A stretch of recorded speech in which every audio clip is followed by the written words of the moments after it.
В этом сезоне главная интрига, то, что у нас впервые есть легкая машина в умелых руках.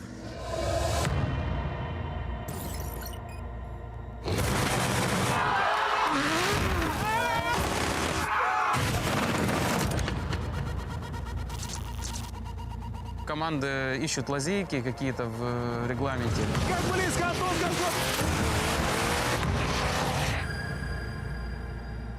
Ничего нельзя сделать.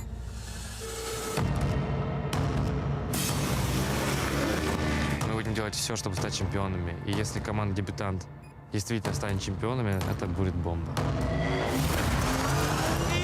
Какой удар! Происходит контакт! Крутить надо машины и понимать, что мы крутим.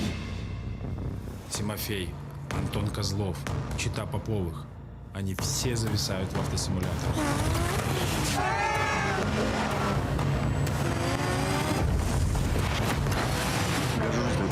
Легче ездится даже, чем на симуляторе. Можно судейский повтор и выход с дуги большой.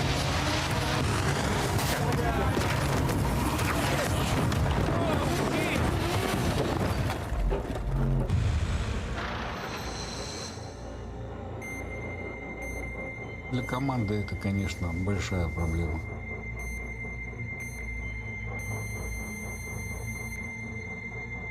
Чемпион. И кто же чемпион?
Большой дрифт снова в Казани. 8-9 июня. Автодром Казань-Ринг. Продолжение битвы за титул РДС Европа. Билеты на сайте tickets.drifte.ru.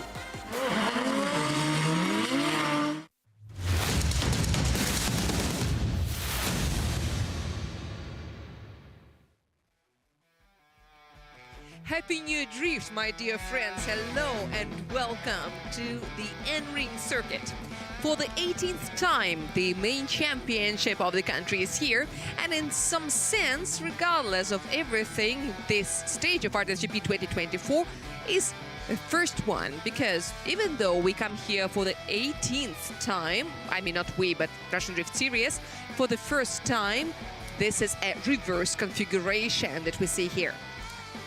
Maybe this is the right side this time and the right direction, but everything has changed and the entire configuration is brand new. Now you see the personal standings that shows you the results of the first stage, and may you not be surprised with the scores, because the scoring system has changed, and you can see the description on our official website.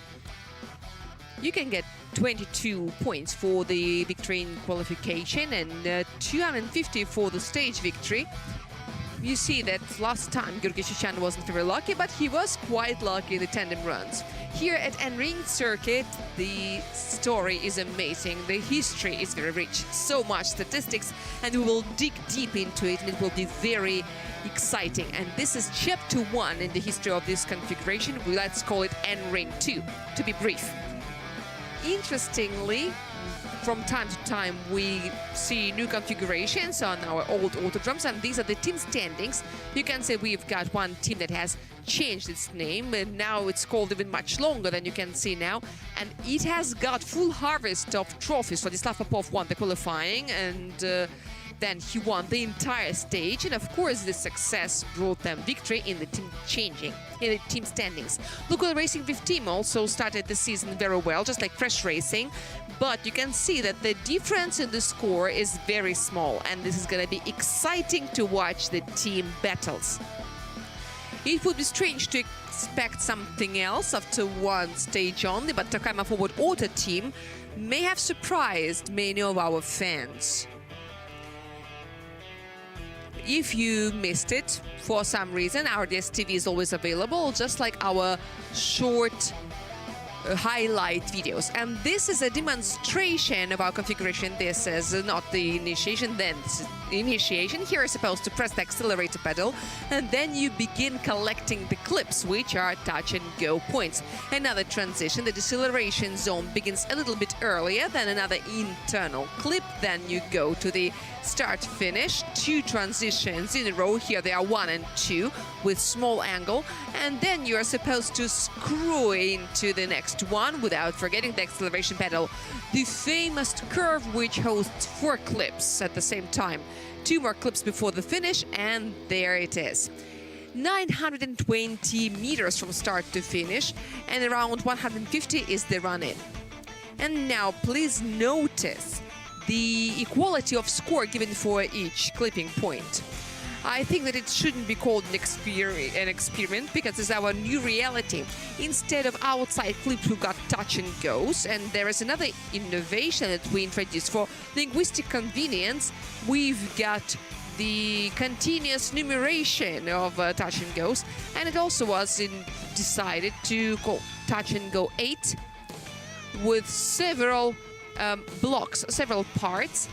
This is a technical peculiarity that we have, but it will be eliminated by our programmer, Alexander Nichayev. Now he's got this task to complete, because there were 10 lines reserved for the clips, and we've got 13. So this is the reason. We decided not to focus on all the 13s. What if someone is afraid of number 13? If anyone has a fancy phobia of number 13, I will later tell you how it's called in Latin, but I will not do it now, not to tire you.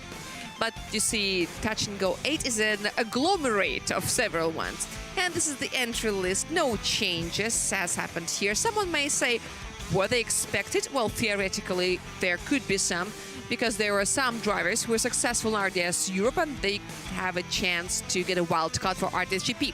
Moreover, we had an entry from Alexander Tsapelik on board his Vaz Volga, and he even wanted to get here, and he had a mission not to break his motor, not to break his engine throughout the season. But, well, it happened in the design 1 week ago. He did break the engine, and this is why he couldn't take part in this event. But what is especially remarkable, we have seen the entry list, because the qualifying order corresponds to the rating, but it is reverse. So Arkady Tseregradzev will qualify the last, and it will be started off by Boris Abramov, who was very unlucky at the previous stage.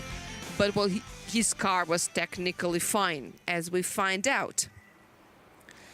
He still has the nitrogen system. It's plus 24, as we can see on the screen on top of our starting arc.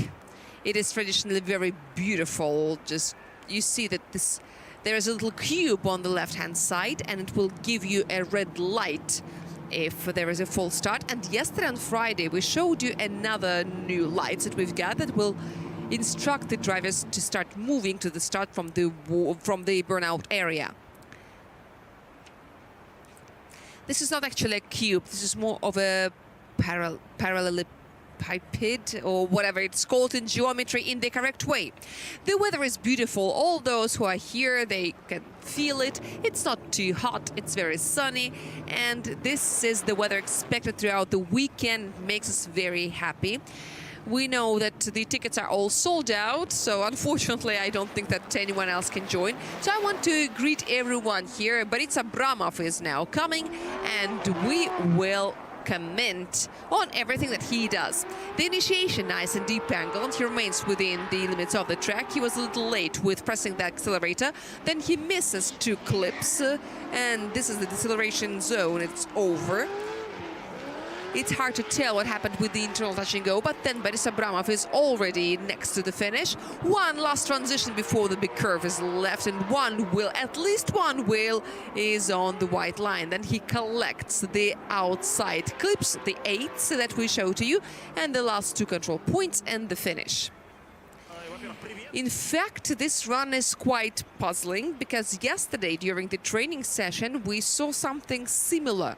I mean, from the aggression perspective, but the line was better. But now his absolutely intact BMW pushed too much inward and he missed 2 very expensive clips, and then he missed another internal clip, which is also pretty heavy from the point of view of the score.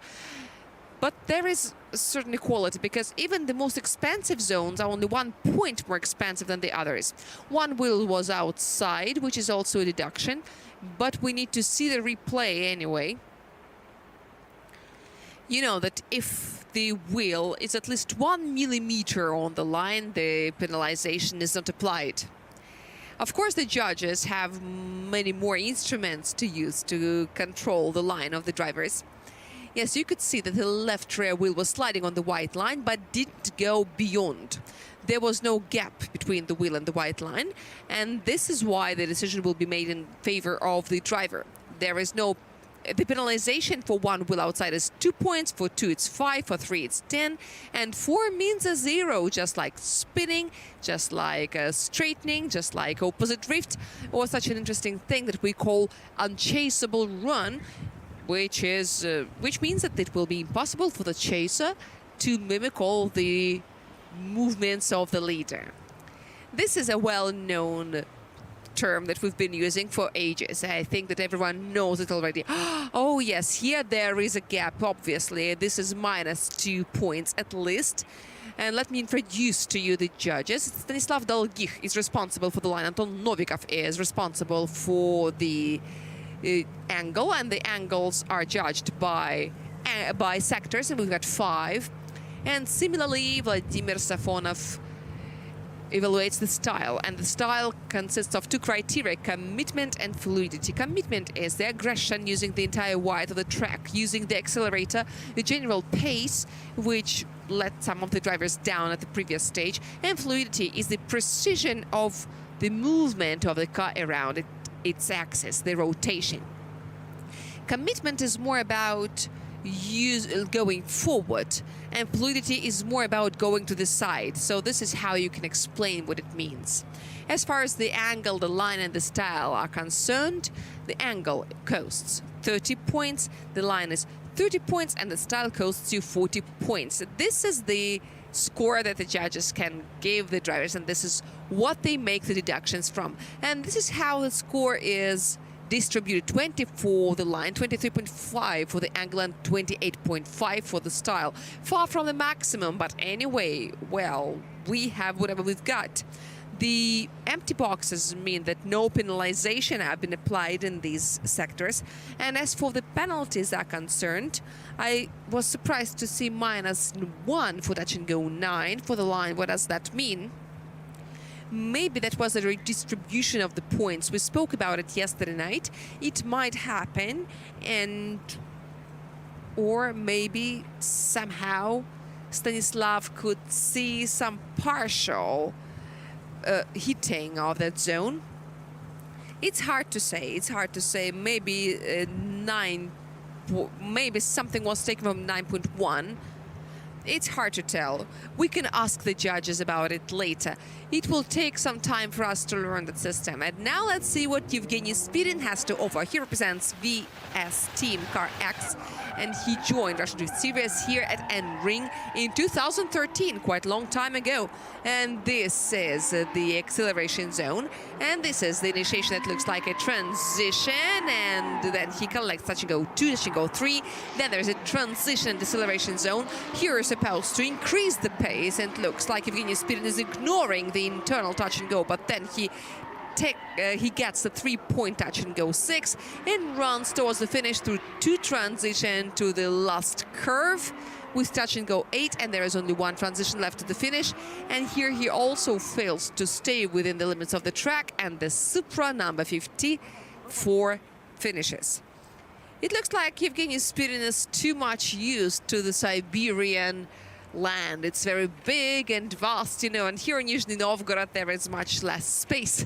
Well, of course I'm kidding. It's all jokes, but anyway, VS team without the Car X element has been here since Tuesday. And yesterday during the training session, the guys finished their training earlier than others because they were exhausted. And throughout this week, they have wasted 100 tires. They have spent 100 tires, which is quite a lot, but we can see the fruit of this hard work. And let me remark that from the mental point of view, he's been very stable throughout the run. I have absolutely no doubt that he can steer, that he can press the pedals, and he has the inclination to nervousness and anxiety that sometimes lets him down. But we can see now that he perfectly handles his mentality and his psychology. There are some little mistakes and some deductions will of course be made, but we haven't seen 100-point runs for a long time. Damir Yaturin was supposed to make us happy, but well, he didn't. Damir Yaturin is the main one in charge of 100-point runs. But those who are entitled to say that it can happen, I mean, Yevgeny Losov and Damir Yaturin, looked very nice yesterday during the training sessions, and so they were during the morning training session. And I spoke to him in the morning. The previous stage wasn't very good for him, and now he will be in the second group. And he came to the spotter zone, and I met him there, and he told me lots of interesting things about his approach to this new configuration. 21 for the line, 25 for the angle, and 30.5 for the style, which makes 76.5. This is the general result of Yevgeny Spirin in his first run. Well, this is formally the best result this far, but only this far. Of course, it will not be the same for a long time, because no one's gonna let you win the qualifying with this performance. Alexei Vakhtin, in the meanwhile, the teammate of Yevgeny Spirin, VS Team Car X is the name of the team. There is a tendency to making the team names longer this year. Probably some sponsors joined in. Well, I don't know. Alexei Vakhtin with his engine that moved from his previous car to the Supra A8, and all this composition with Alexei Vakhtin at the steering wheel is making the beautiful initiation. And then there's a transition, which is the real transition.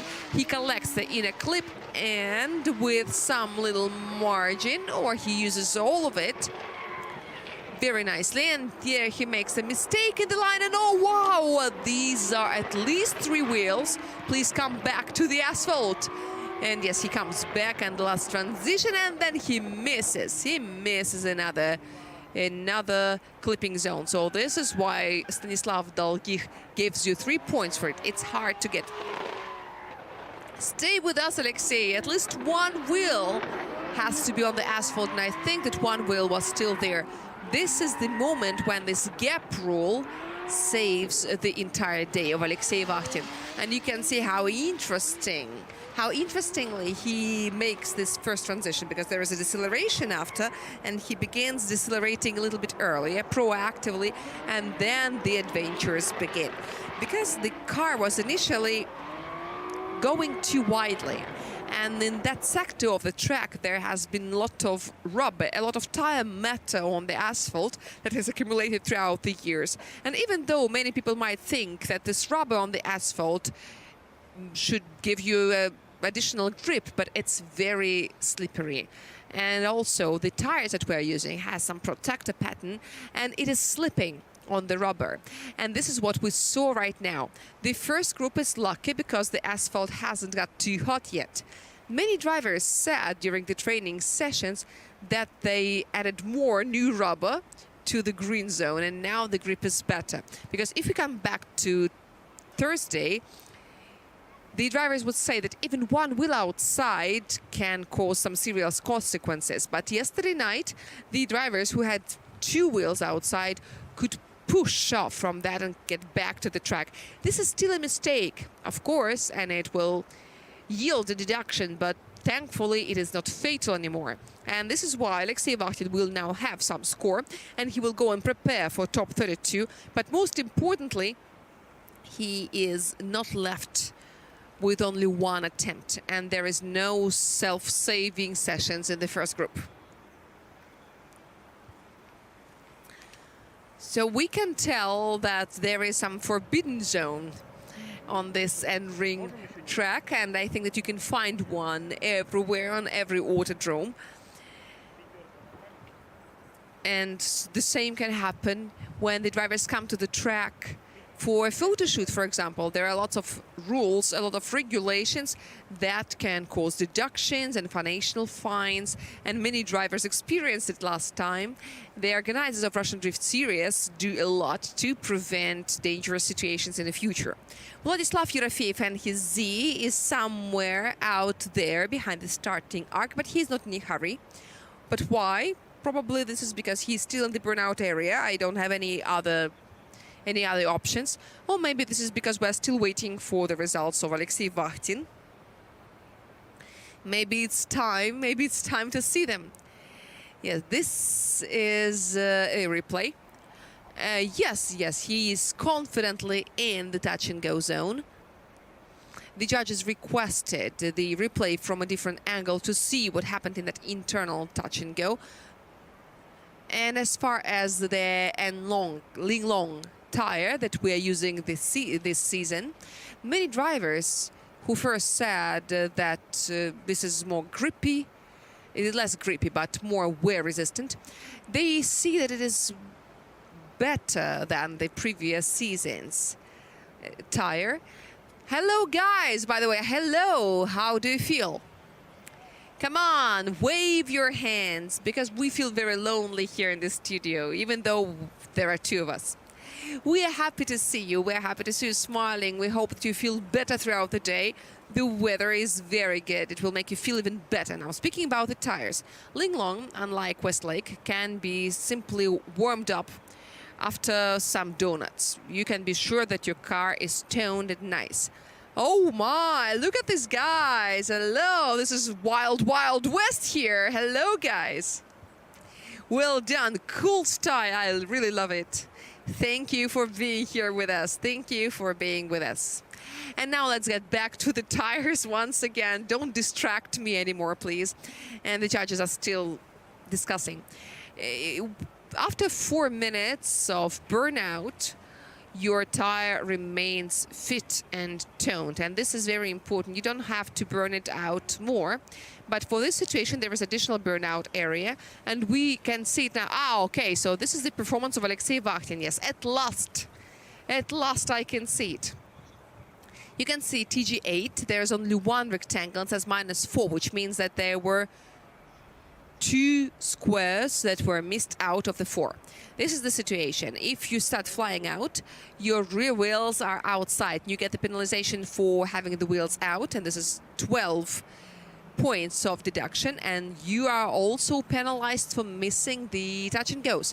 So this is how it works. It's absolutely fair. You can see that there is only 11 points left for the line, and this is the final result. Only 63 results. But this is not a 0. This is nice for the first run. It's okay, and I'm sure that he can improve his performance later. This is what we wish that he does. And in the meanwhile, Vladislav Yerofeev, who has spent the major part of the training just playing truant, but what we could see was quite good. He looked very confident on the track. He looks very good on this configuration, even though he is a rookie of the season. Now let's see what he is capable of. It was built by Одержимый Motorsport, but still 1 wheel is outside, and then he steps on the accelerator pedal on time and moves to touch and go 4. And here's the inner clip number 5, and now he's riding to the 6th, and yes, he gets it. He gets it. Then there is another transition before the curve, and here are the 4 touch and goes. That is awesome, very nice and precise. The last transition here, it was not very good. He couldn't hold himself within the limits of the track. The line was narrowed by the judges, and it was made on purpose. I may say something that sounds like a good theory, but sometimes the less you practice, the better you perform during the competition. Thinking about the results of Evgeny Speed and Alexei Vakhtin, those were productive runs, but they were kind of shaggy. Anton Novikov, who is our judge, and at the same time he's a drifting coach, he once said that you can overtrain yourself as well, especially in drifting. No matter how much you love it, you need to have some time off, because before the competition, if you overdo it, if you get exhausted at the training, that may not be good. But this is not up to me to teach the drivers. They know what they're doing, and they know how much they can do, and their performance, their score, is the final criteria for us to see what they can achieve. This run was quite nice and stable. It is an impressive one, but I still feel a little sad that at some spots Vladislav Yerofeev had a wheel outside. He kind of touched the edges of the ground. I think that here he was still within the limits of the track.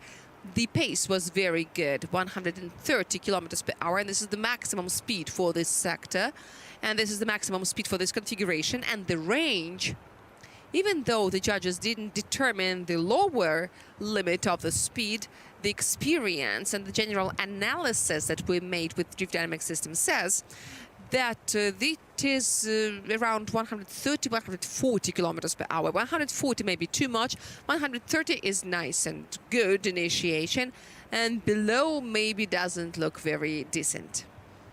At the same time, maximum initiation speed that we've seen during the practice day was 147 kilometers per hour, and if I'm not mistaken, the author was Timofey Dobrovolsky, which is also not surprising, especially if we remember how good he was during the training sessions.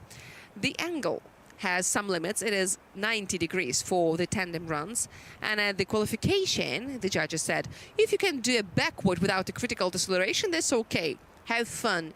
And yesterday during the evening news, we showed you one of the examples of that. I saw some videos of Denis Starokaput and Leonid Schneider. Maybe I also forgot about someone. Evgeny Losev, of course, was among the fastest ones. You know, the drifters are special kind of people. If we hear that they can do a backward, they will definitely try to do that.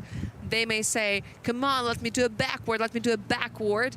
And then they do it. They go and do it. Enjoy your meal, guys. Enjoy your meal. Yeah, it's nice to have a snack before this long, long day. We're going to have an autograph session and the opening ceremony and top 32. Lots of interesting things. And, of course, a lunch break. How can we forget the lunch break, where you can use lots of the food court. You can go and play games. You can take part in entertaining activities available for the spectators. And you just saw Leonid Schneider, who is waiting for his turn. And this is the result of Vladislav Yerofeev. And that is promising. This is quite good. I think we've got a new leader of the qualifying. Yes, and this is really so. Please notice the angle score distribution. In the place where the angle is supposed to be small, Anton Novikov gave him 3 points of penalty.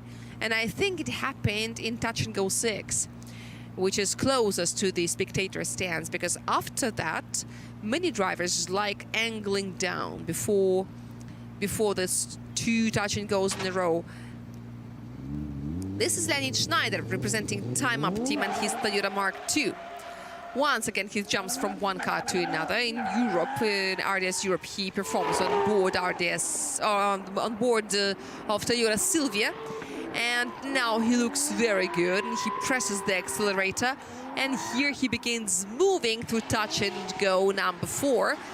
downhill, which is 4 meters downhill. The Toyota falls 4 meters, and then he continues rotating the steering wheel and holds himself within the limits of the track. And then he makes a sharper transition, even though it is not required by the judge's task.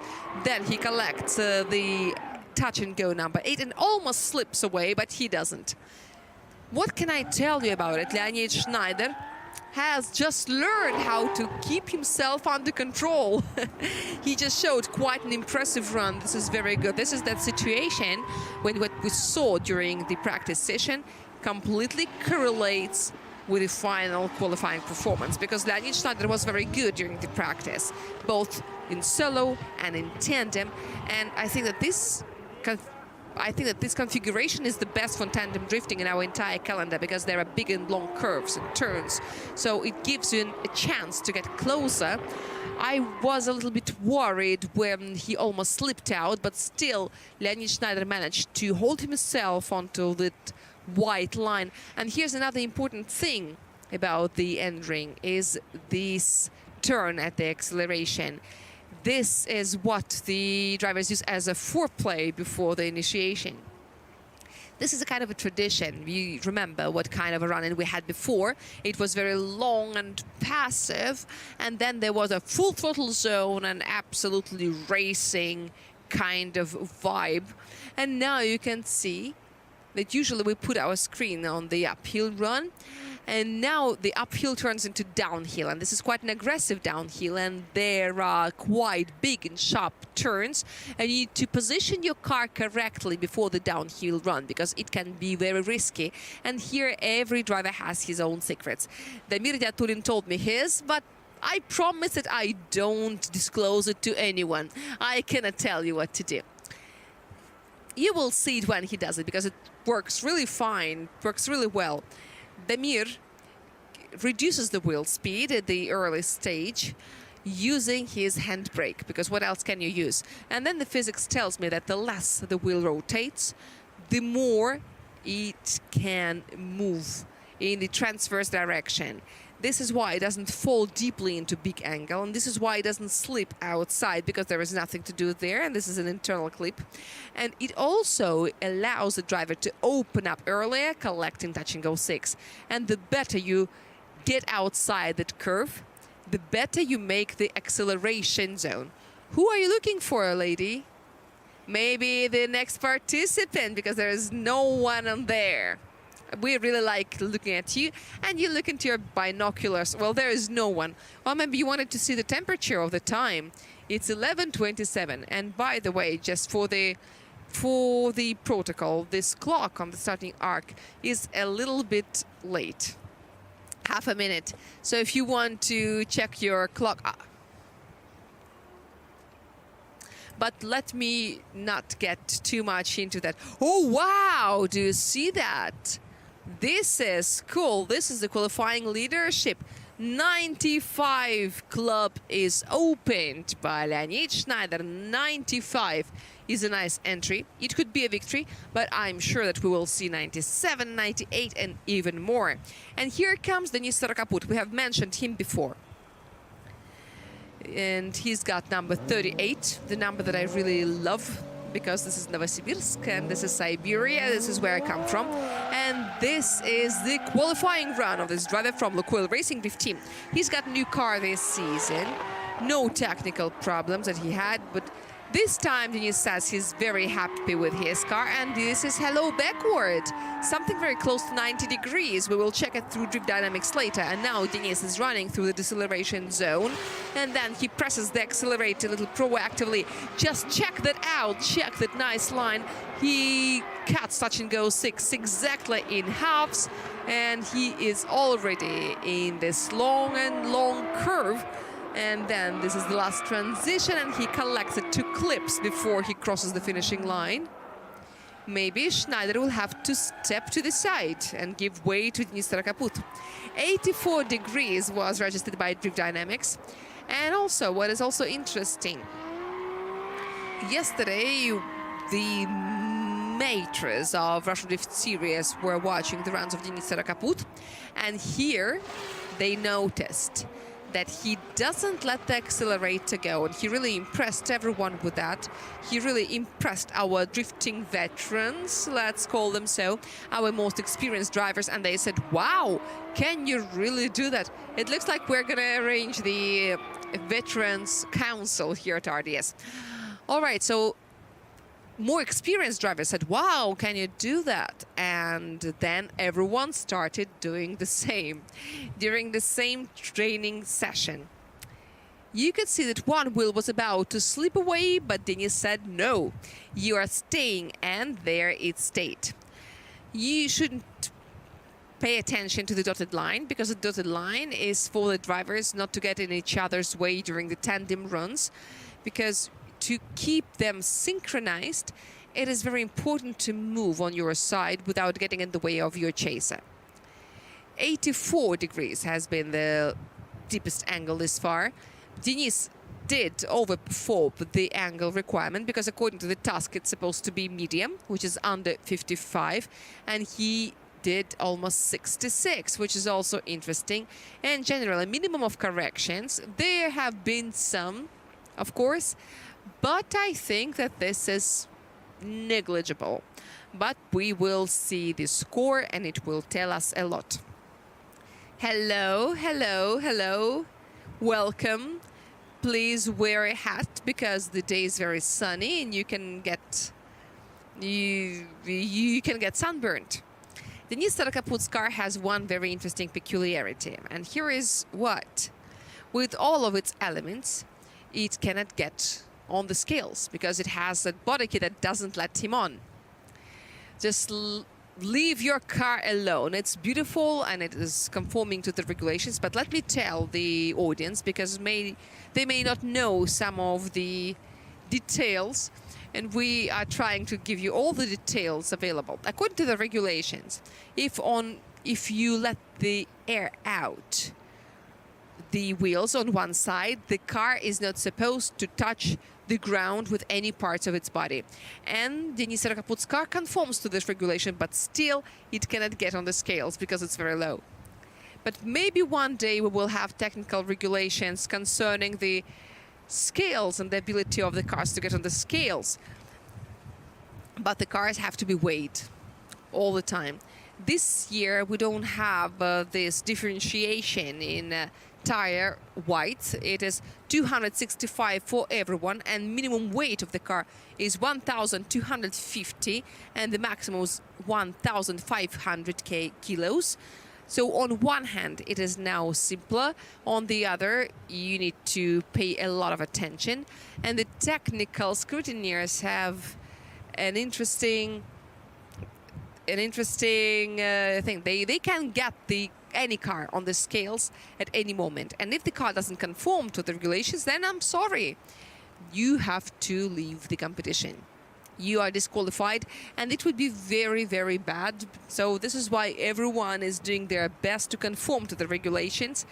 And they are trying to be safe. They're trying to add some extra weight to their cars, because in motorsports there have been quite a lot of situations when some strange coincidences would happen. For example, lack of fuel in the tank and the car was lighter. Or that famous story. Hey, hello, everyone. You look so great. That famous story in Le Mans when Ford GT40 during the race had also a problem with the fuel tank, and it was disqualified. In Formula One, we have seen lots of situations as well.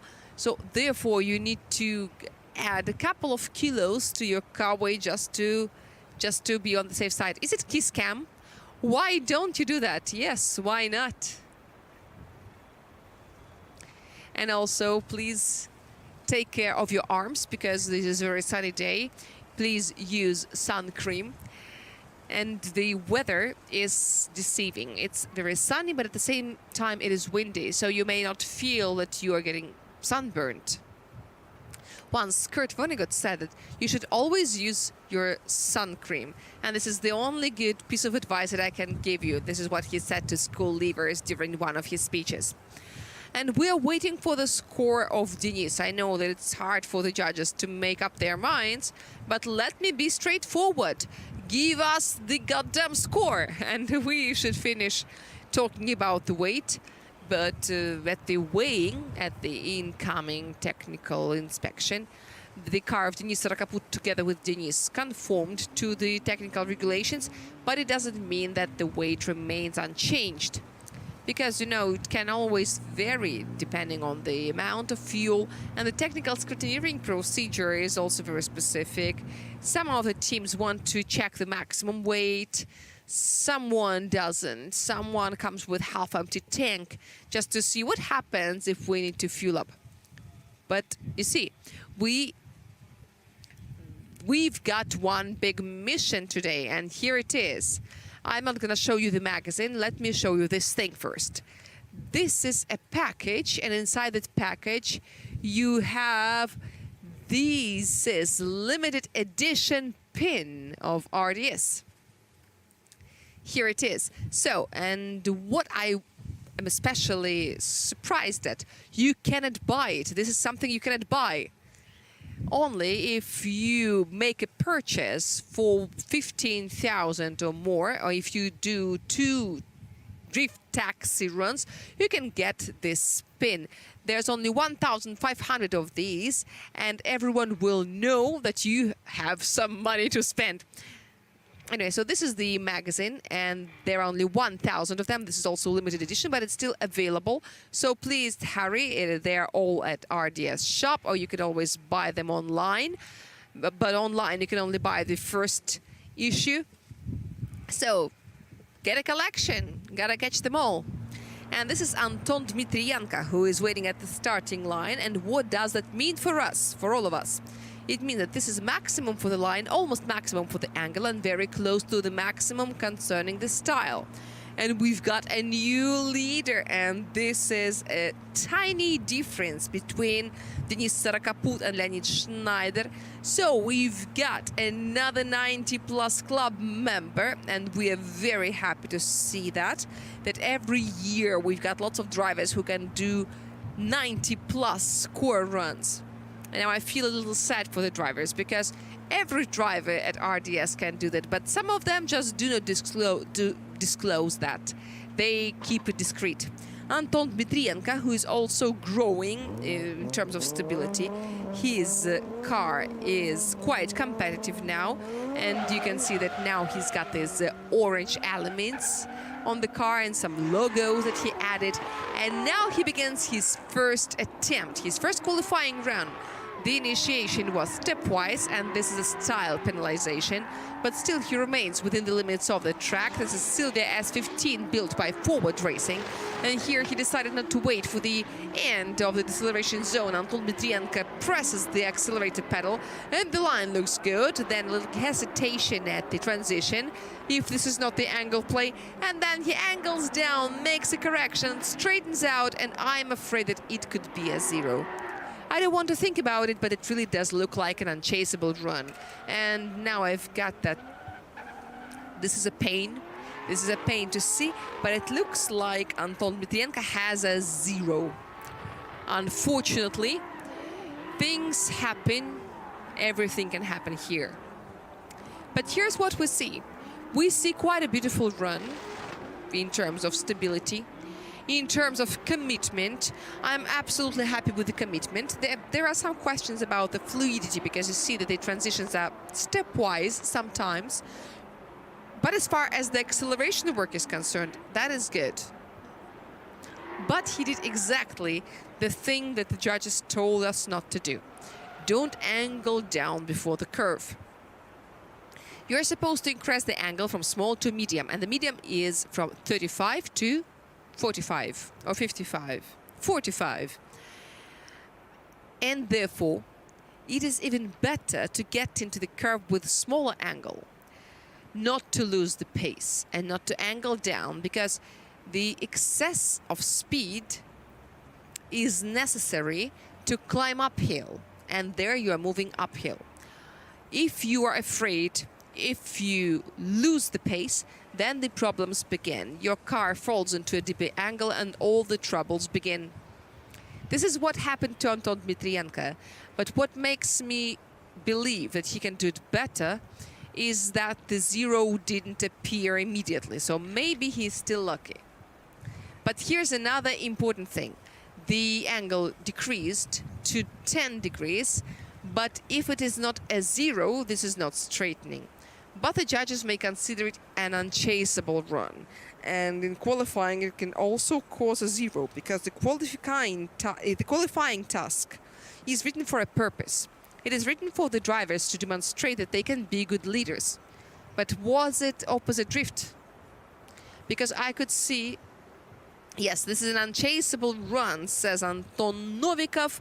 There is some angle, but the speed has fallen by 30 kilometers per hour. So we thank Anton Novikov for this comment. And you can see that the girls are holding their hands at their heart.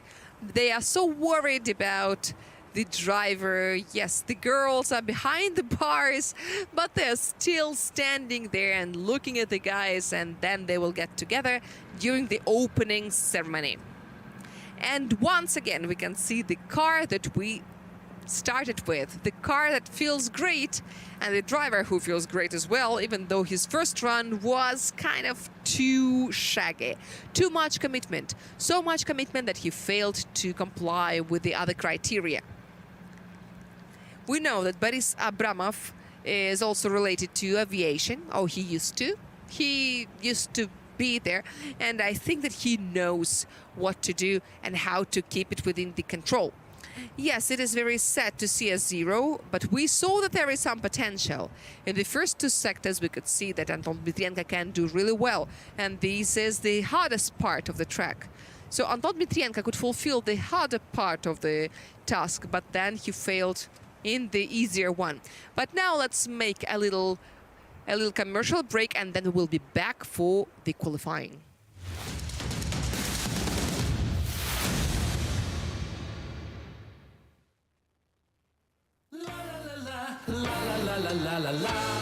У тебя форма есть? Тебе для запекания? Тебе для приседания.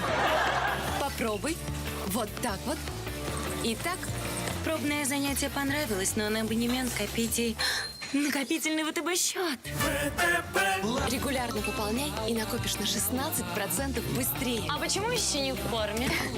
Крутим долг. А копим быстро. Откройте накопительный ВТБ-счет со ставкой 16%. ВТБ. Вместе все получится.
Куда приведет тебя спорт?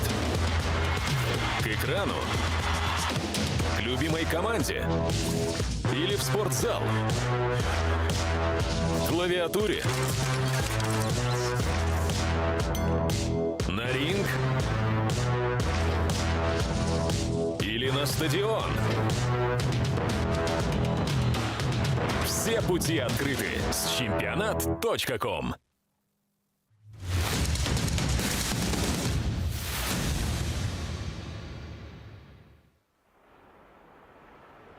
And we're back to Nring circuit, and we can't wait to see the continue of the qualifying round of the second stage of RDSGP 2024. Boris Abramov, who has got the 18th place in qualifying as his best result, is ready. But all the previous achievements do not mean a thing, because everything has turned upside down here at Nring, and the configuration is reverse. And this is correct, but in the previous years, during which Russian Drift Series has been coming here to Nring. We have seen 12 drivers winning the qualifying round. Boris Abramov is here with his second attempt, and let me remind you that 72 points was his previous result, and the initiation still very aggressive, and once again he misses the miserable touch and go 2, losing 3 points, and then he begins going downhill. The inner touch has been taken, and then the expensive zone number 6 has been taken. Another transition, and then another one. This one is longer, and this is the way it's supposed to be. And then you're supposed to be accelerating, even though no one has managed to do so. And the last 2 touch and goes are left until the finish. You don't even have to go sideways to get there. And we're waiting for the results. And in the meanwhile, let us get into some statistics, or shouldn't we? We could take a look at the replay. Let us analyze. And here we can see that the second run was very similar to run 1 initiation-wise, and even the mistake was very similar, with the only difference. The car still didn't get touch and go number 3. Or he did get the number 3, but didn't get touch and go number 2. Maybe in the second run the line was a little bit more precise, but once again one wheel slips away, even though Boris Abramov was trying really hard to do an accurate transition, remaining within the curve. But probably this is why you're doing that. This kind of car turns slowly, and this is why it slips. Maybe if the transition was sharper, it could be better. But, well, in fact, he did everything on time. He presses the pedals at the right moment, but still the car pushes inward, and I really don't know what he could do there. The initiation speed, 131 kilometers per hour, was okay, but maybe he can do it faster. And 79 degrees is also good. But what is interesting, this super aggressive initiation usually occurs at the speed of around 130 kilometers per hour, because the same was done by Denis Starakaput. And Anton Dmitrienko, who had a worse initiation, had a speed of 139 kilometers per hour. But you see, you don't have to run very fast to get into a deep angle. It depends on where you go later. And if your car has this inclination of going inward, maybe some more inertia is required, or maybe you can play with the pressure. But some drivers really surprised us at some of the numbers. I will not believe everything that I heard, because, well, sometimes, you know, the drivers know who they're talking to, and they know that we may disclose everything to everyone, and everything that you hear, their opponents can hear as well, and the opponents can also try to adopt something from you. You don't have to be a champion of the world in arithmetics to calculate. There is some improvement, and you can tell, and this is quite a serious improvement from 72 to 81.5, and Boris Abramov raises to the 4th line of the rating. Even one glance is enough to see how much better he's doing now. And here comes Evgeny Spirin.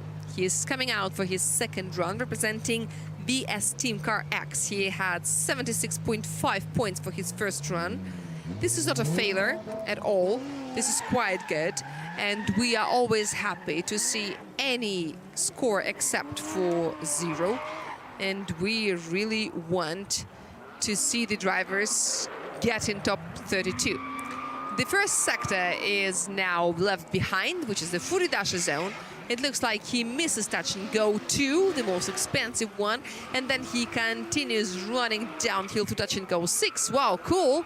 And then another transition, a microscopic correction there.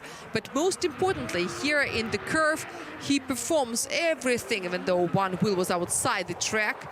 And finally he, oh, wow, it looks like he's got some problem with the transmission or with the thrust. Something wrong with the car that I could see, because this is not the BMW of Abramov, because the BMW of Abramov is completely intact, and this is a Supra. What is interesting about this car VS team? These are the Supras with their X's, I mean their X engines. both Yevgeny Spirin and Alexei Vakhtin is using the engine of his ex-car, of his previous car. And here it is a little sad to see, because at first he went outside and then he missed this one touch and go. And then I was worried what happened later, because the smoke just disappeared. But if I'm not mistaken, and if my ears do not deceive me, and they can, I could hear the sound. It means that perhaps the engine is still fine and there is some little problem with the transmission. And why I hope so is, obviously, it is not perfect. You can tell that something is wrong. Theoretically, a gear may be off, but if it is off, then it means that there is something wrong with the transmission. And therefore, it is better to fix the transmission than the engine. You know that it is harder with the engine, it takes more time, but there's still some time left until the tandem runs. Obviously, Yevgeny Spirin is not going to the by-run group with this result, but he just has to go to the start and face it and fight. Maybe it's good to be in the first group because you've got a lot of time. And if something happens to you, like it happened to Grigory Gusev, and Grigory Gusev was in the last group, then you will have much less time. But you could see Grigory Gusev practice, and you could tell that the engine feels well. But the engine is new. He had to change it because the previous new engine started playing funny and it had to be replaced. We're watching the replay. Yes, he did. He did touch the touch and go 8 with his rear wheel. And the last one he also touched, even though the commitment was already out. I hope it was not an unchaseable run anyway. The commitment was out of the chat, but the beauty is in. Hello, ladies. It's great to see you here at Nring Circuit. I hope that you are enjoying it as much as we do. By the way, Russian Drift Series is traditionally here, and this tradition began in like 2019, because this is when this stage number 3 became the second. We have had a lot with the circuit. We used to come here twice a season, for example, or there was one situation when foreign drivers from the same country, from Latvia, won the entire podium here at Nring. And while the judges are thinking, let us speak about the results of the qualifying round. 5 drivers have won the qualifying here at Nring twice. These are Evgeny Sutyukov and Evgeny Haritonov. And 3 drivers who are our current drivers, Georgy Chevchan, Evgeny Losov and Arkady Tseregrazov. During 17 stages we have held officially here, only 4 times the winner of the stage was the winner of the qualifying, and it was always Gocha. Okay, we can see the result. It's not very impressive, but anyway, there is something there, and we can see the final result. And there is no improvement. This is 73 points, no improvement, and the first result, 76.5, is the final one. And I think that the team has already embraced the Supra to see what happened to it. Alexei Vakhtin, who showed us more of a potential than a performance. His result was 63 points for the first run, and now it's time to make it better. And now Alexei Vakhtin is running in, and this is the Furidasha time. And once again, one wheel looks outside, and as a result, the touch and go 2 is neglected. The deceleration zone, the accelerator, the internal clip, and now we go down 4 meters downhill towards the spectator stand, and touch and go 6, and a very nice transition into zone 7, and this is the time for the 4 touch and goes that follow one another, and then he collects the last sector perfectly, and this is obviously an improvement, I can tell, but let's study the details. Improving the result of 63 points is not hard to do, but well, maybe I wouldn't be able to do that. I would definitely not be able to do that, at least without any practice. But we can tell that Alexei Vakhtin was now a little bit more humble, in the second run as far as the width of his run is concerned, and this helped him hold the car within the track. And in some places, these borders of the track are narrowed artificially. There is a, let's say, censorship of the line that was created by our judges panel. The Nring is perhaps one of the few tracks where the judges do not widen out the track but narrow it down, because if you compare it to ADM Raceway, there the track is very narrow anyway, and therefore there is no sense in narrowing it more. And this circuit requires a lot of precision. And now you can tell that here in Touch and Go 6, the car was going very stably angle-wise, but the graphs that we can see in Drift Dynamics give him away.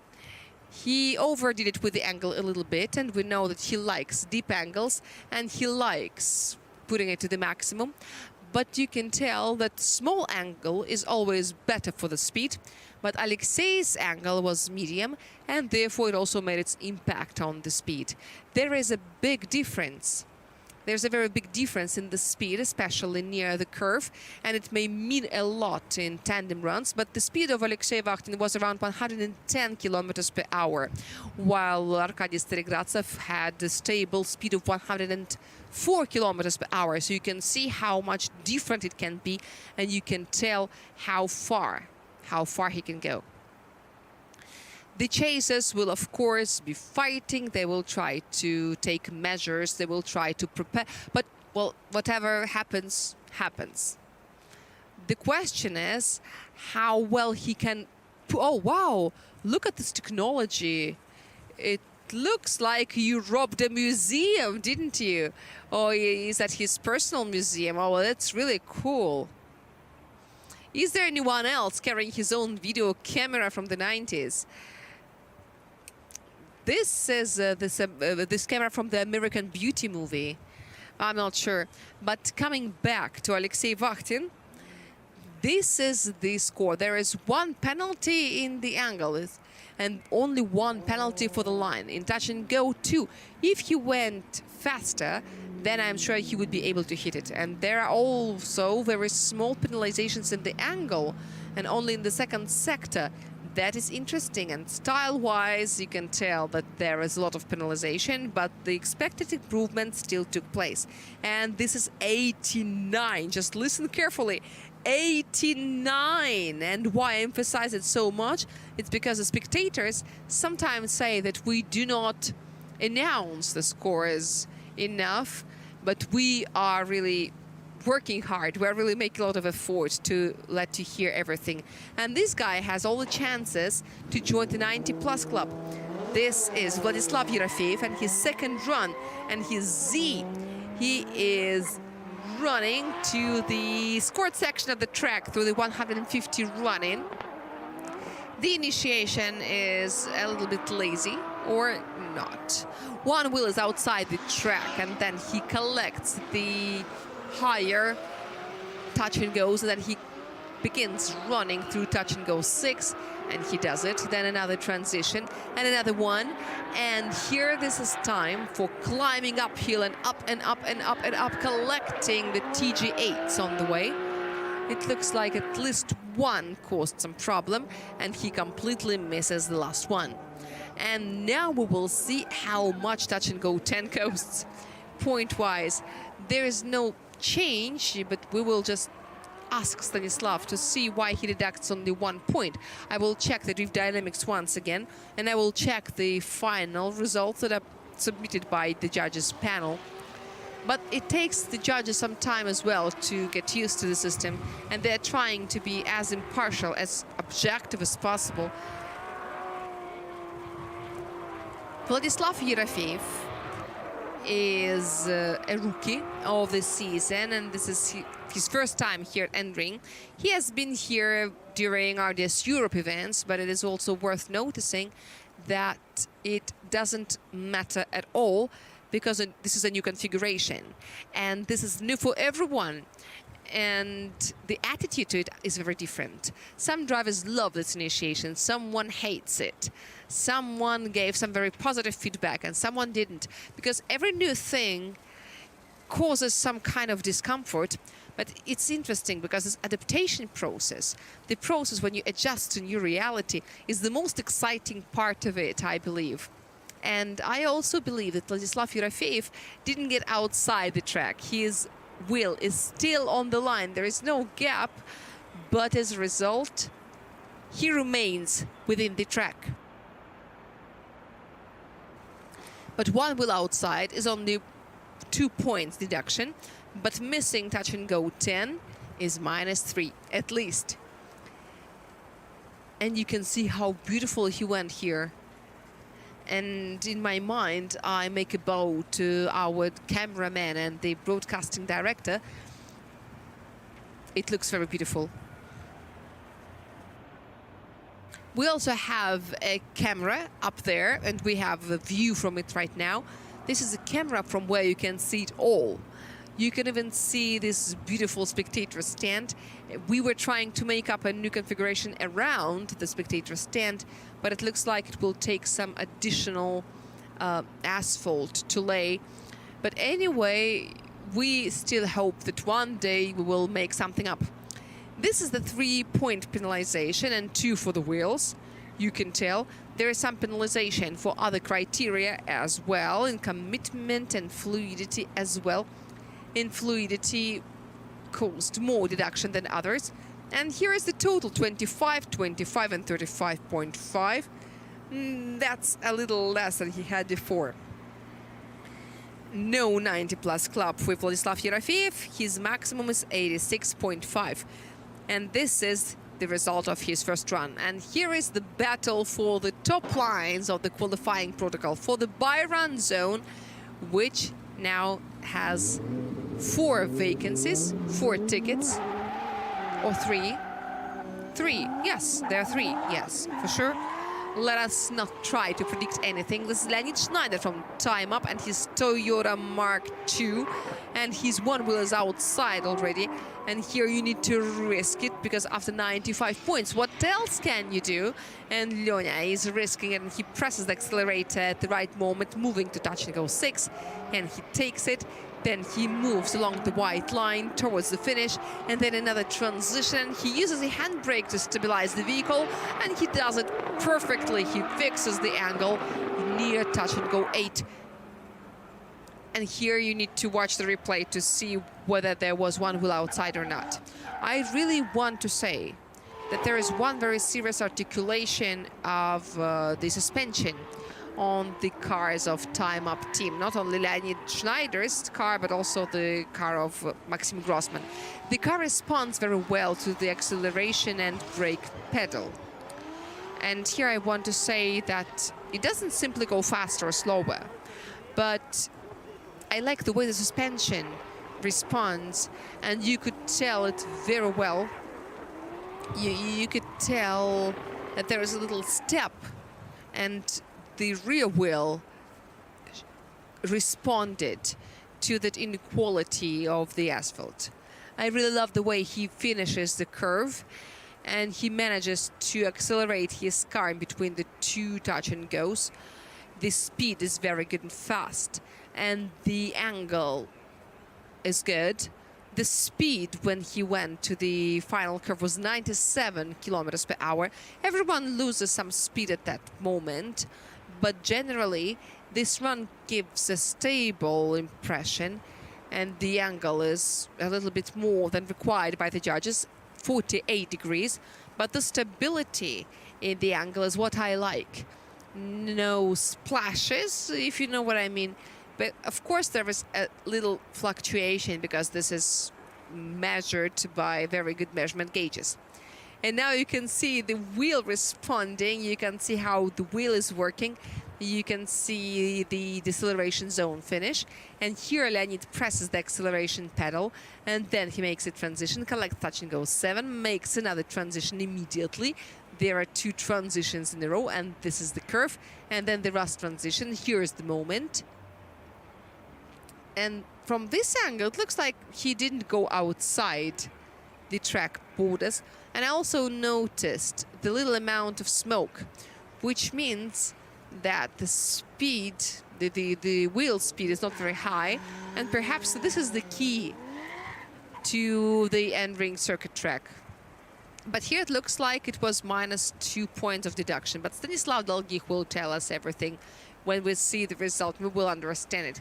Why are you so worried? Everything is okay. Everyone is alive. Everyone is fine. Everyone is working. The gas goes in the right tanks and in the right engines. Smile and we will smile back at you. The people are with us and they can't wait to see the score of Leonid Schneider. And I will get back to what I was saying. Here, the wheel speed looks to be,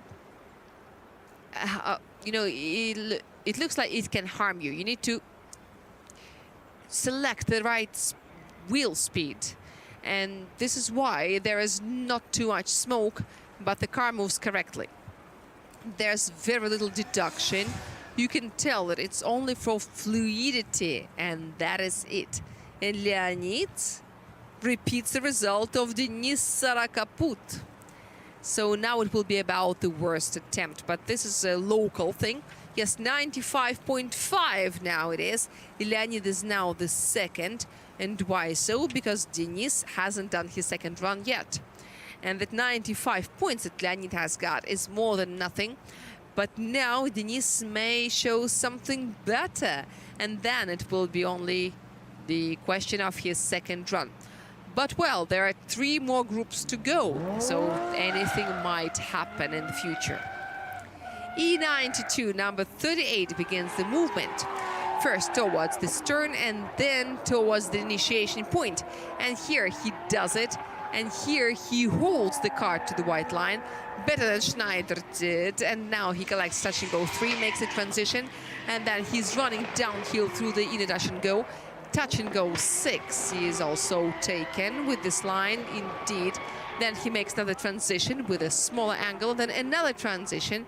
Maybe not the perfect one, but anyway, he manages to get into the right curve and he does it perfectly. And then the last transition, the last sector, it is very well. But where do you think the judges will deduct? I think that they can always find the reasons to make some deductions, some microscopic corrections or whatever. And this is what I wanted to talk about. Please prepare that it will take them quite a while. Speaking about the microscopic corrections, near the curve, you can tell it on the right-hand side, there was a little one, a very little correction, and it makes the car rock to the sides, and that will be a fine for fluidity, penalty for fluidity. And it will be for sector number 3, if I'm not mistaken, because it happened before touch and go 7. And unfortunately, there is one thing that he may be penalized for, and that is obvious loss of speed in the curve, the touch and go 8 curve, I mean, because he was getting in a perfect manner, 95 kilometers per hour and good angle, and then the speed fell. And it fell to 80 kilometers per hour. And this is already a significant change in the speed, and therefore the penalization will be applied. Of course, this is all theory. I'm just trying to use my own knowledge and the knowledge of drift dynamics. But whatever you saw, the run was really exciting. It was really cool. It was amazing. And this is what I love. I'm loving it. I wish all next run would be like this. And I wish that the tandem runs are also like this. And I feel really sorry for the judges because they will get insane if all the runs are like this. But you see, the judges also enjoy good runs. It's better to choose the best one out of the 2 perfect ones than to try to figure out the borscht that is made by both drivers in a tandem run. I'm sure that everyone likes nice, smoky, aggressive runs, and it is much more interesting to dig into small details. But what if all the other participants get 100 points? 0 penalization for the line. -3 for the angle and -9 for the style. This is the fluidity criterion in action. This is what happens because TG7 is in the third sector. This is where it finishes. And also Vladimir Safonov takes out 1 point for sector 4. So yes, just give him an axe and he will do the job. Only 88, and therefore Denis Sarakaput is standing on the second line of the rating. But he definitely qualified for top 32, and this is his achievement. Unlike Anton Dmitrienko, because he has a 0 for the first run due to straightening, due to long straightening in the touch and go 8 curve. Let's see his second run. Let's hold our fingers. Cross your fingers. I'm sure that he can do it. I'm sure that he can show us visible improvement. Okay, just leave alone the touch and go 2. Leave alone the touch and go 3. Another transition, and then he continues running downhill. Touch and go 5, touch and go 6 it is. It's good that he remains within the track. And this is the curve, and he's been pulling the handbrake heartfully, but then he remembers that the car can continue running with the handbrake on, and then he lets it go, and the finish is there. It looks like Anton Dmitrienko doesn't leave the event, and that is great. It is great indeed. Of course, this is not going to be a super high performance, but you see, I'm sure that his psycho-emotional condition is now very special. After a 0, you feel very anxious. It's not about fluidity, it's not about commitment anymore. It's just about getting any score. And there he tried to be safe. He tried to stay as safe as possible, and finally he reaches the finish. Of course, there will be a lot of penalization for the finish, but, well, using that much of handbrake is also close to an unchaseable run. I just hope that it doesn't happen here. And this is a spring handbrake. Sounds very romantic, because this is spring. We've been coming here in summer, in the middle of summer. We even had a superstition that you shouldn't come on, you shouldn't go and practice until at least 5 JZs die, because in those years when the technical progress hasn't advanced that far, we didn't know how to prepare the JZs correctly, and they would die in this heat. And now we know that the JZ requires some certain preparation. It requires some, and when we came to realize their operability and their service life was extended. But Fresh Racing team is now probably giving us a sad smile, because they have ruined lots of JZs. We're speaking about the previous season. Oh, just look at our service park. It looks so beautiful. Now we're back to this traditional arrangement, a circular arrangement. It looks like an island. You can dance around, you can hold your hands, and there are so many of you because we've got total sold out. So dear spectators, please don't forget to come to the service park. This is how our teams arranged their tents. You can see everything, everywhere. The drivers, the cars, the entertainment, and everything. On Thursday, I was walking around the service park, and at a certain moment, I stopped and thought, it's so beautiful. The trucks, the tents. This is 79 points, by the way. Yeah, it's so beautiful. 79 points. Thank you, Anton. Thank you for this performance. We can't wait to see you in tandem runs. And now, in the meanwhile, we've got a driver who has got 333 troubles this time. Anton Kozlov, who is now trying to get used to his new car, BMW F22. The vice champion of Russian Drift Series in his rookie season that he started with a victory. He made it to the final of the final stage of the previous season, and he came second, and now he carries the vice championship title, and he's driving his BMW F22, which is not really okay sometimes. It has some troubles on the way, But now this is a transition, the deceleration zone, and then very quickly he presses the accelerator pedal, and then he works to touch and go 6, and then there's another transition, and then another one, and this is touch and go 8. 1, 2, and 3. Bring the wheel back, and the final sector, yes, we have it. It is worth noticing that Anton Kozlov also had some engine troubles here in the Nring. If you didn't watch our yesterday news, let me tell you that that there was some engine problem, but everything has been solved, everything has been fixed. And yesterday during the practice session, I had a feeling that he was moving a little bit slowly. I came up to him in the afternoon, asked whether he was okay, and he said that yes, everything was working greatly. And he gave me a little smile, half smile, and then he said, now I will try to find the right pace. And he did. And he did find the right pace, at least subjectively. But objectively, it looks like he hasn't got there, because we've got some information from the drift box.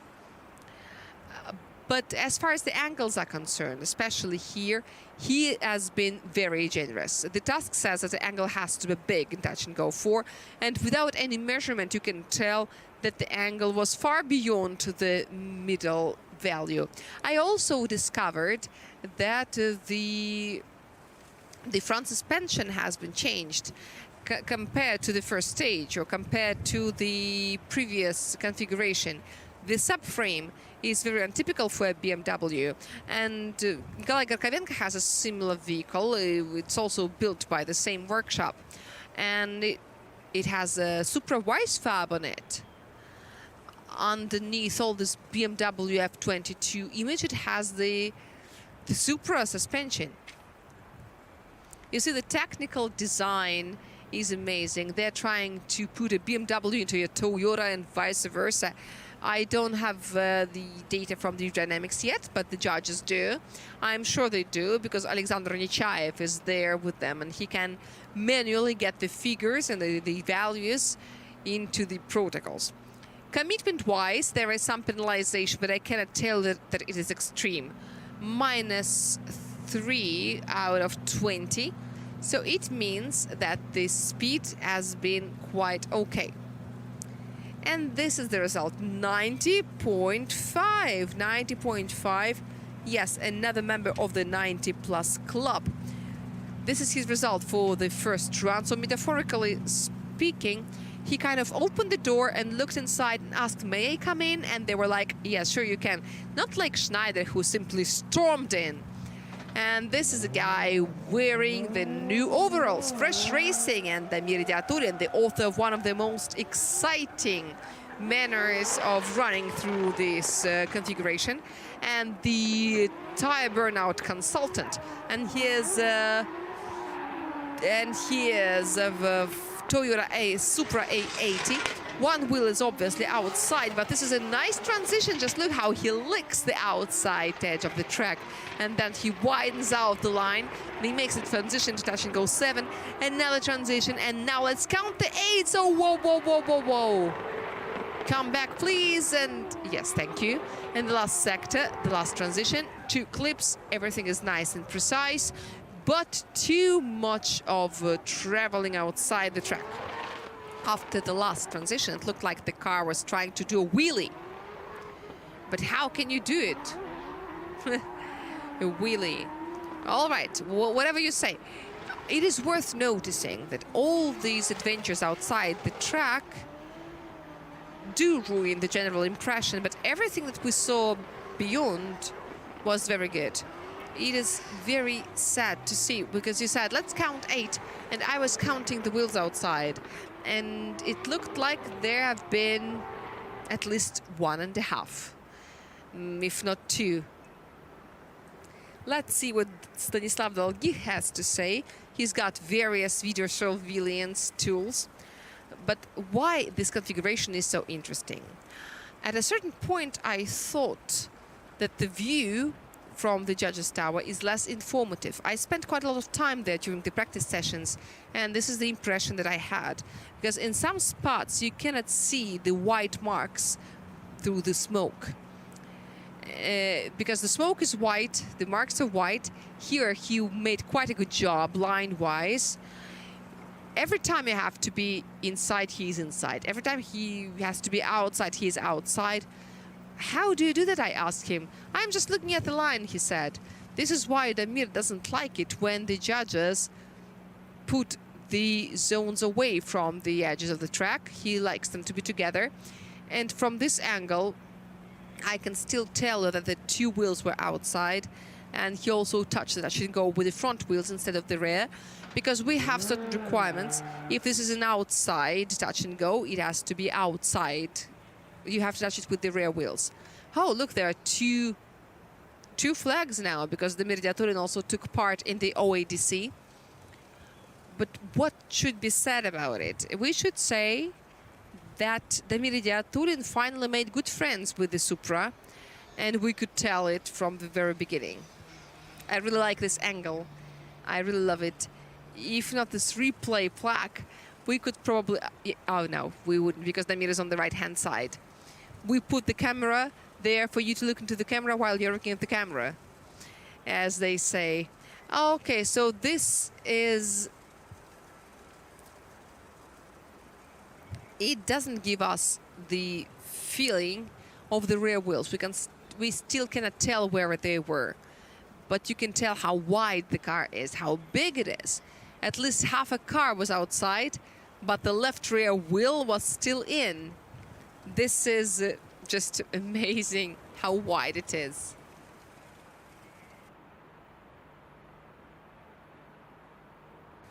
If the left rear wheel was outside, it was there for a very short while. Of course, it is still a penalization from the regulations point of view. Of course, the judges have to do a very hard job. It's very hard. But, well, the fourth touch and go, number 8. 8/4. Hello, hello, hello. Do you see yourself? Smile at yourself. Smile at us. Yay! Finally. Okay, great. Yes, we've got the visual contact, the eye contact. I love your hat. You look so amazing. We should make a competition. Design a hat from our partners' merch. It was some Latin American style, perhaps. We've got Wild West, we've got Latin America, and we've got score of the Mirdiaturin. And this makes... How much does it make? It makes 0 penalization for the angle. And this is maximum for the angle. And you can see the rest. 90.52. For some reason, this is the number that is repeating itself once again, exactly as much as Anton Kozlov has got. Okay, the beginning has the beginning. This is the beginning, and this is the driver of Avtoban IMO team, Dmitry Yermokhin, and he will now show us his craft. At the first stage, Dmitry got a lot of penalties from the judges because his speed was low. Oh, wow, this is good. I really love he turns his car in the first transition. And I think that we should pay more attention to it during the replays. It looks like he misses the internal touch and go. And then he collects the touch and go number 6, transition, and another one. And finally, this is the big curve. The wheel was about to get outside, but Dmitry Yermokhin didn't let it do so, and to the last sector he flies to the finish. Here it's time for us to recall how Sergei Sak and Dmitry Yermokhin were very successful here at Nring. The weather was much worse than we have today, and Dmitry got to the final. 126 kilometers per hour was the speed of Dmitry Yermokhin at the initiation. And what is interesting about this car, this is the car he's been driving since 2006. His favorite car, his best friend. The best performance of Dmitry here at Nring circuit was the second place, which was in 2022, and in qualifying he has never risen higher than the 5th place. For number lovers, 93 points was his best result, and it was also in 2022. And what does drift dynamics say to us? In this straight line, in the two transition, the entrance speed was 115, which is quite well. But then Dmitry, for some reason, dropped the speed to 79, and the speed began to fall to 80 kilometers per hour. This was something similar to what Mr. Kaput did. He had too much speed, and then he got afraid of his own speed, and then it fell. He missed quite an expensive clipping zone, the touch and go number 5, the only internal touch and go in this court section of the track, and he also got penalized for the speed. I am sure that it's very likely one wheel was outside here, yes, my friends, and nothing can be done about it. It looked like Dmitry didn't allow the situation get too far, but, well, oh, wow, the skiing season is not over yet. Hello, good morning. Is it a sleeping mask? Or if this is a snowboarding mask, then there could be some ventilation inside. Or if... Is anyone wearing a welding mask? I wouldn't be surprised, because the sun is very bright today, and I need to go down and touch the asphalt, or maybe get a pyrometer somewhere. Does anyone have a pyrometer to measure the temperature of the asphalt? I wonder how hot it can get in the afternoon. Dear Touch and Go, this is Dima from Krasnoyarsk. Where are you? Okay, we like it. We like it. Hello, come. You should come every time.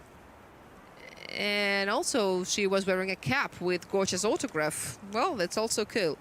And this is the 3-point penalty for the internal touch and go. 2 points for the wheels. Everything is confirmed by the deductions made by Stanislav Dolgih. 1 point deduction for the angle and some deductions for the style. And this makes a total of... the total of 87.5. That could be better, I know, for sure. And everyone who can see the difference between 87 and 100 can understand it as well. So, of course, we can't wait to see the second run and some improvement. Grigory Burlutsky, the champion of RDS Europe, and also the guy who gave his teammate a chance to practice more because he's got a backup car. And now this far, Grigory Burlutsky on board his F22. He is already doing the Furidashi, collecting the second clip, and then he reached the third one. And now he makes a transition, and through touch and go 4, he's moving to touch and go 5 to the 6. And yes, he takes it without any violations, at least as far as the borders of the track are concerned. And then thank you very much for this view. It's absolutely brilliant. And we are moving on together with Grigory Burlutsky through touch and go 8. And the champion of RDS Europe is collecting the last 2 touch and goes, and together with us goes to the standby mode. I want to thank our director for this beautiful view, for showing us the entrance into the big curve where we've got the touch and go 8s, all the 4 of them. Interestingly, very interesting structure. And we can see perhaps the best run ever, the best run of this configuration. It was very, very nicely done. And on this replay, you can tell that the car, without any extra acceleration, can go straight but sideways. And then Grigory Burlutsky presses the accelerator and the car pushes inward. You could tell it very well. You could see it. And this makes me really happy. Maybe he overdid it with the angle near the entrance into the curve. Let us not deny it. But the speed was still very good. He didn't let it go down. Because if he did, the judges would not like it. And if there was a chaser, he wouldn't like it too. There are 2 dotted lines that mark the deceleration zone, and it looks like Grigory Burlutsky didn't really use it. It looks like he didn't let the acceleration pedal go. And here, having jumped off that little step, where you have those bumps, Grigori started moving towards the finish. At Nring, he has been many times in circuit racing and in drifting competitions. Grigori Burlutsky has tried almost all the disciplines of motorsports. He's a prize winner of Rally Championship and Russian Circuit Racing Championship. But it was just a foreplay because the main competition, the main event is here. This is RDS-GP. And here RDS-GP, Grigori Burlutsky has been very patient. After spending some time in RDS Europe, now he's in the top league. Thank you, guys. Thank you. Yes, we are showing you for a reason. Let's add some love to our vibe. And as far as Grigori Burlutsky is concerned, he is not the only one who has tried other disciplines of motorsport. Carville Racing Team, let us not keep it a secret that this team was basically founded around talented racers who has been performing in various disciplines. And it's really great that teams from one discipline can take part in another. And the team is not saying goodbye to other disciplines. So they continue carrying this motorsport mission. Oh, this guy is very comfortable. This little boy is having the time of his life. But I'm a little envious, really, because he's so comfortable. This is maximum relaxation. I wish I could have the same. The weather is sunny. There is a little breeze, and he's lying like that horizontally. I wish I could spend all my life like that. But as far as I can tell, our judges are trying to find all possible ways of deducting some score from Grigori Burlutsky. What can we deduct? There is nothing, because he's been really perfect. But, well, this has been a really very, very smooth run. Oh, I really love seeing you. Yes, especially you. Yes. This nice group in striped t-shirts. Yes, yes, yes, this is what you're supposed to do. 50% you have completed. Oh, wow. Do you see it? Nothing for the line. Minus 0.5 for commitment. Oh, Vladimir, you're so cruel. And Anton Novikov also takes half a point away. All right, so this is maximum for the line, almost maximum for the angle, and this is 97.5, and we've got a new qualifying leader. Leonid Schneider, step away, says Grigori Burlutsky, and he sits down in the best chair of the 90+ club, and he does it in his first run. And from his picture, you can tell that he knew what score he might get. You know, he didn't really show anything impressive during the practice session, and then it looked like he woke up. Anton Klimko, the author of some very interesting practice runs, and this was a very aggressive Furidashi, some line problems, but still, this is just the first sector, and there is quite a lot of angle, very generously, and then he gets to the start-finishing line through Zachingo 6. Another transition, the small angle. Woo! No, no, no, no, no. Goodbye, cones. And Anton, what are you doing? And what is that? Oh, what are you doing? It hurts me to see that. Yes, F22 decided to play an excavator. Oh, this is a technical problem. This is a technical problem. There is some smoke or steam coming from underneath the bonnet. And yes, it looks like a fire extinguisher is required. Yes, and what is that? Now, maybe there is nothing to extinguish. But it looks like there is something. Or is it steam? At least, if it was smoke, I think there would be no steam on the windshield. This is a 0 for the first run, and maybe something was damaged when the car got outside the track. Let's see.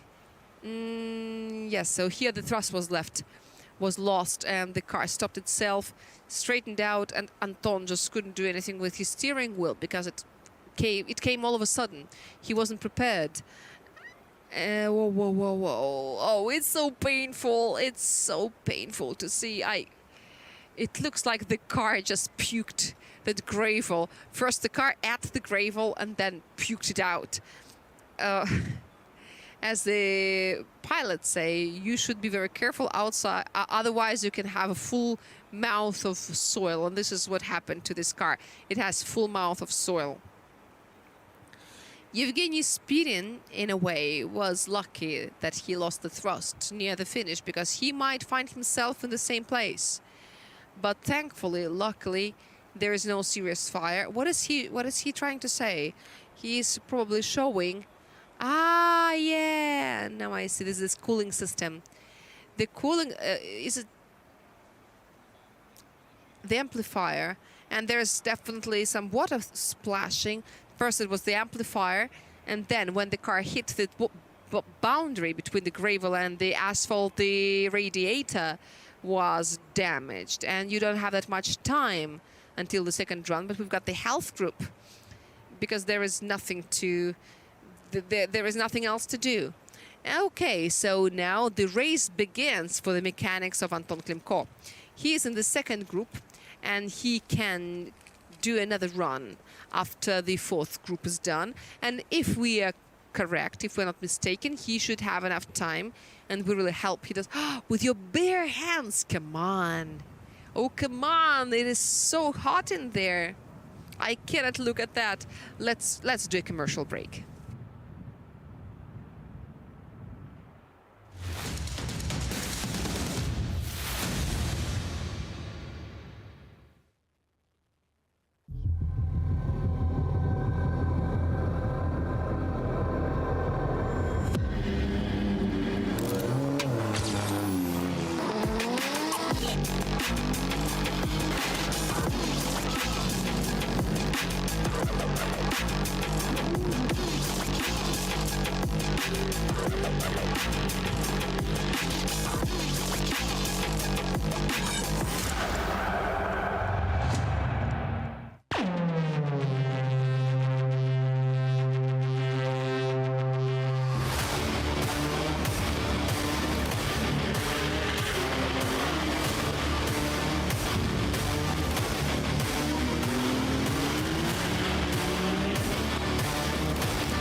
Таймап – это больше, чем дрифт. Это новая история. Это время первых. Вот команда Таймап выходит на первый этап этого сезона.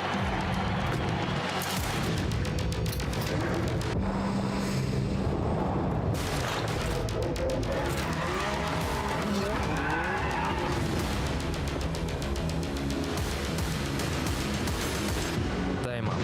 Дальше. Больше.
сезоне главная интрига, то, что у нас впервые есть легкая машина в умелых руках.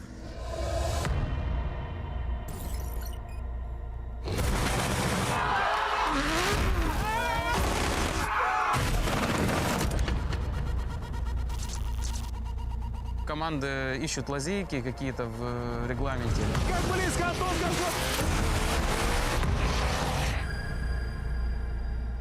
Ничего нельзя сделать.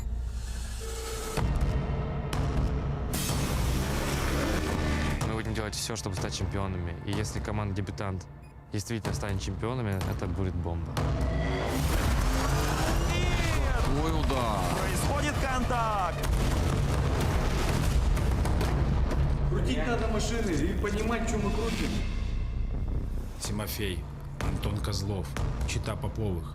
Они все зависают в автосимуляторах.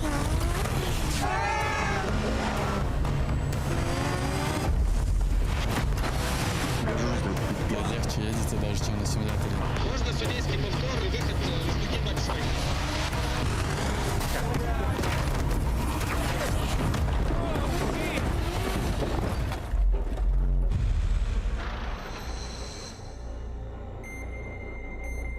Для команды это, конечно, большая проблема.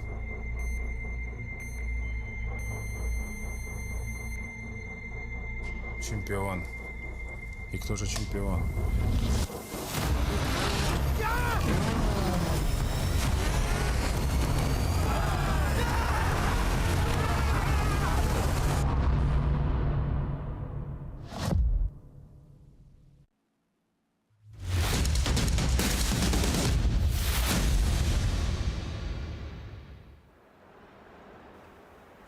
And we continue. Speaking about the tire battle, the series is available on RDS TV, and 3 episodes have already come out. And now this is the youngest, the 8-minute younger brother of the Popov brothers, Ilya Popov, number 22, 370Z, and the first qualifying run for this young driver. Evolution Yuka ADV by Одержимые Motorsport, the longest team name in our history.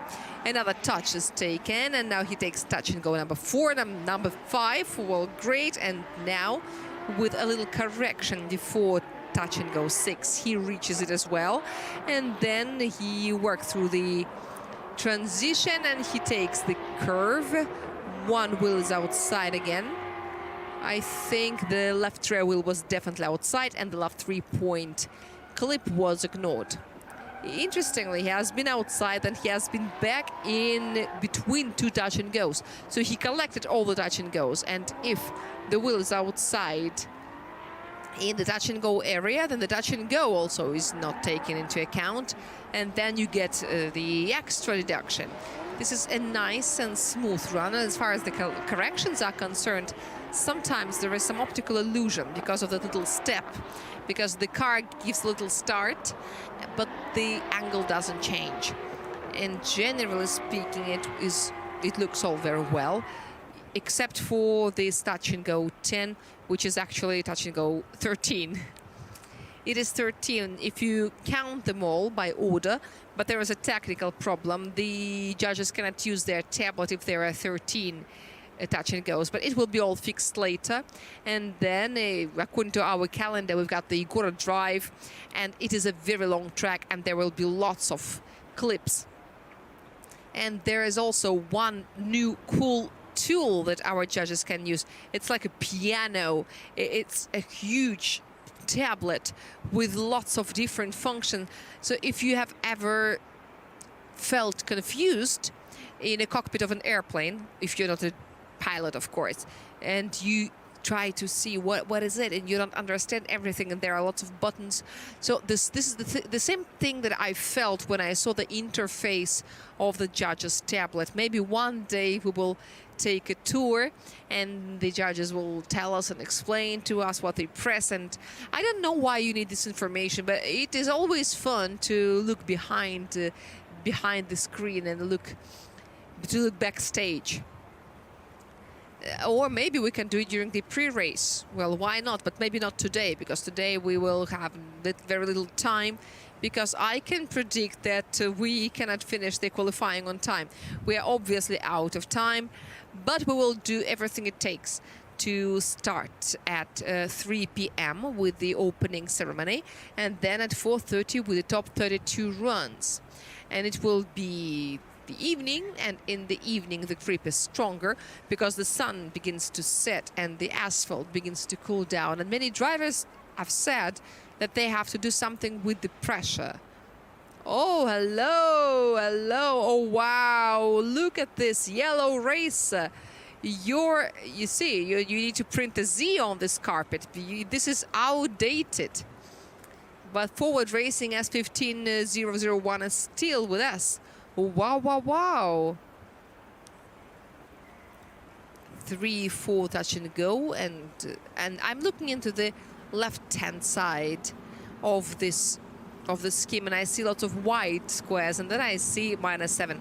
23-30 maximum for the angle, and very good score for the style, and this is 89.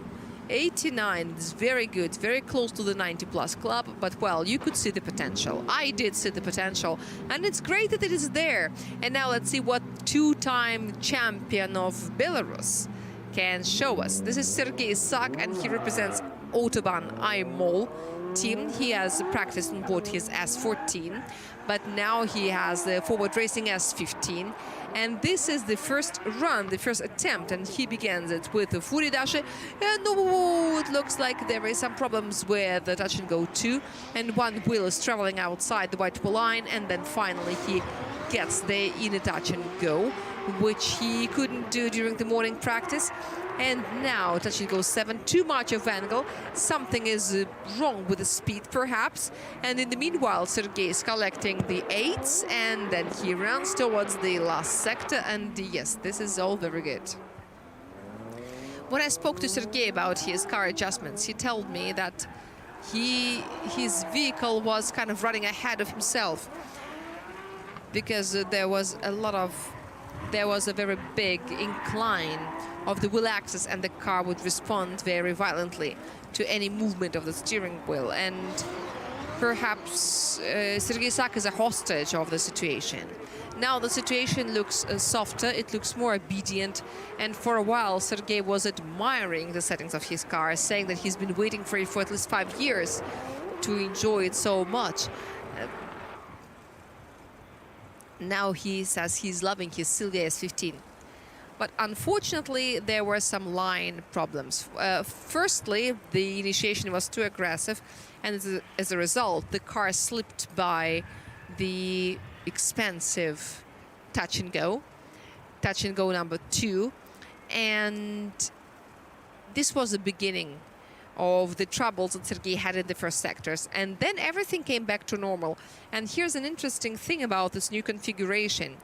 It allows the driver to fix his mistakes. So if you do anything wrong at the beginning, you can still pull yourself together and go correctly in the last sector. As far as Sergei is concerned, at the entrance into the curve, the speed was 110 kilometers per hour, and the speed there was quite stable, some 90+ kilometers per hour, which conforms to the judge's task. Sergei was running at an angle which was close to little, medium or small angle, I mean visually, without using any measurement systems. Yes, the score is ready. You can tell that line-wise, this is -2 points for one wheel outside. For the angle, it's -6, which is the penalization for those angle corrections in sector number 3, which happened after touch and go number 7. This is the greatest of the troubles that he had on the way. 57 degrees, because according to the task, the angle is supposed to be little. At the same time, it is very close to 90. So we will expect some improvement from Sergei in the second run. And we will see it very soon together with the drivers of the second group. And we should also expect some improvement from Anton Kozlov, because his result in the first run was 90.5. He is now 5th in the interim qualifying rating, and now he's ready to show us the second run. He's from Ulyanovsk, and in his rookie season he came as a vice champion. He is sliding along the white line from touching 02 to touching 03. Too much angle, but this is the way it should be. And then through the inner touch he runs to the 6. Very nice. By the rear wheel where it's supposed to be, and then it's also stabilized with the handbrake. And then Anton Kozlov is gathering all the 8s. And here I have a question: what happened to the left rear wheel in the last sector? Also looks convincing. It should be remarked that Anton Kozlov makes an impression of a, of a best bright pupil in drifting. This is the vibe that he's got around himself from the very beginning. That guy from the front desk, the bright student of the class. This is him. Yes, and this is like a professor in drifting. Of course, every drifter is a professor somewhere deep inside.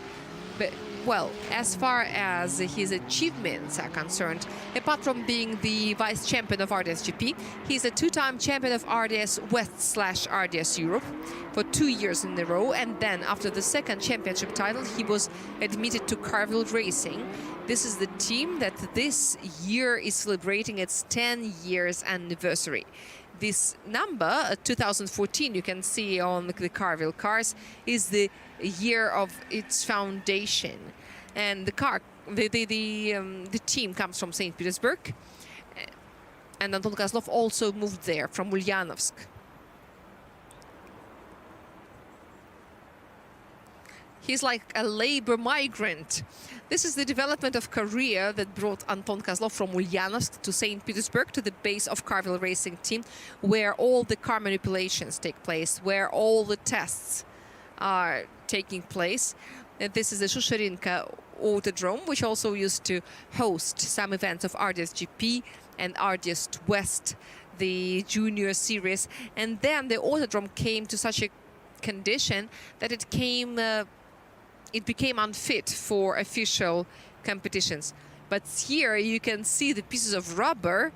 The Westlake pieces are flying away, are flying around, splashing from underneath the Linglong tires. So the drifters the style parade, the fashion show. Hello, hello. Let's announce the best hat competition. We just need to decide on the prize, and then we've got so many candidates. Yes, don't forget about hats, please, because the day is very sunny. If you don't have any, you can go to RDS shop.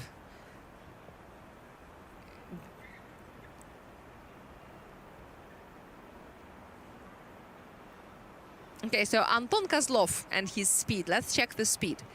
The angle was little where it was supposed to be, around 30 degrees. Then it came to almost 60 at the entrance into the curve, which reduced his speed. But how critical it was, let's check the commitment. And no, there was no penalization. It means that the speed reduction was still within the limits of rationality, and let's remember it. And the total result is very good. There is some good increment. And let's see the final result, where he finishes 96.5, and this is rank 6, and this is only second group, so it will be even more. It is gonna be even better, but now this is Damir at the start. He also had 90.5 points for the first run. The run was great, but there were some problems with white lines and the wheels that crossed them in the wrong places. And I think that everything has been analyzed. The spotter of the team is Fyodor Vorobyov, also a very famous person. I'm sure that this is a name that you have heard a lot. And Fyodor Vorobyov told me that the perception of drifting really changes depending on what role you're performing, a driver or a spotter. And this is Damir Idiatulin's brand mark in the clip. And here, oh wow, so smooth and so nice, but then there was some problem, as in the first run. Now let's see what Damir does in the second. Oh, great, bring the fire extinguisher, because this guy is metaphorically on fire. And the last sector was also great. Maybe the judges noticed something in the commitment, but line-wise, it was brilliant. Excellent, Damir. That was the run of a lifetime. Plus, minus, the same as it was in the first run, except for he's staying within the track.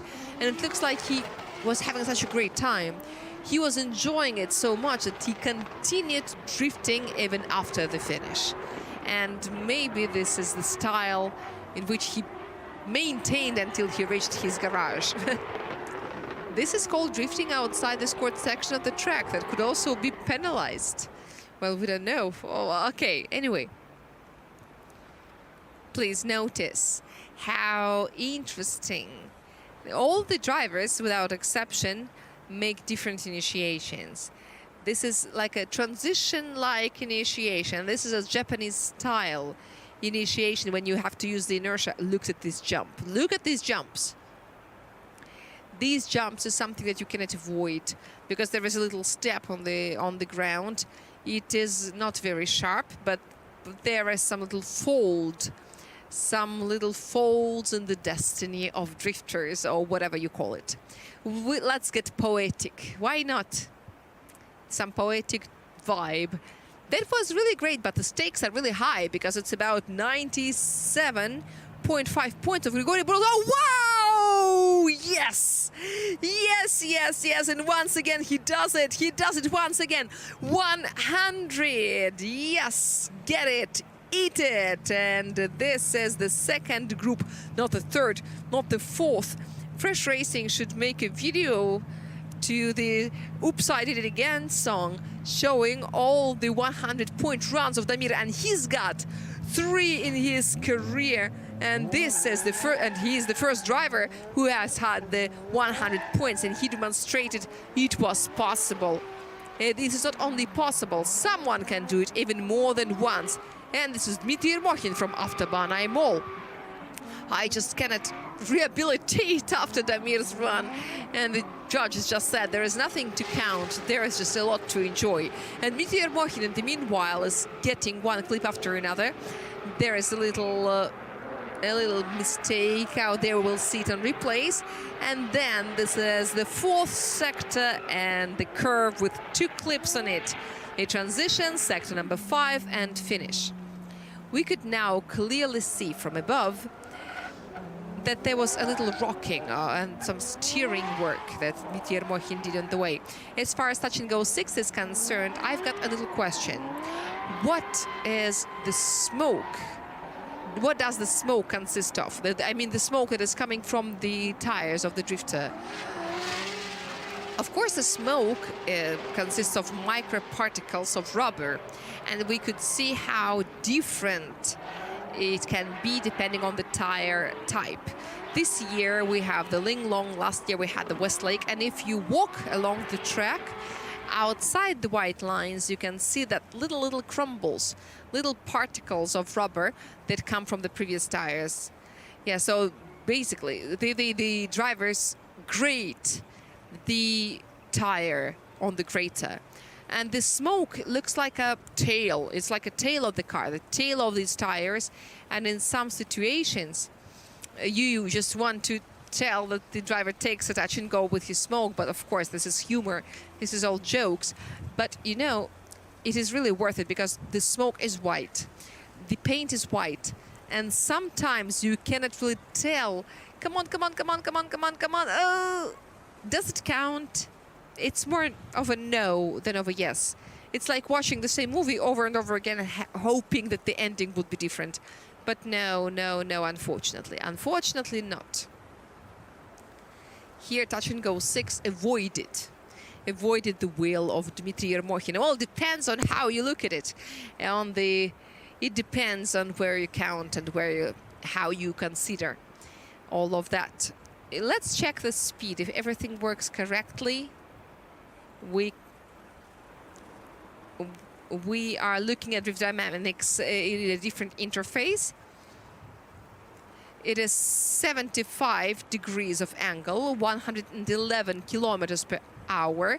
Then it fell to 88, and now let's compare it to the commitment score, and everything will be clear. Okay, yes, Yes, there is some penalization for commitment, but in Sector 3, not in Sector 4. Wow. But no penalization for fluidity from Vladimir Safonov, which means that touch and go 4, everything was good. And then we write it down. 94.5. 94.5. This is a very good result. That is not very good for us anymore because Daniel spoiled us completely. He spoiled us and he now shifted the reference point to some unachievable heights. Grigory Burlutsky is one of the few guys who can really do something very similar. But if Grigory Burlutsky gets 100, he would be impossible to surpass because it would be a killing combination. 97.5 and 100. And this is his second run. He opens on time, collects touch and go 2, even though he slides on the very edge. Then he makes the transition and now he begins falling 4 meters down through touch and go 6. I believed more than I saw it, but then I saw it as well. And 1 wheel is outside, and he brings it back, then he sends it back again, and he brings it back again. Yes, so the last sector, also with some problems on the way. Some problems with the white line. So let's see. As far as I can see, there is no improvement, just because the first run was amazingly beautiful. And here, unfortunately, we'll say goodbye to 100 points. Dream of Grigory Burlutsky, and now I can explain you why. I can explain you when it happened. At first, it was more or less fine. It was okay and very promising, but here I said goodbye to the dream when he was approaching touch and go 6, because there he had some little hesitation. He let the gas go for a while, then he straightened and he pressed it again, and then the curve, the pre-finishing curve, let's call it this way, the touch and go 8 line was kind of unstable. Yeah, unstable on one hand. 2 penalties for the same wheel. Yeah, this is a funny situation, and this is exactly what it would be like, because you cannot make it any other way. But you see what the thing is. If you go throughout the curve with 1 wheel outside, you are not getting anything for the clips. You get -2 for the wheels and -8 for the missed touch and goes. And we can see that some very beautiful masterpiece replays. You see here is wheel outside once, and then it is outside once again. And moreover, it looks like he couldn't get back in touch and go 3. He's like a postman who rings twice. Anyway, he's from Leningrad, from St. Petersburg, is he? And I'm not really sure that Grigory Burlutsky saw the city when it was still Leningrad. No, he didn't. He's born in 1995, so there was no Leningrad. There was only St. Petersburg on the world map. Just like... Okay, but he was where he was supposed to be here. But look at this... Look at this skill. Aha! Only 1 penalty for the wheels. Okay, fine. And commitment also was penalized in Sector 4, just like fluidity, by the way. This is how it looked through the eyes of the style judge Vladimir Safonov. Let's check out the final performance.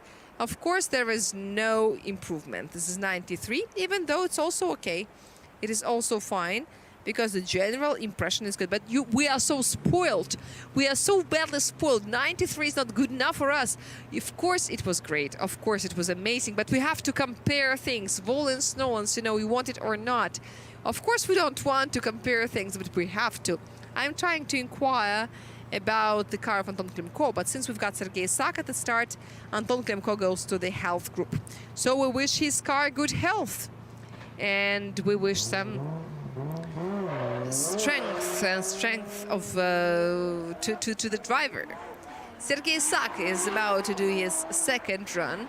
In the first, he got quite nice performance. It was 87, and we know what he can improve to turn this 87 into something better. And in the meanwhile, he is doing great. The first two sectors were better than in the first run. And now he only has to add the other ones.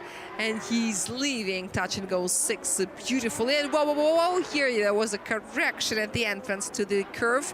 He narrows down the line, but then widens it out again. But as he widens it, he overdoes it. Kind of overdoes, overperforms. And I have a feeling that there will be an improvement. But before Sector 4, it looked more significant. It looked more promising. He did it well with the initiation, as there was no correction that he did previously. And as far as the rest is concerned, I would remark his stability and high quality of the runs. I can feel that he was close, and he didn't angle down and touch and go 7. And we are now seeing how narrow line can turn into a wide one, and how it can normalize near touch and go 9 and touch and go 10, which of course is very nice to see. And of course that Sergei Sak is also very happy that he did it, and all the spectators are glad and happy. Everyone except Ilya Popov, who is probably for the first time in his life just cannot make it in his turn, but he can still come for his second run before his second group finishes the performance. He is missing his turn. He is missing his run, so he's only got 89 points. Well, this is not a reason to go to the health group, because then his run will be annulled. All right, this is too much of a risk, and Ilya Popov and his team wouldn't do it, of course. Risking it like this would be very irrational. Even the smallest technical situation would cause you miss top 32. We continue the hat parade. Thank you very much. I would thank all the participants. Sometimes you don't announce the competition beforehand, but it happens. Okay, that's cool. It's great to see some well-prepared spectators. They know what to bring. They know what to do. And we're watching the replay of the Sergei Sak's run, and the judges are also trying to study and analyze what happened. And let me announce that the driver of Evolution Yuka ADV by Одержимый Motorsport, Ilya Popov, is not doing his second run because he was the first in the second group, and he was supposed to be the first in the second run as well. Previously, our regulations allowed to do your run at any time, regardless of the order. But now it doesn't work this way. You can go to the health group, which is now officially called this way, according to our regulations. But then your first result will be annulled, and there is something to annul. So it would be very sad. This is too much of a risk. All right, but how much score does Sergei Sak have? Let's take a look. 28, 26.5, and 38. And there is an improvement, yes, obviously. And how much does it make? 88. You could do it better, of course. Okay, so whatever. This is rank 9, and he is still in the top half of the qualifying protocol. But there will be lots of candidates to push Sergei Sak down. And we are ready to begin the performance of the third group. And yesterday we had a discussion of who is the oldest driver of RDS-GP. But there were two candidates, Boris Abramov, who you saw, and Sergei Sak, who you just saw. So Boris Abramov is older. So Sergei can say that he's not the oldest, and he can be proud of not being the oldest. But those who saw Boris Abramov live, he doesn't really look that old. He doesn't really look his age. He looks amazing. Well, okay, so let's proceed to our agenda. The third group of our participants is preparing to qualify, and suddenly we see Georgy Chivchan in the third group. But we saw it all. We could see this crazy battle of 3 heats that he had versus Artem Shabanov in the previous stage. On Thursday, it was so great to see a tandem run of Gocha and Artem on this beautiful configuration. It was so cool, and yesterday we showed it on the news. Let me remind you once again, everyone who missed it, you shouldn't have. because we told you lots of interesting things, and we showed you and told you lots of interesting stuff, because we had only 30 minutes, but that video contained tons of useful information. It was amazing in the concentration of useful information. Very brief, but very interesting and very useful.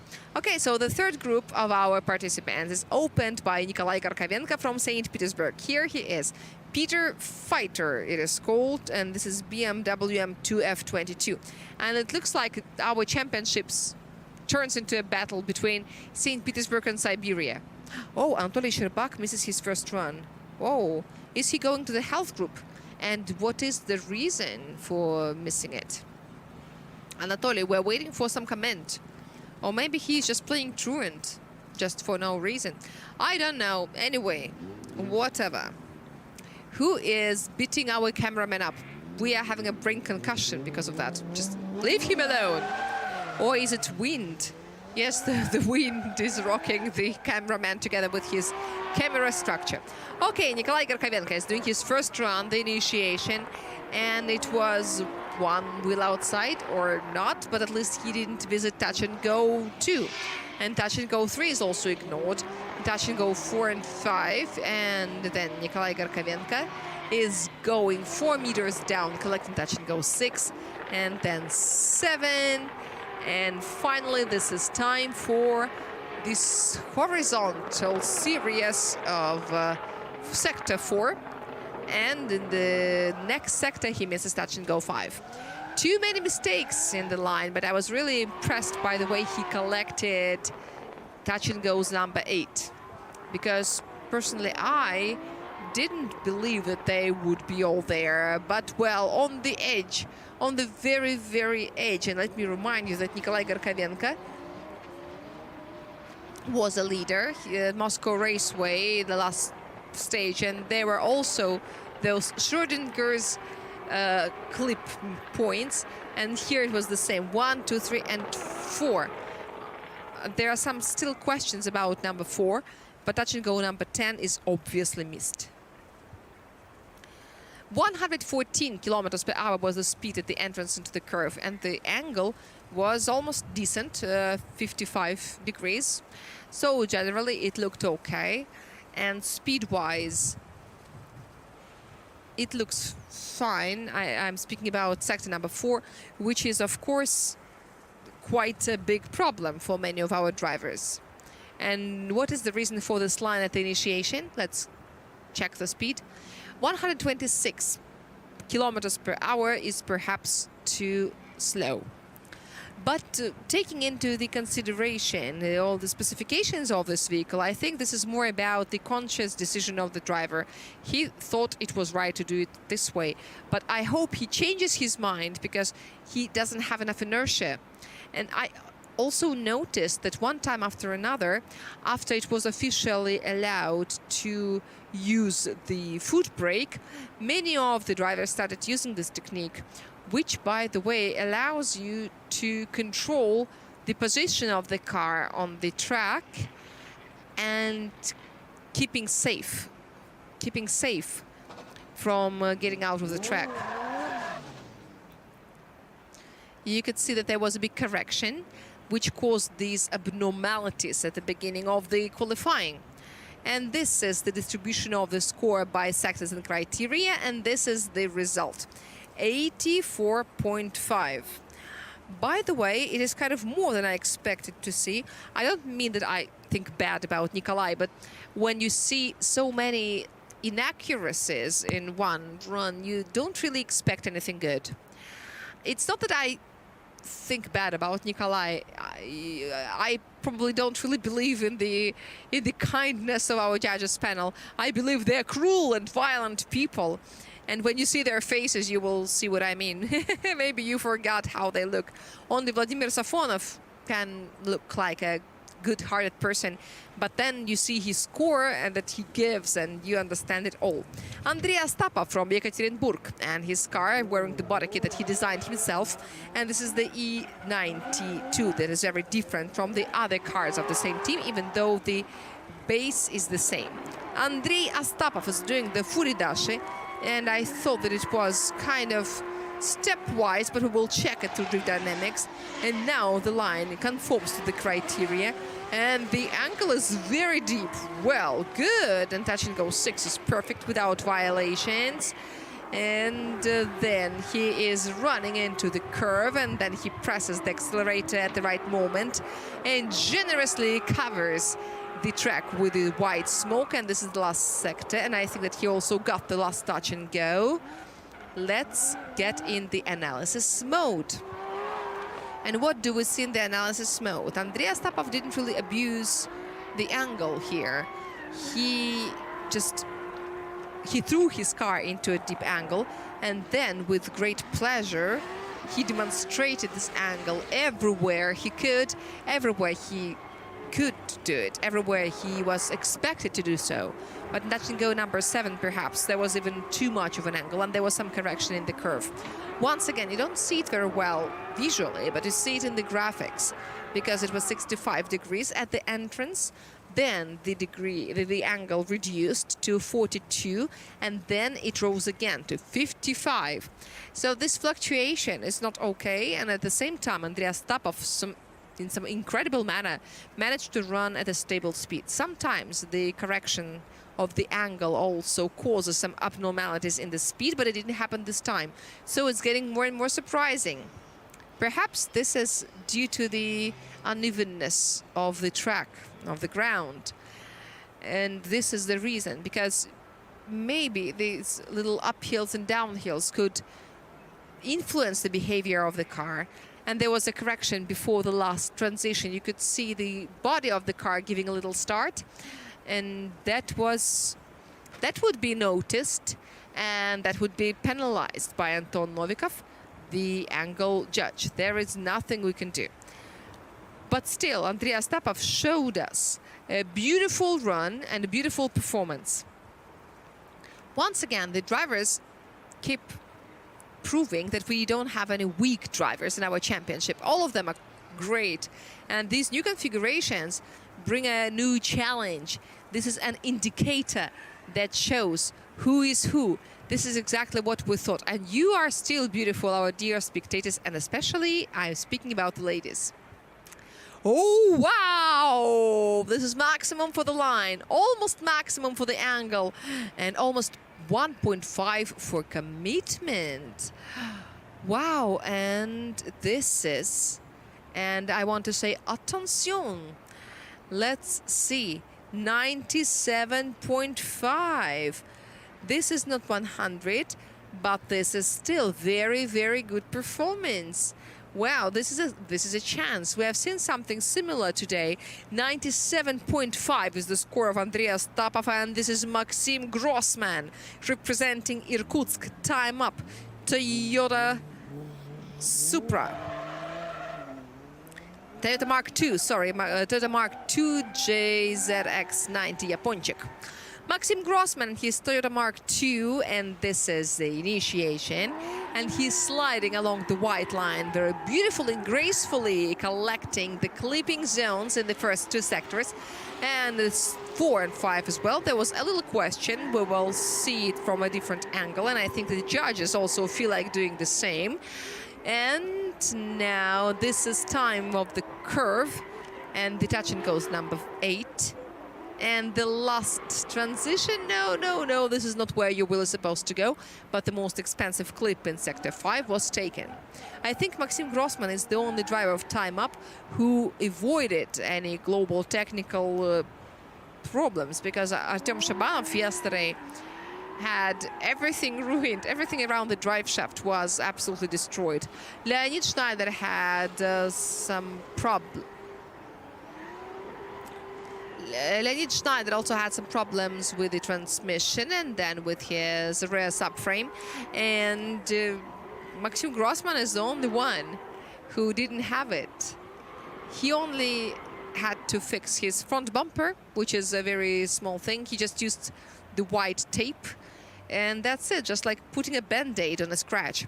And as far as the run is concerned, well, sincerely, I usually like praising the drivers, but now I want to be critical. I've seen better. I've seen Maxim performing better, especially at the practice sessions. but in numbers it looks quite well. The initiation, which was almost the 130 kilometers per hour, and at the entrance into the curve it was around 118. So the basic standards have been fulfilled. He had some problems on the way, of course, but the required result was achieved, and it means that he still has a chance to improve.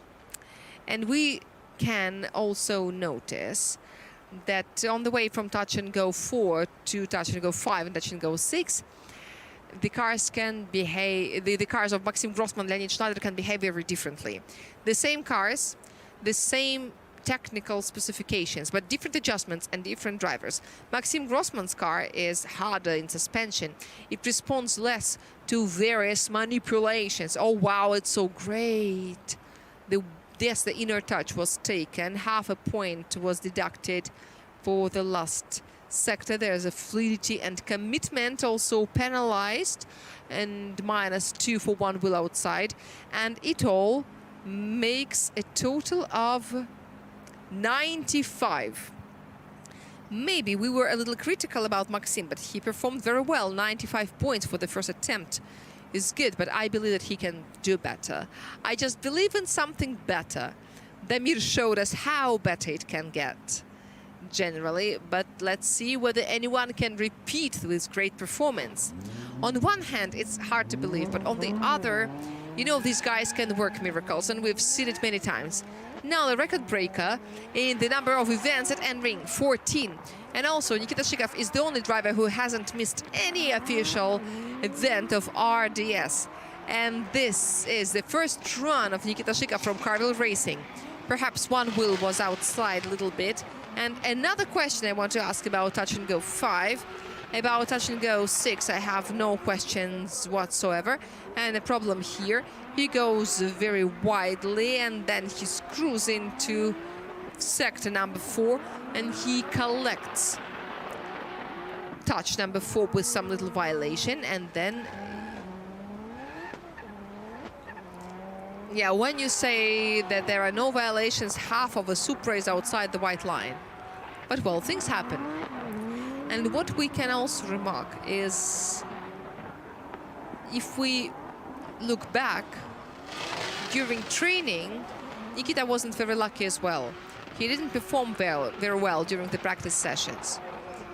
It's not the track, not the configuration, not the style. I don't know what it is, but something is holding him back. Something is holding him back from showing us some stable run.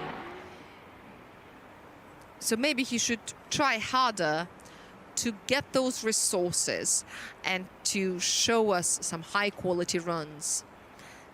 By the way, Nikita was the only one who complained of little visibility during the downhill run. He said that he is so low in the Supra and he's got this big hood and it is hard for him to see where he is running. And Nikita is also a tall guy, and maybe this is why he has to be sitting very low, and this is why he cannot see where he's going. He has to put his seat very low so that he fits in the car, and this is the root of all the problems. Or maybe it's not that he's sitting very low, he's sitting very far inside the cockpit. He is kind of withdrawn backward because he's got long legs and he needs space to press the pedals, to manipulate. So this is why he's seated this way, and this is why the problems can appear. Nikita also asked for some mark to be put near the touch and go, and then I was worried for the time up tours.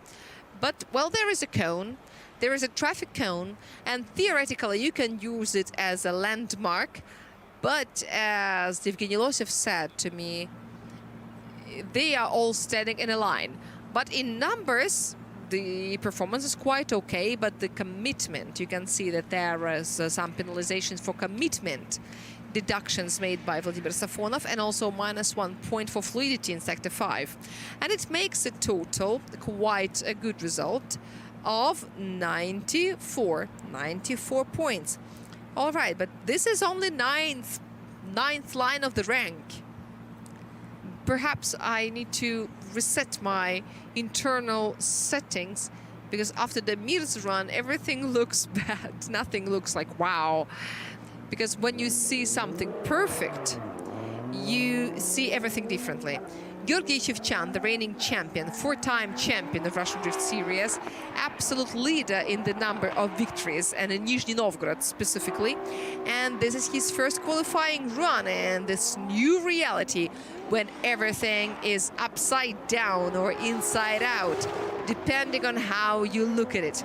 In the meanwhile, Gocha is working very greatly, going from inside to the outside, and very beautifully he positions his car on the curve, and oh yes, he loses some wheels outside. This is -2, and this is also the last zone, which is -5. So therefore the maximum he can get is 95.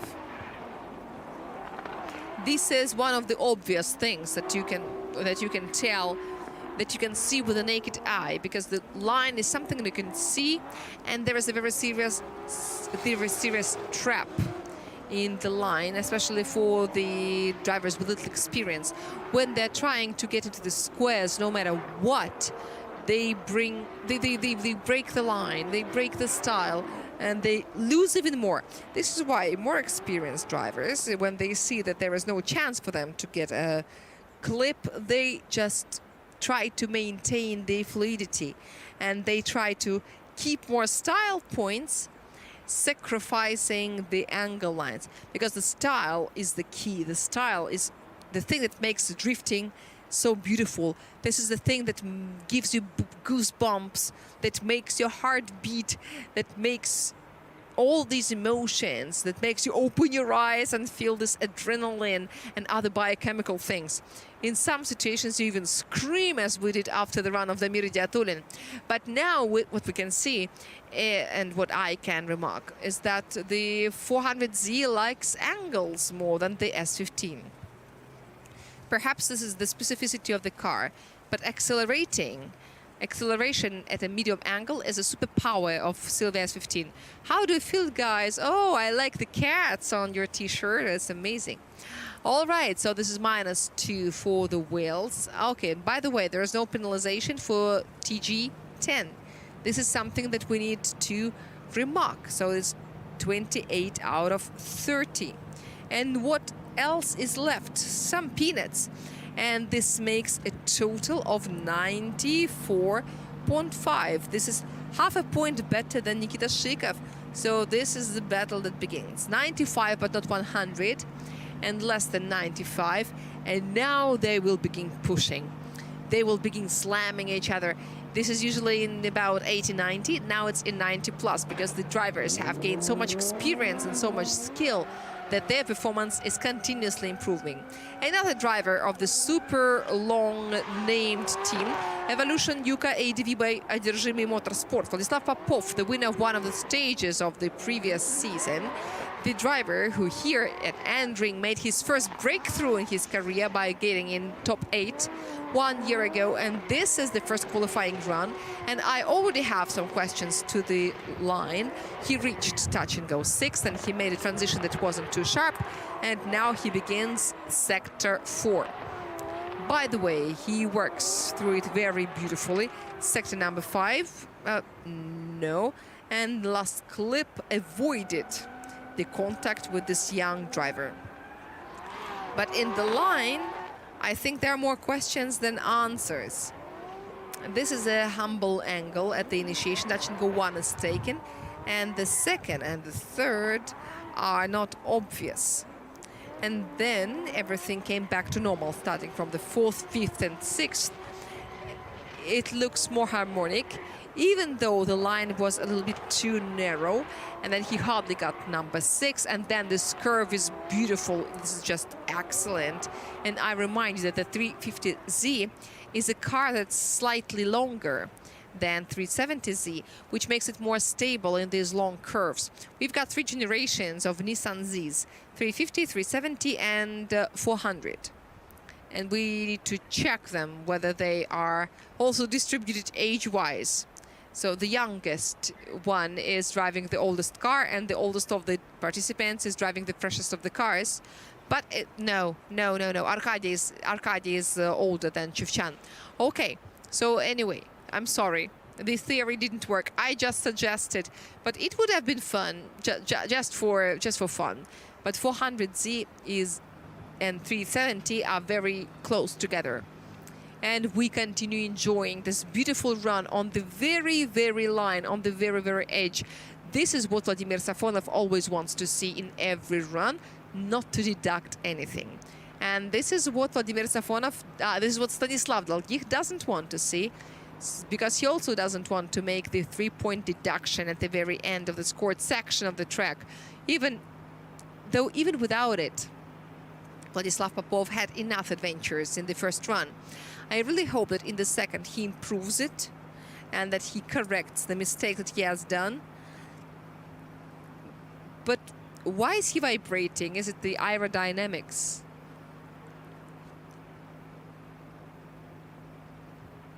It's been vibrating all the way.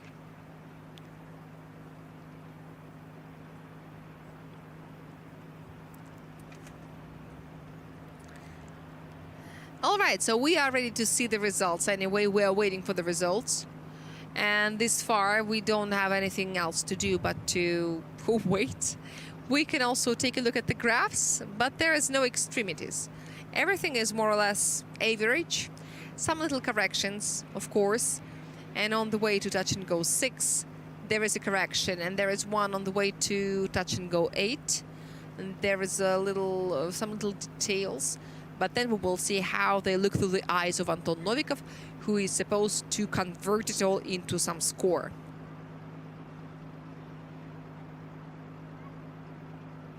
But let me remind you that Vladislav Popov finished his first run, and now the third group is beginning their next run. Perhaps Anatoly Sherbak goes to the next group, I mean the health group. And in the meanwhile, we're looking at the results of Vladislav Popov, and this is not bad. This is 85.5.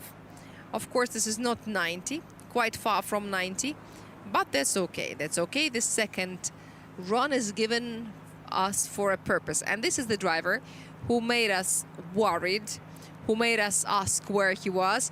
And here he is, and his hat is still there. And I guess Anatoly Sherbak should also take part in our hat competition. Or maybe he can be the initiator, because this hat is his mascot, it's his talisman. And he has been wearing it all along. And now he is running very close to touch and go 3, ignoring touch and go 2, takes the inner clip. And the speed here on the way to touch and go 6 is kind of strange. He is going by touch and go 7, but there can be some questions to touch and go 7. The line at the end of sector 4 is too narrow, but there is a very tough correction at the end, and he misses the last clip. This is not good. And this is perhaps the nerves. Perhaps these are the nerves of the drivers, because everyone has nerves. Or maybe something is wrong with the car of Anatoly Sherbak, unlike the car of Boris Abramov. Now there is that decoration on the hood of the Silvia, because he now represents the team of VS Team Car X. And, well, this is not exactly a Silvia, this is an SX, because it's left-handed. But geometrically, the VS Team all has geometrically the same livery, but the colors are different. Yevgeny Spirin has blue, Alexei Vakhtin has got green, and Anatoly Sherbak has yellow, because basically the car was initially yellow, and this is the first drift car of Anatoly Sherbak that he got in his garage, or maybe the first S14 in his garage. He's also a big lover of S14s, S13s. He also has a Laurel, so he's a great lover of this type of vehicles, and he loves experimenting, and he likes engineering, and he commits all those engineering miracles. Anatoly Sherbak is a person who has got his own vision of the things and his own approach. Just check out the position of his car body in relation to the road. We once spoke to him and he said, who said that the center of gravity has to be low? Maybe it works in circuit racing, but in drifting, no one checks it. And, well, he still has a very good base of knowledge. And he misses the 2 zones. He misses the 2 expensive zones. And then he only has 24 out of 30. In the angle, he's close to the maximum, and he loses some points for the style. The style is a thing that is very hard to evaluate. So this is 87.5. 87.5 is the final result. And here we forgot to emphasize that that was a self-saving session because he missed his first run, and this is a brilliant self-saving. Nikolai Garkovenko, who had 84.5 points, is now going to improve his performance, at least which I hope he would do. There were some obvious mistakes, and if he eliminates them, then his performance will be beautiful. Okay, there is a correction. Then he takes touch and go 2 regardless of the strange movements of the body. Then he collects touch and go 4, and he gets in touch and go 5, even though the line is a little funny. And then this line holds him back from taking touch and go 6.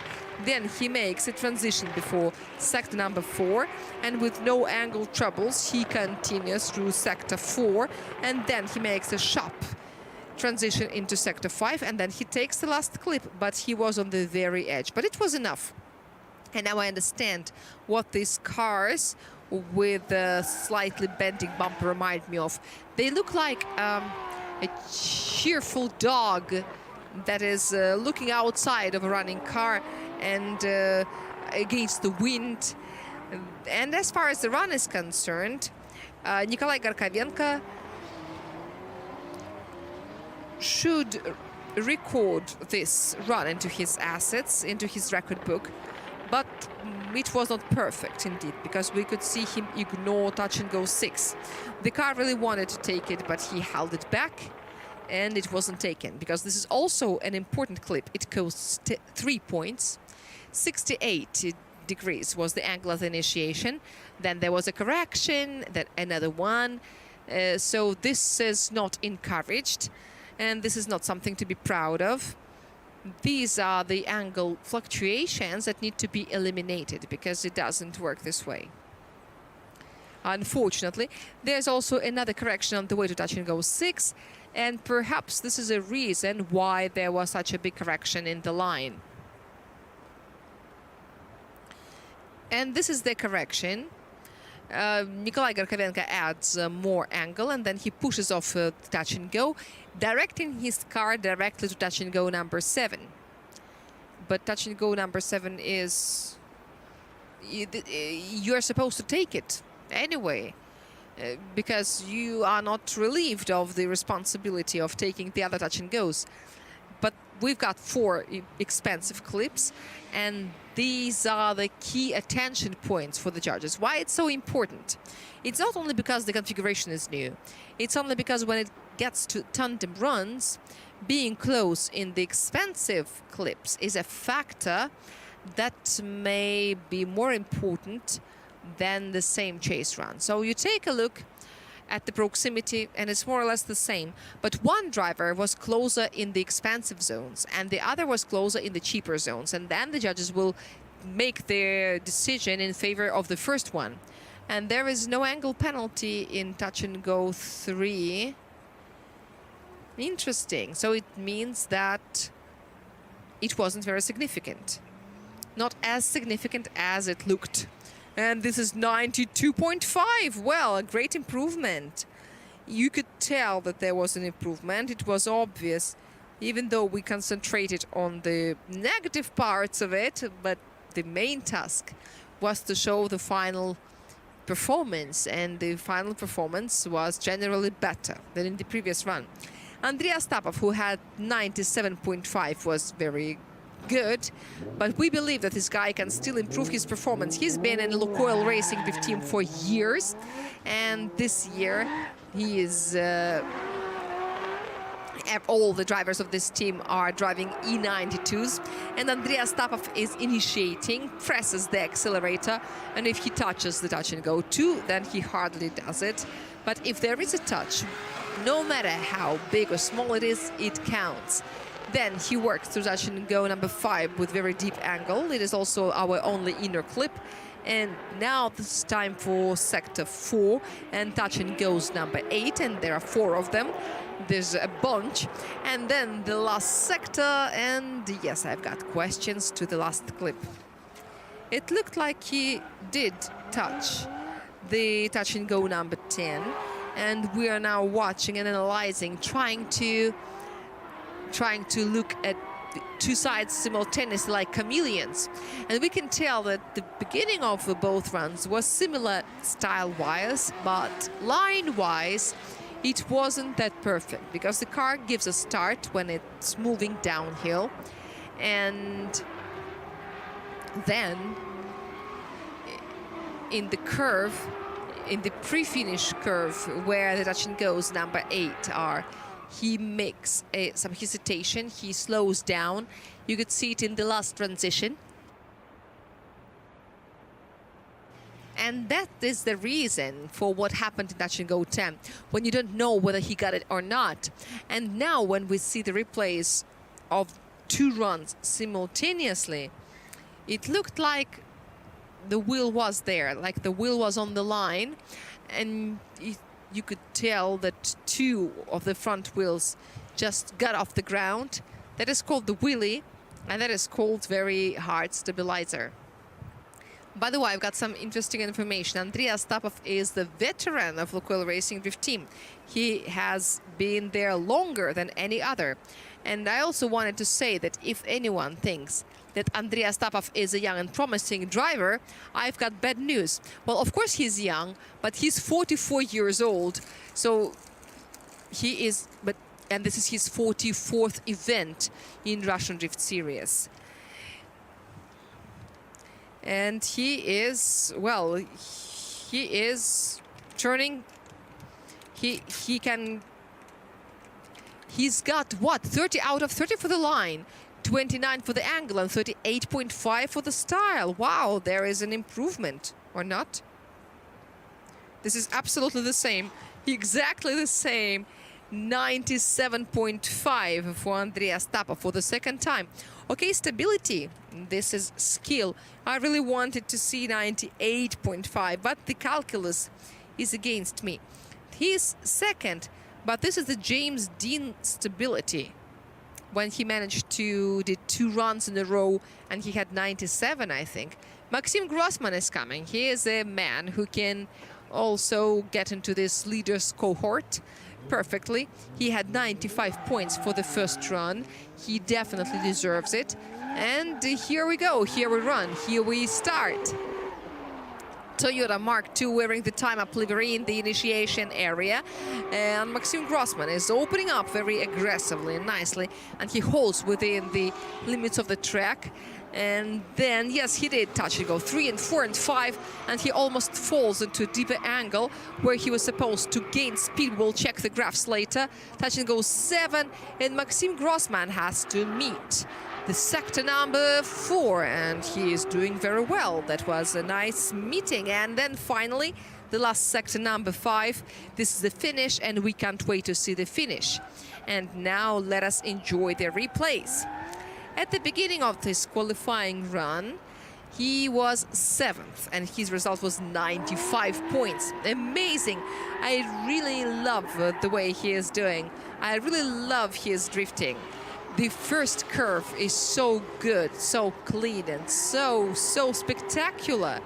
He is going very close to the edge of the track. Of course, there is some little roughness, but the general impression of the run, I am trying to forget this amazing run of Damir Idiaturin, and now I can see that this is also a very good run. But the general level of qualifying this time is over the top.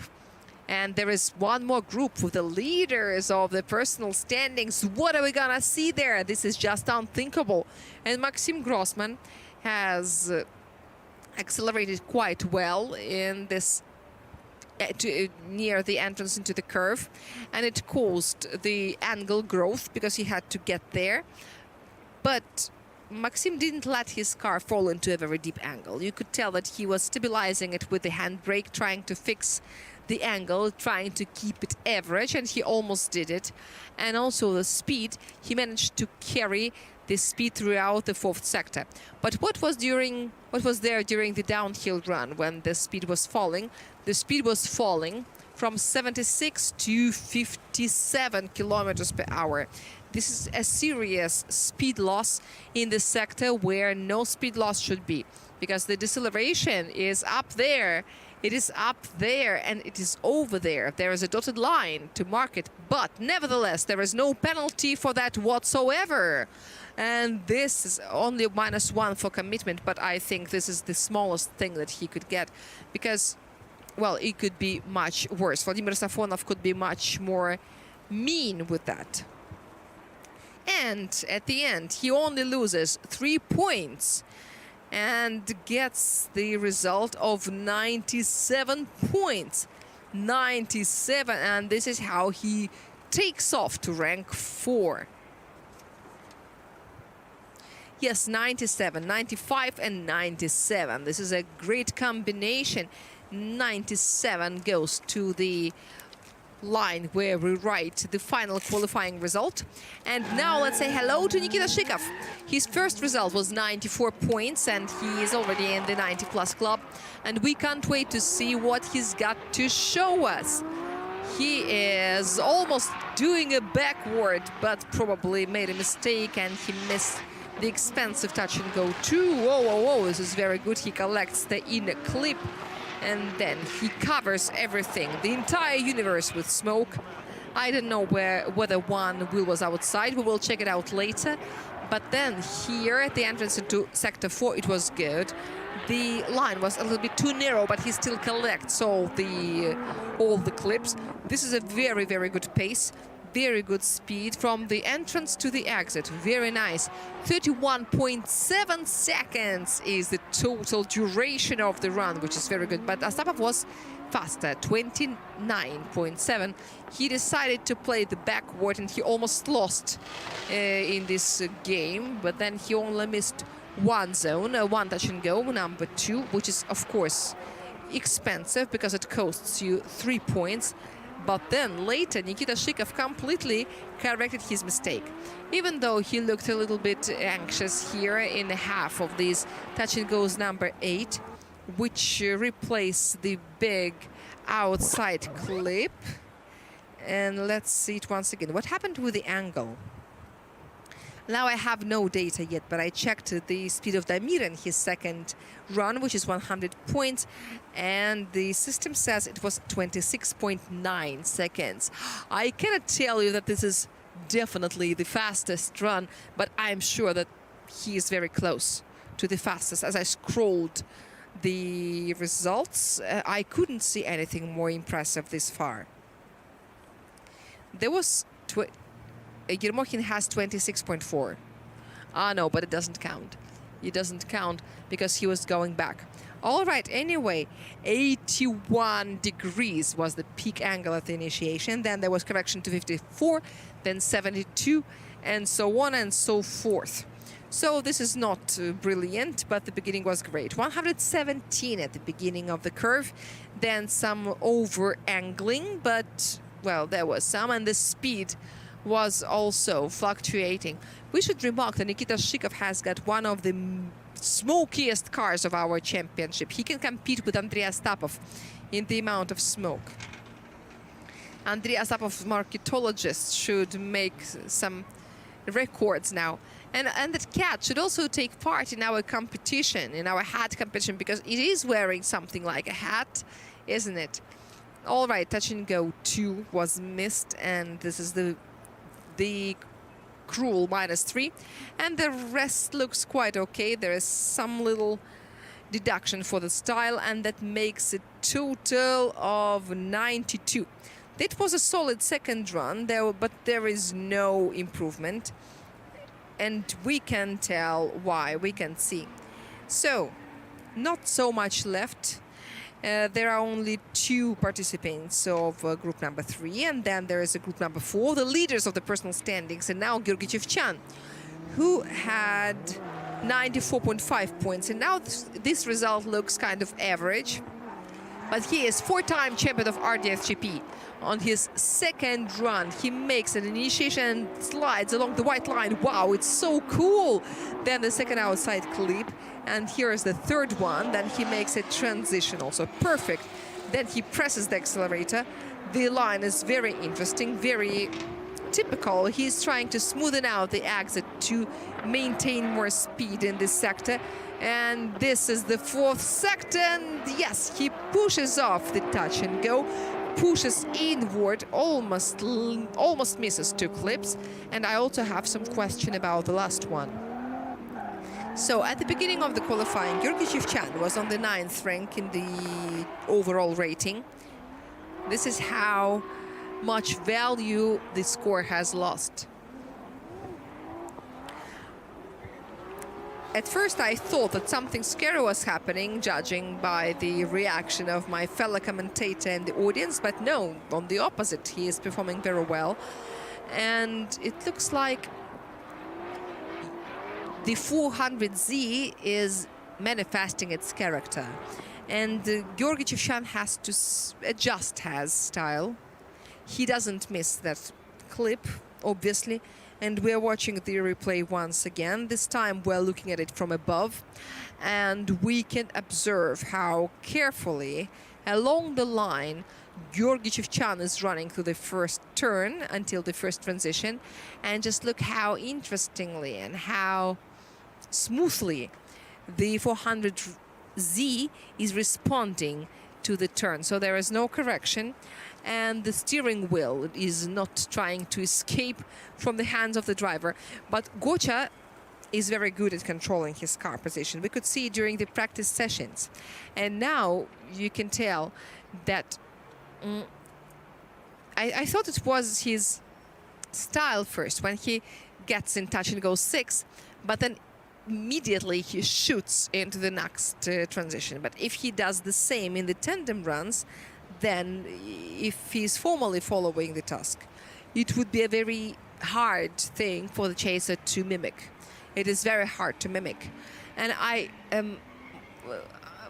don't know when it was random. Was it random then, or was it random now? Because we never know what is happening in his head.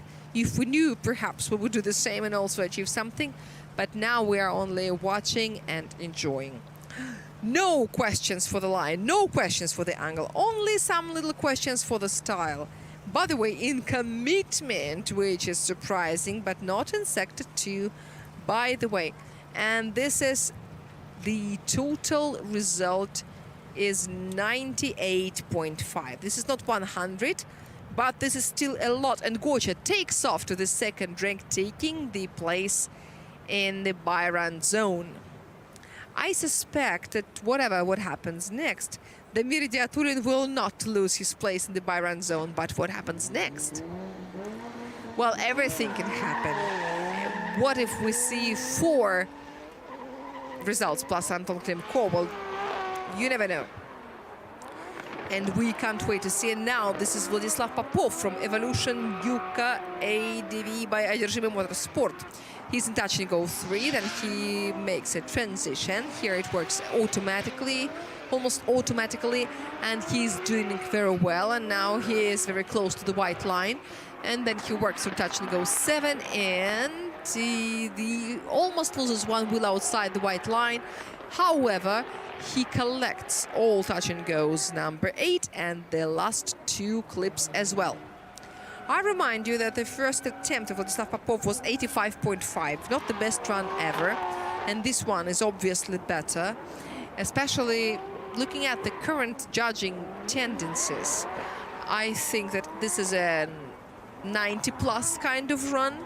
I think that no one would be surprised because, well, what is 80? We want 100. This is what makes us happy now. And this is good and nice and beautiful. And apart from having a little commercial break as we Except for we have a little break as we are waiting for the results, we will also have a little break while the marks on the asphalt are refreshed. Because when the lines are erased, it is hard to tell whether the driver has been there or not. Vladislav's seal was vibrating, and Ilya's car doesn't do the same. Or doesn't it? Well, maybe his car has some other aerodynamic peculiarities. Arkady Tseregratsov's bumper is also swaying here and there, going left and right. Vladislav Yerofeyev also has the same thing. But here there is a splitter, and so he doesn't go anywhere. And now, geometrically, the structure is more stable. And we've got the score. And it is... Oh, good. Touch and go 2 was missed, unfortunately. Vladislav Popov misses it. Otherwise, it would have been even better. But, well, we should praise the elder of the Popovs, who is 8 minutes elder. -3 for touch and go, and a little more for the style. And this is the total result of 94.5. And he's 10th in the overall rating. Wow, great. And this is very surprising. Some miracles are really happening here today, because not so long ago, I think that you could, well, if not win the qualifying, but you could be somewhere very, very high in the rating.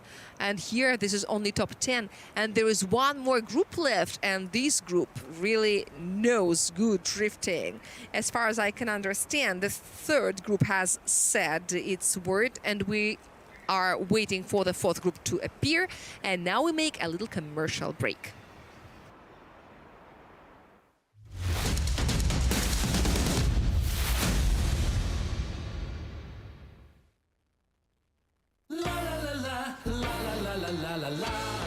У тебя форма есть? Тебе для запекания? Тебе для приседания.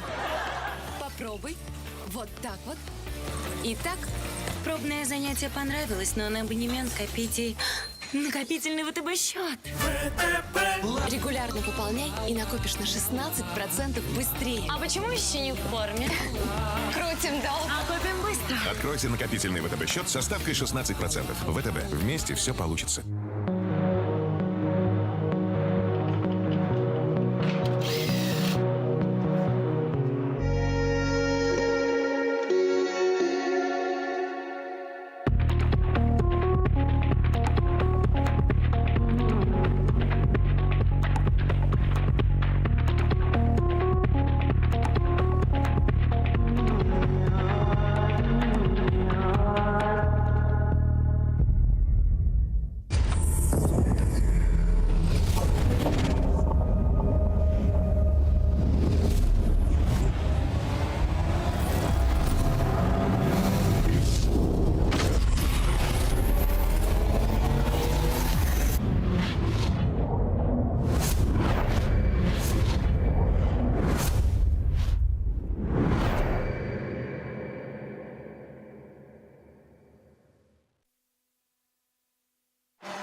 Куда приведет тебя спорт?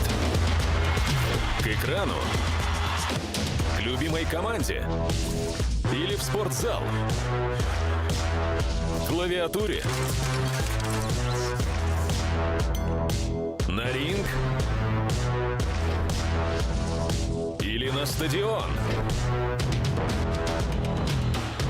Все пути открыты с чемпионат.ком.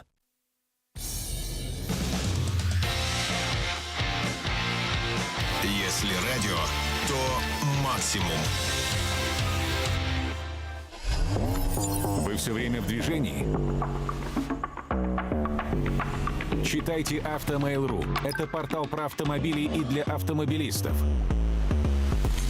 Здесь все самые важные новости о машинах, премьеры и тест-драйвы, штрафы и полезные статьи с советами, путешествия и истории. Будь в движении. Заходи на Автомейл.ру и читай про главные автомобильные события. Мы любим спорт за моменты драйва. Моменты впечатляющего мастерства. Моменты запредельных эмоций. За моменты, которые становятся историей.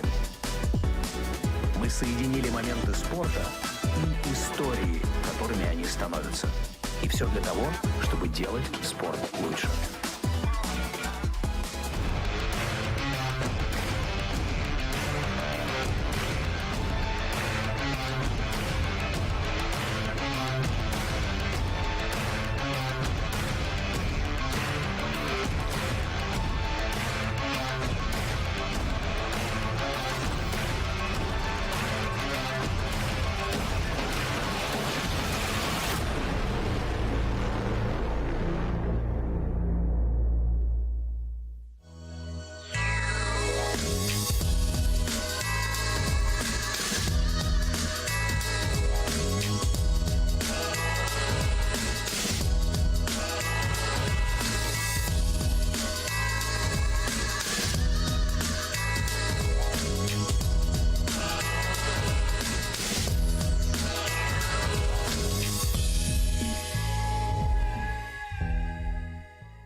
В этом сезоне главная интрига — то, что у нас впервые есть легкая машина в умелых руках.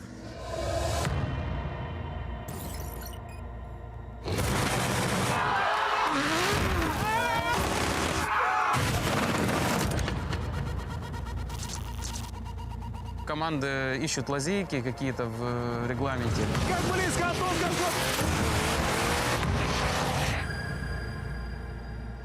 Ничего нельзя сделать.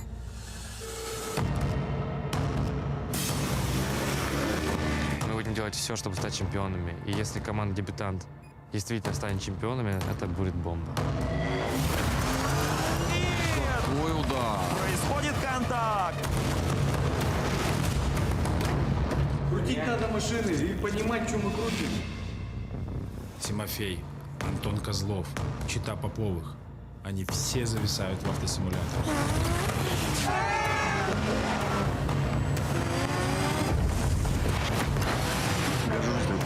Легче едете даже, чем на симуляторе.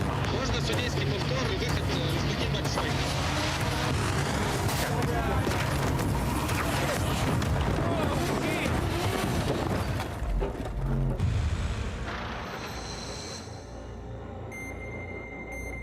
Для команды это, конечно, большая проблема.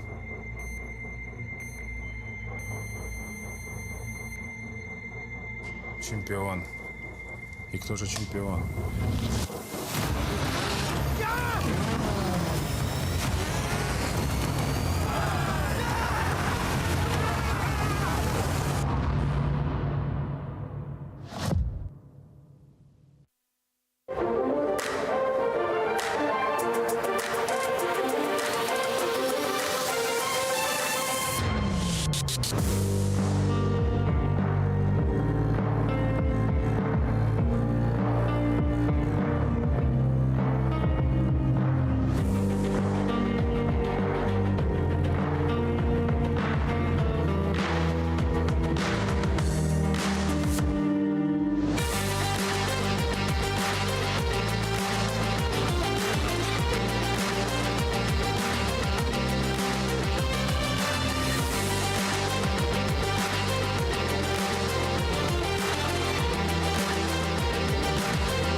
Большой дрифт снова в Казани. 8-9 июня. Автодром Казань-Нринг. Продолжение битвы за титул РДС Европа.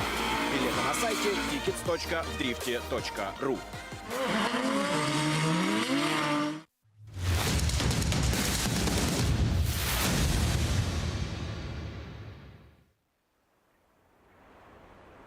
And we're back to the qualifying round for the second stage of RDS GP 2024. And we're about to witness the performance of group number 4. Anton Klimko, who also formed the health group around himself. There are 12 drivers who've got 90 plus result. 12, which is 10 plus 2. And Among them, there's Damir Idiatulin, who for the third time in his career shows us a 100 points performance.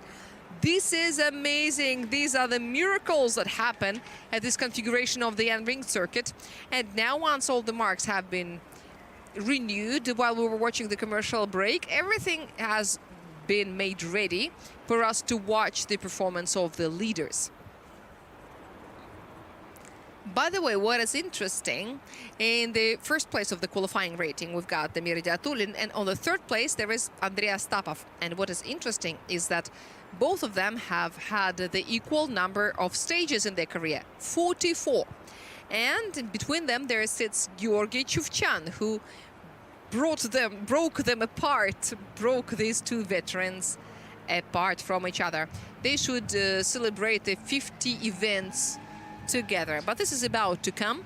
And now here comes Denis Smigal from Fresh Racing and his Supra A90 number 33, and naturally this is his first run that we can't wait to see. Denis Smigal is kind of hit it off with his car immediately. They are a perfect match for each other. You can see the new overalls of Fresh Racing, and you will see them full length during the parade at the opening ceremony. And now, Supra A90, Denis Smigal, his first qualifying run. And there is 3 greens, 3 reds, 1 green. Yeah, sure. And the temperature has risen by 1 more degree centigrade while we were watching the commercials. And now Denis Smigal finally gets enough angle, opens up, sends one wheel outside the white line, collecting touch and go 3 at the same time, coming back to the track on time, and then he collects the inner touch and go. Just like touch and go 6, and then there are 2 transitions, one after another. Denis holds the angle very well, and then he lets it develop in a way, and then in sector 4 he performs quite well, and the 5th one is also taken with no obvious mistakes. At some moment, the angle of Denis Smigal started living its own life, but Denis keeps it under control. And we can see that the initiation was very careful, and 1 rear wheel was carelessly lost. Then he went through touch and go number 5 very well, into touch and go 6 and then 7, and no problems later. Even angle-wise, it was more or less correct. And then it looks like he was slightly late with pressing the accelerator pedal, and he didn't push the car inside on time. But it should be also remarked that Denis has a great tandem with his Supra A90. They work very well for each other. For the second time in his career, he made it to the top 8, and it happened at the previous stage at Moscow Raceway. And by the way, the previous time, he was also it was in season 2022. Back then, Denis Smigal decided to get back to his team, and so he did. As far as this run is concerned, here, everything, it looked well, but the difficulties came later, after the transitions. Everything was more or less good. In touch and go 7, the angle was small. The system shows 17 degrees, but I'm not really sure about how correct it is, because it can be... Sometimes the reference point shifts a little bit, but the speed was excessive. 124 kilometers per hour in the curve. He tried to reduce it, and he increased the angle to almost 70, and the speed fell more than should be expected in this part of the track. And this is all nothing but my theory, which is based on looking at the graphics. But what the judges think, we will find it out very soon. And this is the strip outside the track. Did it happen or did it not? It's hard to tell from this view, but this is the feeling that I've got. 0.5, 0.5, 1, 0.5, 0.5, and -2 for the wheels. All right, so as far as Denis is concerned, while the total is being calculated, he started his career at RDS Grand Prix here at Nring circuit. It was 2017, and this is when his team was born. 92.5 points, and this is very decent. But this is only 13th place of our qualifying rating. And then comes Timofey Dobrovolsky. the driver who's been praised by all the judges for the practice session. Takayama Forward Auto is the team, and we will see the other two drivers from this team, Roman Tivadar and Timofey Dobrovolsky, later. But, well, you can see that Timofey Dobrovolsky brings his line into order, and now this is the initiation. And now he opens up at the right moment, but misses one of the squares. This is what happens when you praise someone before you should. And this is quite a lot of angle, but it has to be big according to the judge's task. And then, without violating the borders of the track, he makes a transition, maybe a little bit excessive, but we will check it out later. And now, obviously, one wheel is outside, and then for a long while he couldn't bring it back. And what is happening to this guy? Is this Vahtin in his best years? What is happening to him? Okay, but this is only the first run. I am really confused. But we should notice which side the car was inclining at the run-in. And do you know why? This is because the rear wheels are asymmetrical. The adjustments are a little bit different because this is the way the driver finds them more comfortable. I cannot tell you what exactly there is because these are the parameters that are changed all the time. But Timofey Dobrovolsky is definitely not making good friends with this curve. Something is going wrong for him, and this is absolute fact. By the way, Takayama Forward Auto, the team of Timofey Dobrovolsky, is the most productive team at Nring circuit. They've got 4 victories in their track record. And as far as the angle is concerned, Timofey really surprised us all. At first, the angle wasn't too big, even though according to the task, it has to be 50-something. Well, 52, well, formally is within the limits. And then after the transition, it happened. 83.5 degrees. This is right before the downhill run. And then it was pretty stable, but then after the transition in touch and go 7, the angle was 33, which formally also conforms to the task, but it all looked like it was less than the average. And then at the entrance of the curve, it was over 70 degrees, which is too much. And look, the tires off the rear wheel. This is the reason. Yeah, I know. Yes. Yesterday I played Spy and I tried to find out the pressure in the tires of Forward Auto cars. This is 0.3 atmospheres. So maybe the tire cannot always sit on the wheel under such a pressure. Perhaps that was too low. I was really, really astonished. I was shocked. Yes, exactly what happened. Yes, the rear tire is off. When it is cold, they will shrink.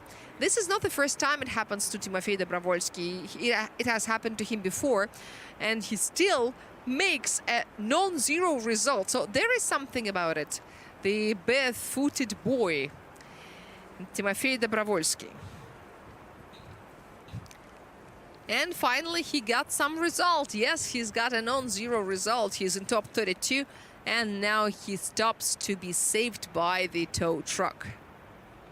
The car is okay, just like the driver, just not to damage the disc. Hello, you. What a hat. What a great hat on the right. Yeah, you are both wearing hats. This is a couple look. Wow, great. Yes, you're looking amazing. We continue our hat competition held at the second stage of RDSGP 2024. We also continue the evacuation of the car of Timofey Dobrovolsky. Once again, the car is okay. We are just doing it to prevent the disc damage, not to ruin it. This is why we decided to use the service of a tow truck. And we can see some guys also using additional accessories such as umbrellas. It is very good to protect your skin from the sun. Yeah, I recommend it to all of you. And by the way, it is much more effective than to save yourself from the rain, because when it's windy, the rain can be horizontal, but the sun can the sun be horizontal? During the sunset, perhaps, but at that moment it's not dangerous anymore. But when you're sitting like this, when you're sitting at the spectator stands, the sun can really get in your eyes. But the sun can get in the eyes of the drivers when they're moving on this reverse configuration. Would it make a difference? We don't know yet, but theoretically it can, especially at the initiation. It will be getting right into the eyes of the drivers.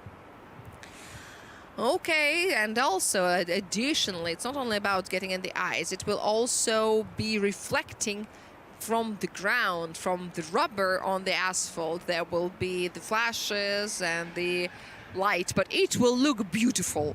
In the videos and the photos, it will look amazing. But the waiting is getting longer. It takes a while to get the car loaded on the tow truck.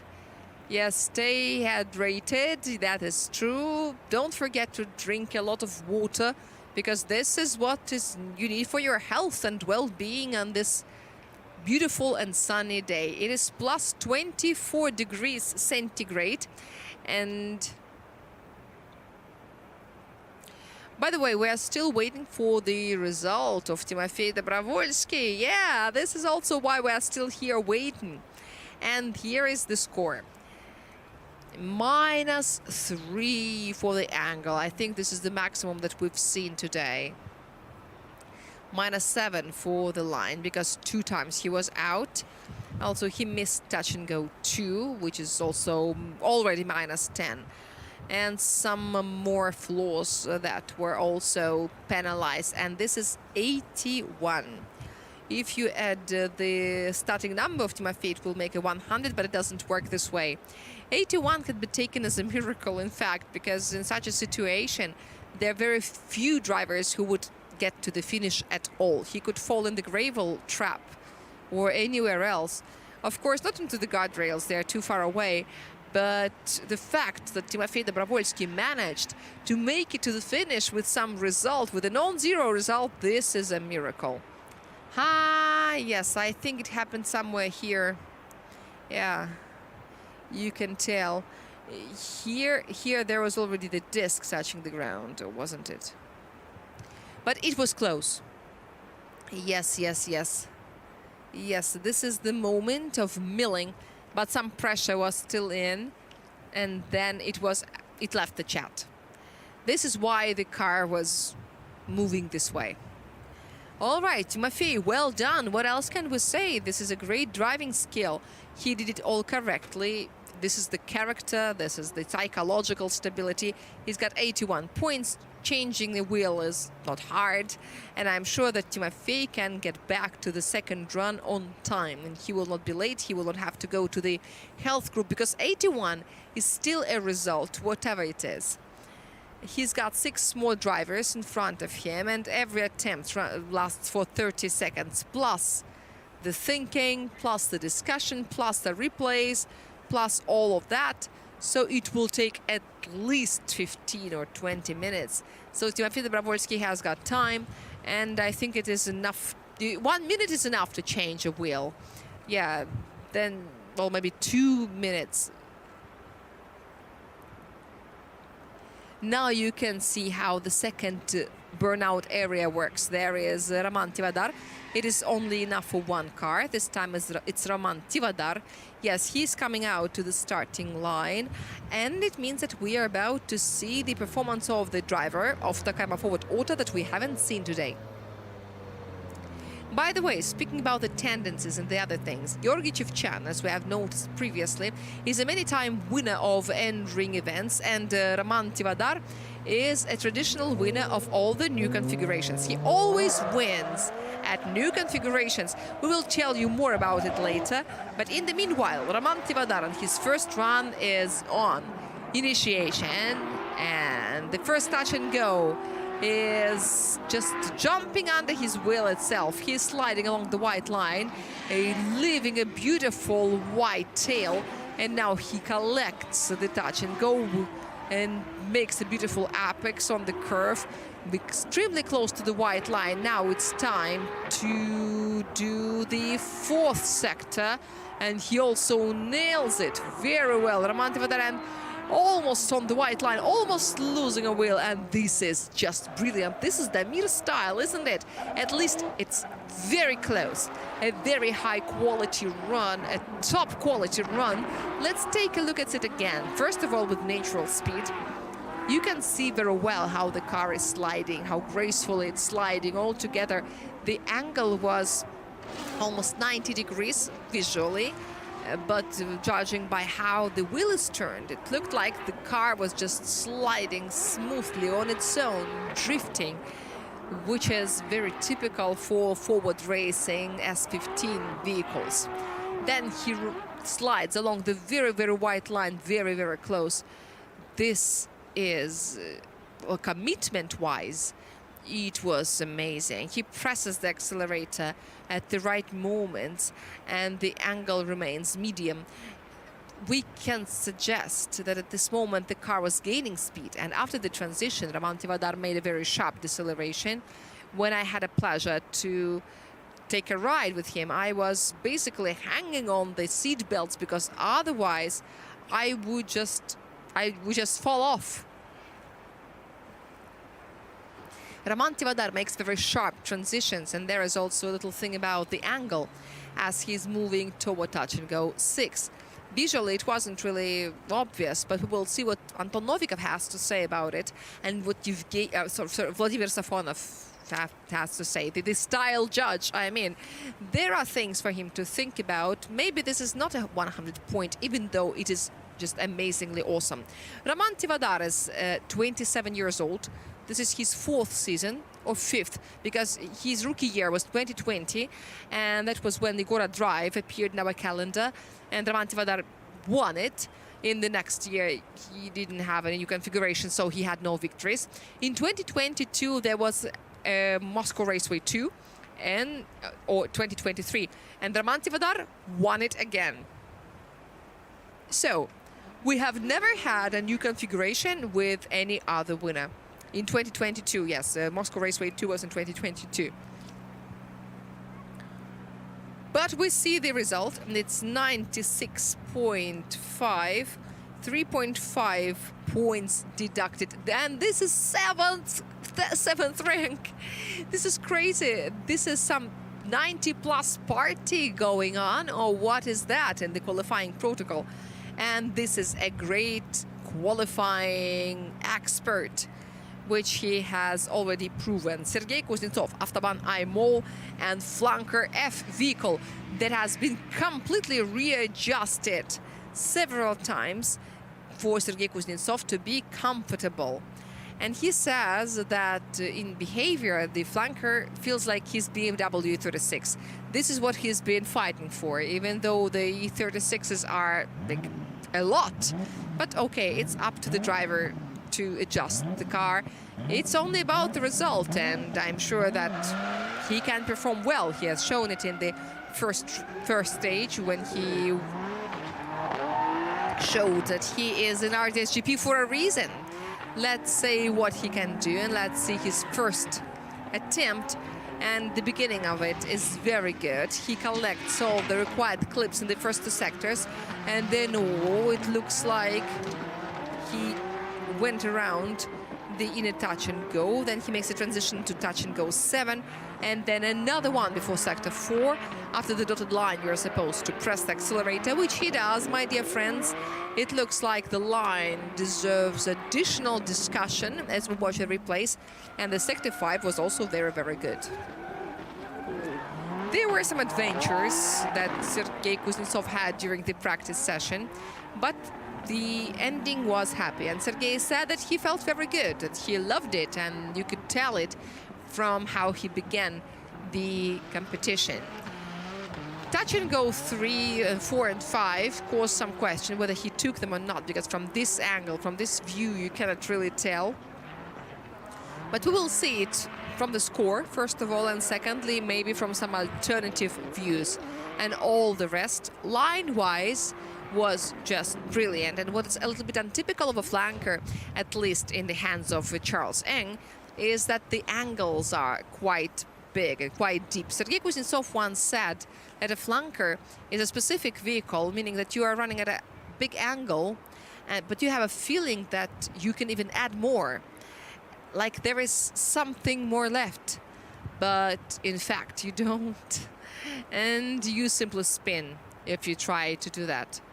We have spoken a lot about the turnover, and this is why Weissfab got so famous.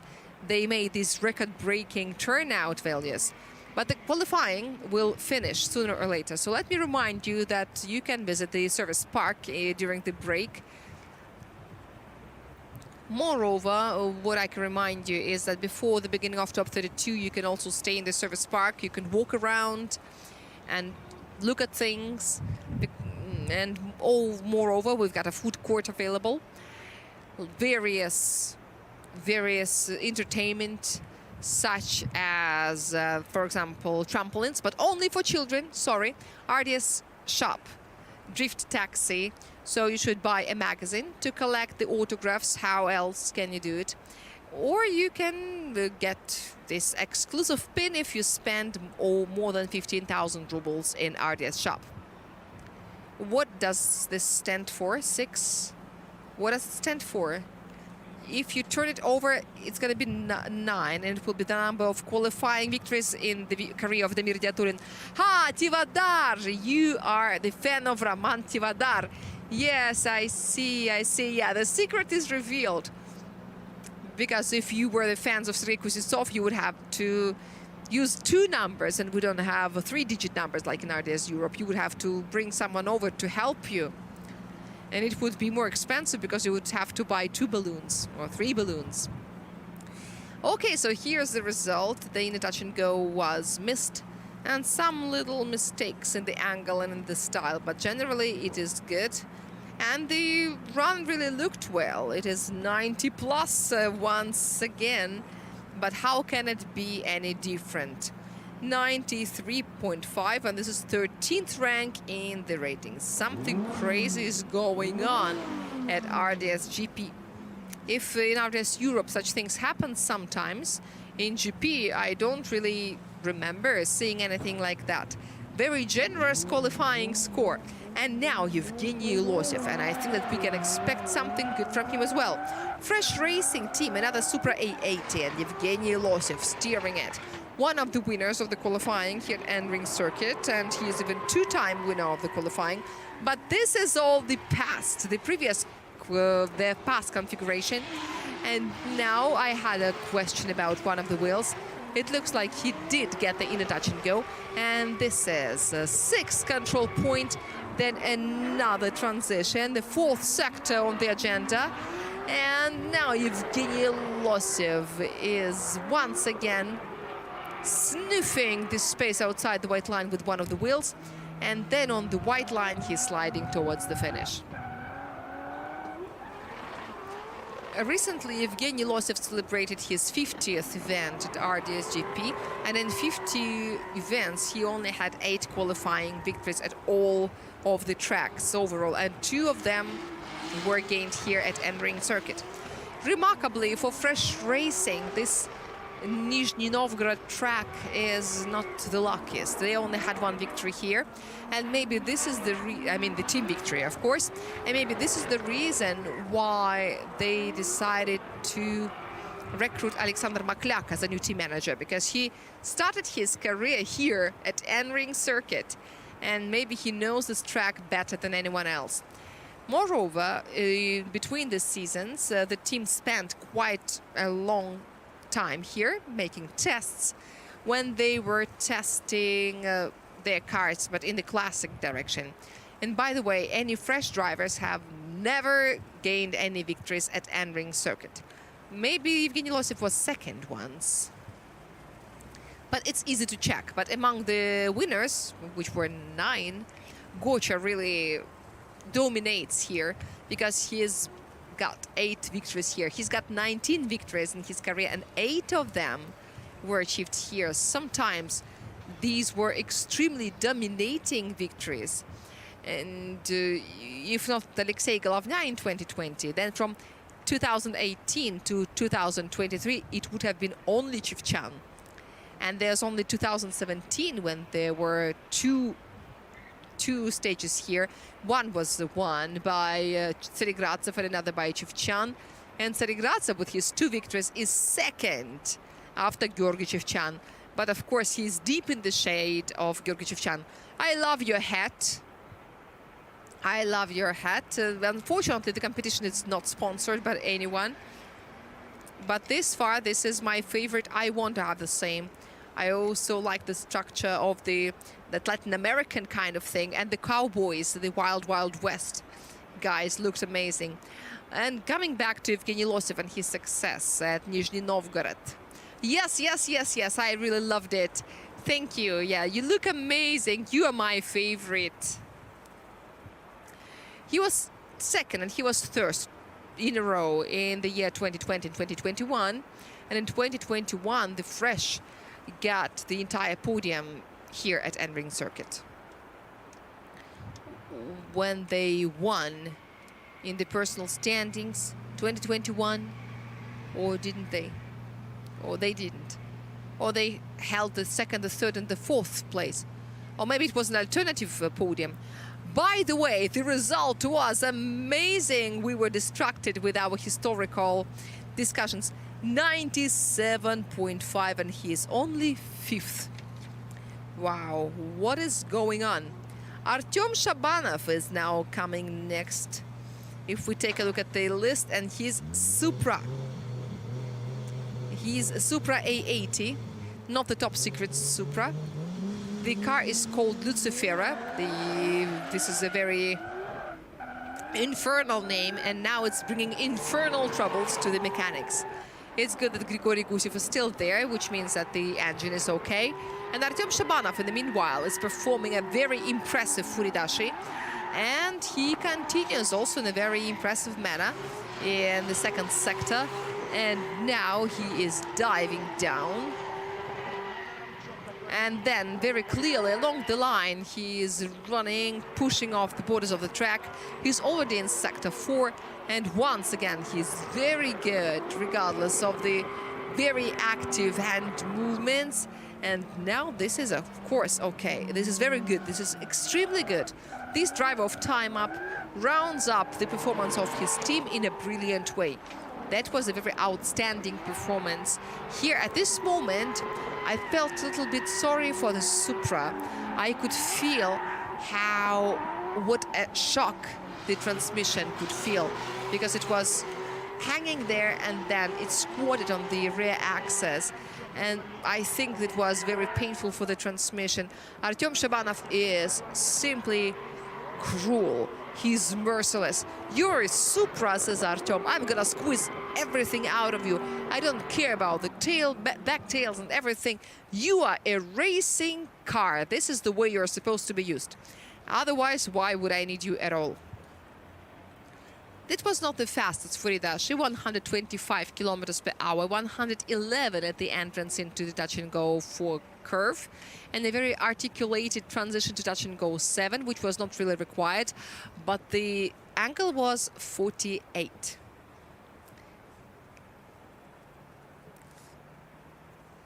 It was very, very beautiful. It was amazing. As Evgeny Losev likes saying, he just gave all of himself, and the fourth group is just nailing it, killing it. Of course, the first stage was not good for everyone, so the strongest drivers, the ones who we are used to seeing as favorite, were distributed among all the groups, and now we see great performance in all of the 4 groups. Nice, productive, and beautiful runs, and the crown of it all is group number 4. But we still remember that Damir Diaturin was not in the 4th group, absolutely not. But the crown of it would be the health group, where we see Anton Klipko. We will support him, we will shout for him. We hope that he will overcome all the technical problems. Yes, behind the bars scene, in the sunshine. I may be not very good at poetry, but, well, it's hard to make up poems on the run. Artyom Shabanov's score is pending. We are waiting with some little anxiety and hope, especially Damir. I'm sure that he is now a little nervous. And then we'll have Grigory Gusev and the winner of the first round, Arkady Tsaregradzev. Yes, right, the Arkady who showed us that you need to fight for backwards here. But let's see the tactics that he chooses this time. But I'm sure that his first run will not be that risky. Thank you very much for this slogan, this poster, God save the king. Oh, wow! Do you see what I see? -1 for commitment. It looks like Artyom Shabanov is becoming the favorite driver of Georgy Chevchan. 99 it is, because he overruns Georgy Chevchan by half a point. It's getting hotter, isn't it? This is something very impressive. Okay, so this point was deducted for the Furidash's speed. 1 point for commitment, and you say that the running doesn't matter. It does. It goddamn does. Oh, God. And now they are neighbors. Now let's see what Grigory Gusev can do. Lukoil Racing Drift Team. Very aggressive Furidashi, but we're used to aggression in the rounds of Grigory Gusev.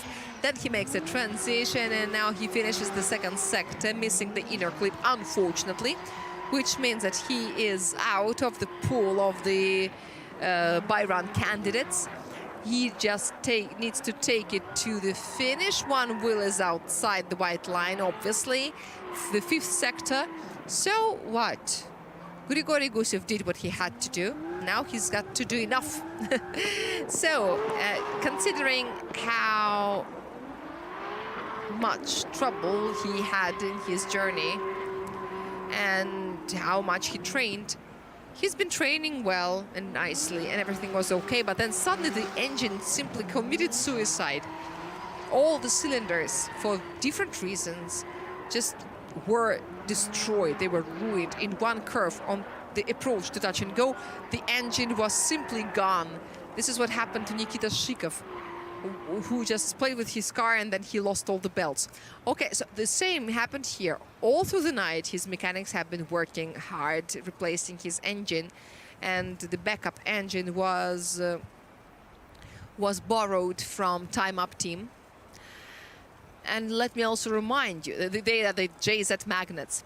And preparing for the event, Grigory Gusev changed the engine for a new one, but the engine had a different plan. And moreover, what I was surprised to see is how calmly and how carefully he went around the touch and go, but at the same time he remained within the borders of the track. This is what impressed me.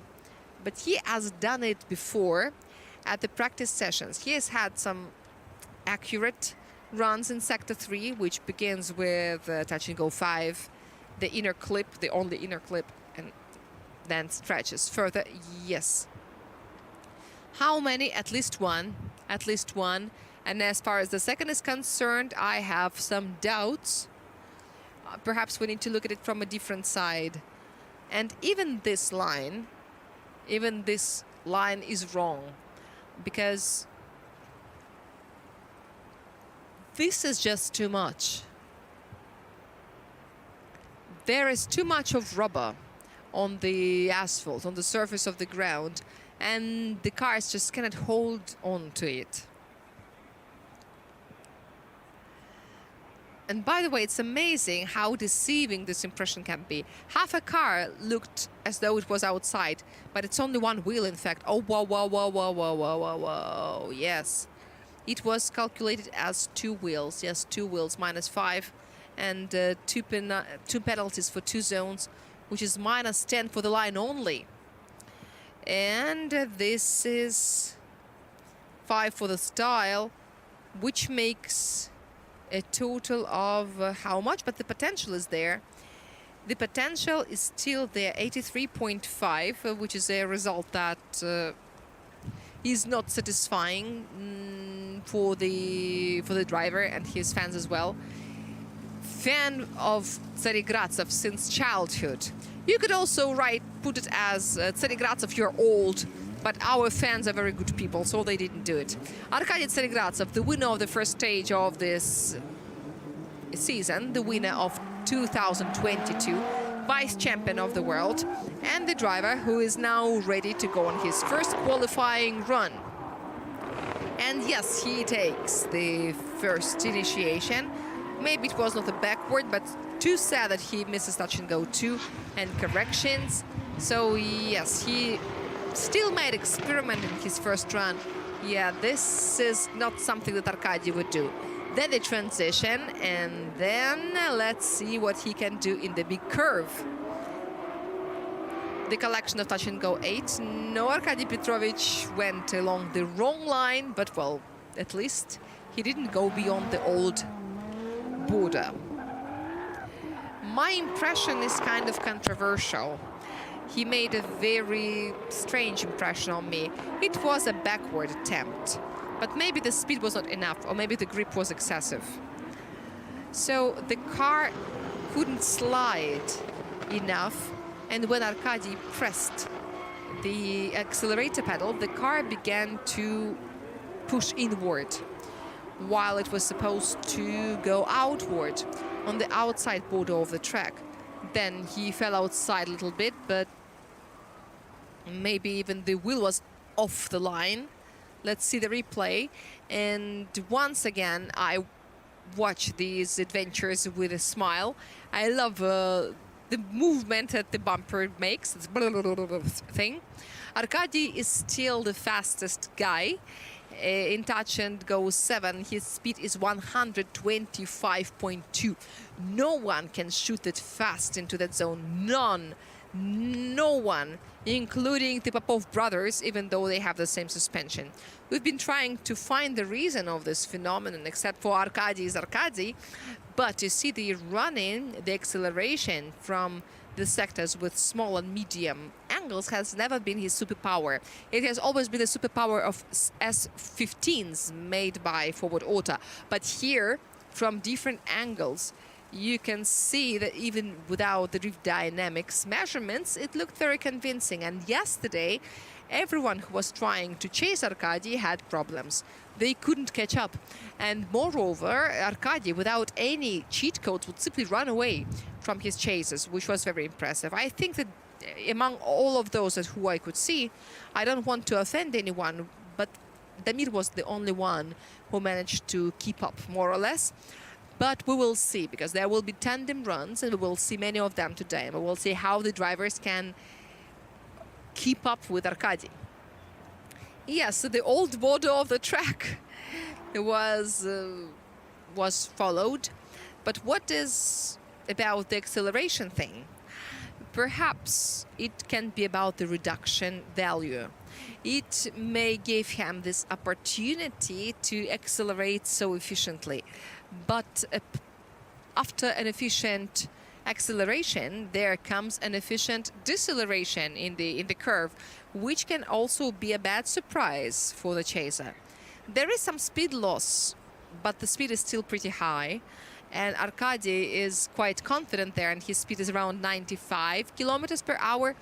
And as analyze this attempt, his speed is still around 92. But he widens out the line, and it is already a little bit of cheating. So we cannot tell what it could be like if he was within the correct borders of the track. Now the roof of the judges' tower has to be removed. And because it almost flew away. So we have a little technical break now. But this is because all of our runs are over the top. So the top takes off. And this is also -10 for the line. This is merciless. But rules are rules. You are supposed to go where you're supposed to go, and you shouldn't go where you're not supposed to go. Okay, so this far, this is 84. Not that impressive. But I think that the thing that I just said, I should write it down. It was very deep and philosophic. All right, the second run of Group 4 is pending. I hope that the judges don't fall off their judges' tower, or they don't fly away like Mary Poppins. I hope they don't have any umbrellas out there. we don't want that team of Mary Poppins's flying away. We want our judges and we want them operating. But after St. Petersburg stage last year, I think that they are not afraid of anything. But there is Stanislav, who is a rookie of this year. He wasn't there last year. And, yeah, you can see that there is only the frame of the roof that is still there. Alexander Nechayev is there. Then there is Anton Novikov. Vladimir Safonov is sitting with his back to us. And on the right-hand side, you can see Stanislav Dalgich writing something. Everyone is very busy. No one has fallen off. And now they're thinking of where to put their belongings so that they don't fly away. Yes, Stanislav, we're happy to see you too. We're happy to see everyone, including Vladimir, who is sitting with his back to us. But he is looking in the right direction. He is looking where he's supposed to look. Now we can hear the car to the start command, which means that Denis Migal will try to overcome his previous mistakes. And, okay, so what is going on now? Is he in the top half of the rating? He's 16th. Oh, wow. Or 17th, yes, he's 17th. All right, 17th. Oh, God, I've never seen anything like that before.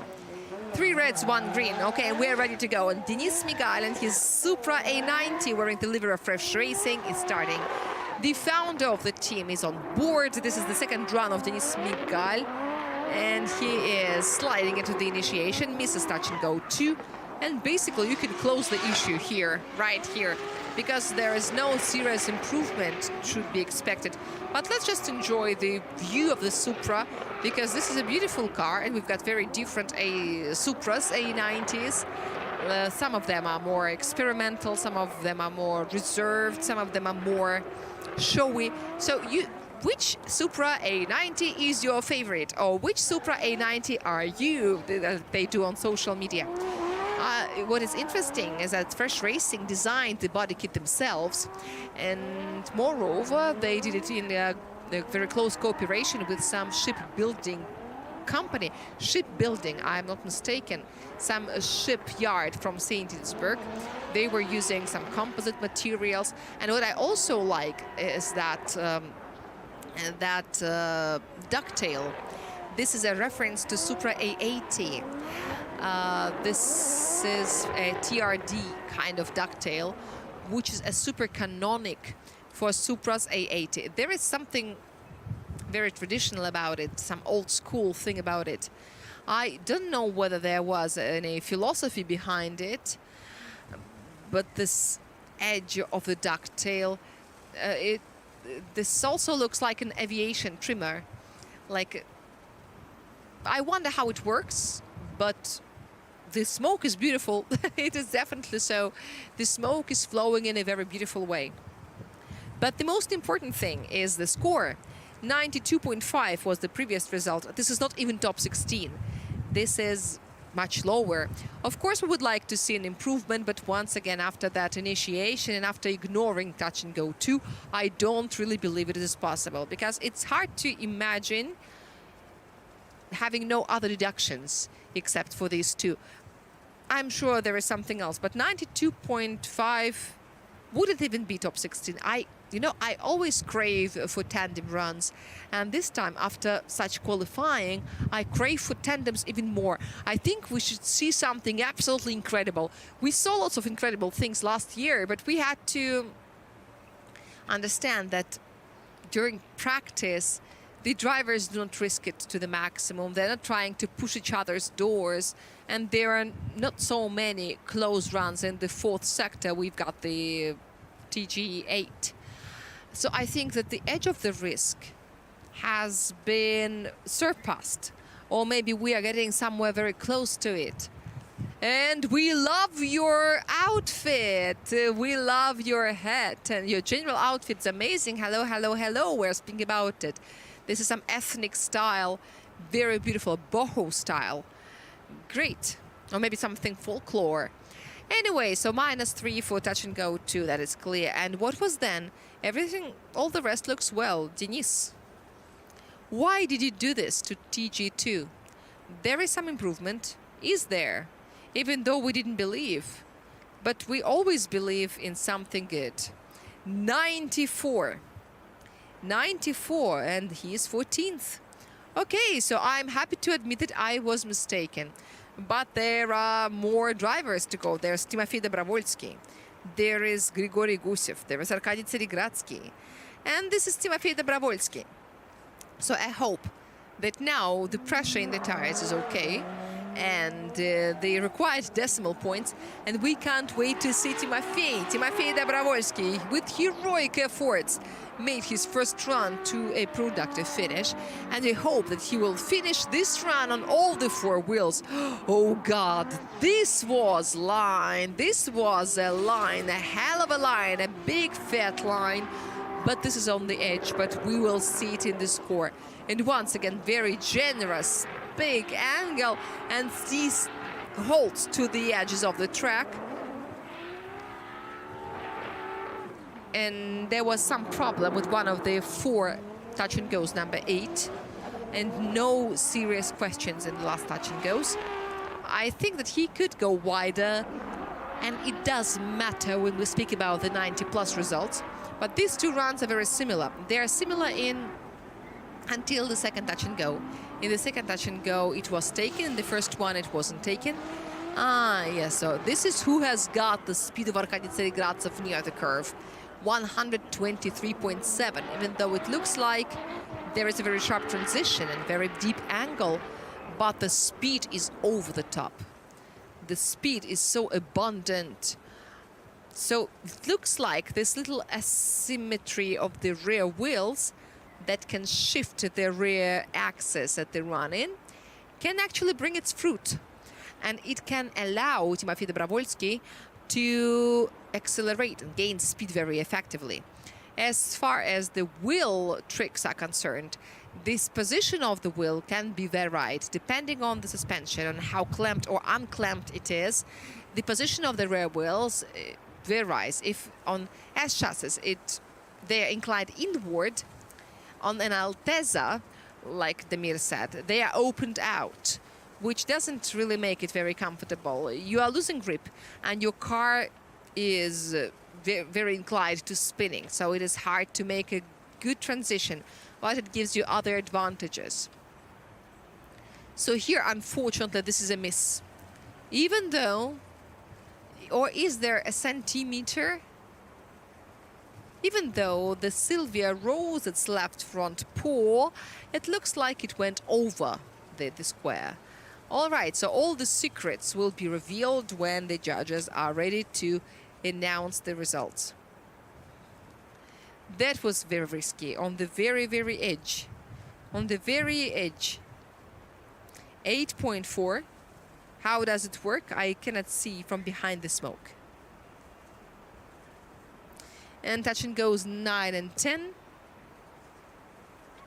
Okay, so he is doing very nice and confidently. Touch and go 9, touch and go 10. No questions whatsoever. Only if there are some little...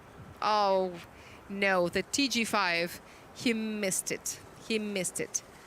Touch and go 5 minus 3, the only inner touch and go, and which makes 27 for the line, 29.5 for the angle out of 30, and 39.5 out of 40 for the style. Yeah, this is how it works. This is how much one clipping point can mean. 96. And this is 10th rank. Oh, God. This is insane. Absolutely insane. The qualifying is mind-blowing. Roman Tivadar, and he is 96.5 points, which brings him to the 9th rank of the protocol. Another driver of Takayama Forward Auto is making his second attempt. Okay, let's go. This is the run-in and the initiation. And here begins the magic. He collects touch and go 2, and then he's moving along the white line towards the deceleration zone. And then carefully he collects the inner touch and go. Then he straightens out the line, and then he runs exactly on the white line. Number 7, another transition. And now it's all about, the 4th sector. And I don't know whether the wheel was outside or not, but there was an attempt to break that line. This is the situation when it's better to fail a run. All right, so in this situation, it is very interesting to observe the similarity or difference between the two runs.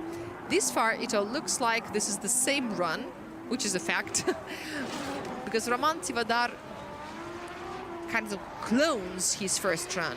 He is very stable. He can go several times in a row and go absolutely similarly, in the same manner.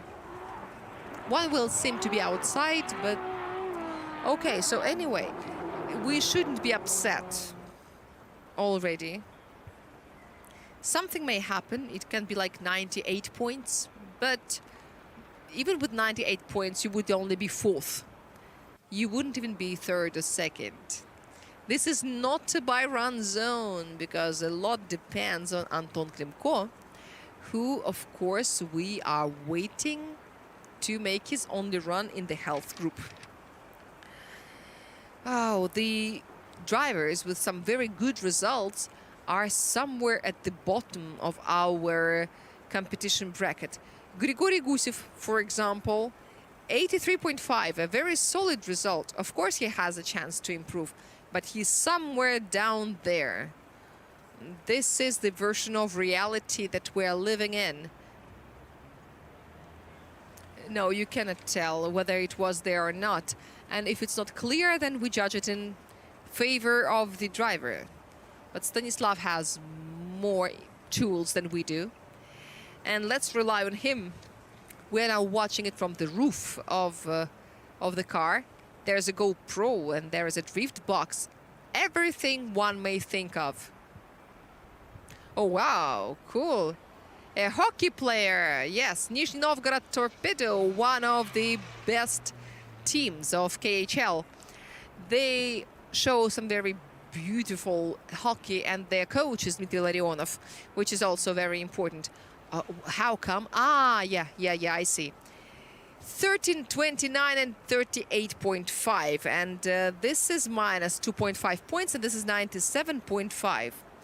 There is an improvement, but he is only fifth. No by-run zone for Roman Tivadar. But Roman Tivadar overruns Grigory Burlutsky and races to the fifth position, which doesn't really help him globally because he will have to go on top 32 anyway. Sergei Kuznetsov on board his flanker F, representing the city of Samara, the 17th this far, and he's got, how much has he got? Because he can hit Denis or someone else. Okay, but I think that everything will be cleared now when the judges score this run, which is only getting started, and the start is very good. Maybe he is not very close to the white line, but he is collecting the clips. Touch and go 5 is missed, and then he takes touch and go 6. It is already under the wheels of flanker F, and this is the 4th sector, and these are touch and goes 8, coming one after another. And here it looks like there are lots of problems, and one wheel is outside and there is an angle correction, so it doesn't really look well. So it looks like Avtoban IMO team was very much engaged with making the flanker very smooth, but now it's not flanker, it's planker. They couldn't really achieve it because we can see some sharp or even jerky angle moves. This is a real miracle of Russian engineering. And this is exactly which is the most difficult thing for Sergei Kuznetsov to handle. It is hard, and the last transition was wrong, and this was the mistake. This is the disease he's been trying to cure. We saw many drivers who made a very sharp transition at that moment because the physics of motion is it's very favorable for making this kind of transition, but you have to fight it, you have to combat it. Some drivers can do it, but the majority cannot. You may make a wrong turn and anything may happen. We have seen some very bad accidents there when the cars would find themselves in the gravel. It's not safe, especially once you are running through the curve, the guardrail is getting closer, and Anton Novikov just admitted, he confirmed that Damir just made the fastest run ever. Can we see Damir Idiatulin with Arkady Tseregratsev in a tandem run? Maybe not in the first round, maybe later, because Damir Idiatulin is skipping the first run, obviously. He's skipping the top 32, unless some crazy magic occurs. But I think that this is not likely. It's very hard to believe it's possible. So if everything finishes the way it looks natural to finish, for Arkady Tseregratsev to get Damir in top 16, he has to qualify 16th or 17th. Okay, so this is 25, 27, 37. No improvement for Sergei Kuznetsov from Avtoban Aimol. This is 89 points after 93.5 in the first run. All right, so what do we have? 17th. And this far, Denis Migal is his potential opponent. 2 white and blue cars. One has orange and elements, but, well, okay, a lot depends. Oh, no, Evgeny Losov will not influence the situation because he is now 6th in the rating. Okay, Andrei Astapov has the same result, but Andrei Astapov has got 2. And Evgeny Losov is only about to show us the second score. And he is very aggressive as he runs into the clip. And he remains within the track at the same time. Very aggressive transition. Evgeny Losov, virtuoso. He is approaching the inner edge of the track, collecting the ITG. He is already doing the 2 transitions, preparing for the 4th sector, which suddenly became a problem for many drivers, but not for Evgeny, who is working through it perfectly. He makes his car screw into sector number 5. I don't know whether this left rear wheel remained within the track, but anyway, I admire this guy, especially that last turn. This is the only thing that can spoil the general impression, because this is a correction, and the correction is never good. But obviously he kicked the pedal. He simply kicked it with his foot. He made a big correction from 35 to 54. That is a lot. That is sad, especially considering that all the rest was very good. The angle diagram may be far from perfection, but so much passion there was. How much passion there was. First of all, it was beautiful. There was flash, there was storm, there was insanity, and it was so great. Evgeny Losov is simply amazing. His character and his desire to achieve something, his passion, they are just second to none. And now we're watching the replays.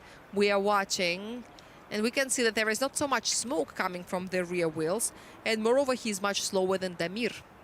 Speaking about the duration of the run.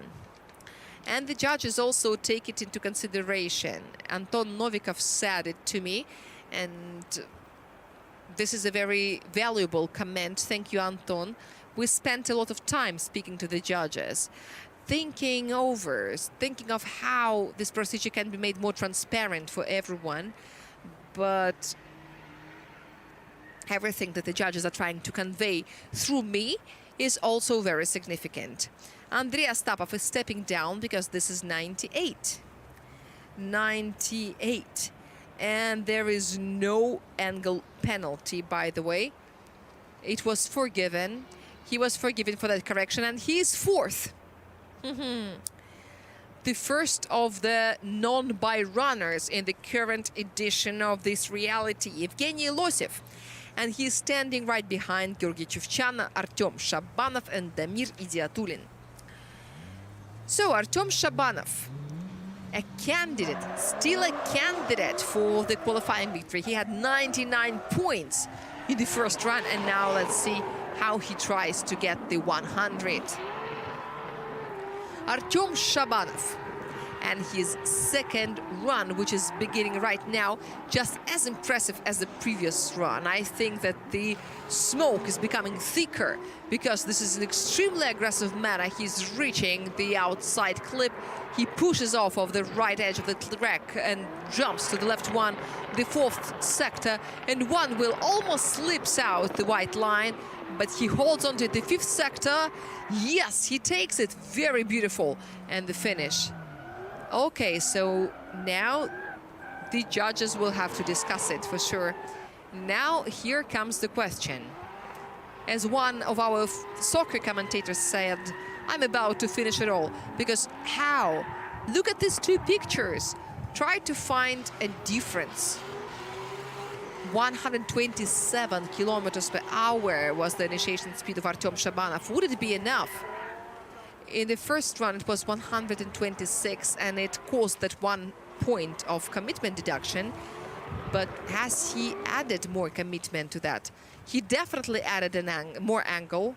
And we could see a backward. Yeah, the first back 100.5 degrees and no correction after. This is the first thing. The second thing, the speed was 125 kilometers per hour, not that extremely high. At the curve, it was 115.7, not that much. But anyway, the two transitions, it was 90 degrees, which is absolutely controversial to the contradicting the judge's task. But this is extremely impressive, whatever it is, and wherever it takes him, this is amazing. 115 is also not a failure if you don't try to compare him with Tsarigradzev or Dobrovolsky, because there, this is a different league. There is a lot for the judges to think over, but, you know, sometimes the best can kill the good. The good can kill the best. Artyom tried to show more expression. Well, the expression was abundant. Thank you for the backward. We hoped for Arkady Tsarigradzev. He let us down. But if he let anyone down, that is only himself. He failed to jump 1 more point higher. So this is what we see. 98.5 and 99 for the first. No improvement. Artyom Shabanov remains second in the qualifying rating. And this far, he is a by-runner in top 32. And now we're waiting for Grigory Gusev, because Ostapov has already said his word. This is the silver prize winner of the first stage of RDS-GP 2024 at Moscow Raceway. Now he will try to improve his 83.5 points. 83.5 is, of course, not the result that he's been counting for. This time, the initiation is more articulated by this. But this can cause some penalization. The handbrake was absolutely inappropriate, even if it serves a good objective. Grigory Gusev is diving 4 meters down into touch and go 6. Then he makes a transition before he enters the curve. And there was quite a big angle, but he manages to collect the touch and goes number 8. And he goes a little narrowly, even though he collects the clips on the way in sector number 5. Let me remind you, 83.5 points was his result in the first run, which is a good reference point. The initiation was slightly better in the second run, but it was immediately destroyed by the handbrake use. But due to the handbrake use, Grigory Gusev reached the touch and go. So, okay, so let's say he doesn't have the deduction for the line, but he will have one for the style. And then we'll see how much he lost and how much he gained. Because you may lose more than gain. For this short handbrake, you cannot lose 3 points, but everything might happen because we don't know what is happening in the heads of the judges. It may be interpreted differently, or maybe it was not as short as I thought. So we will see how Vladimir Safonov sees it in his mind.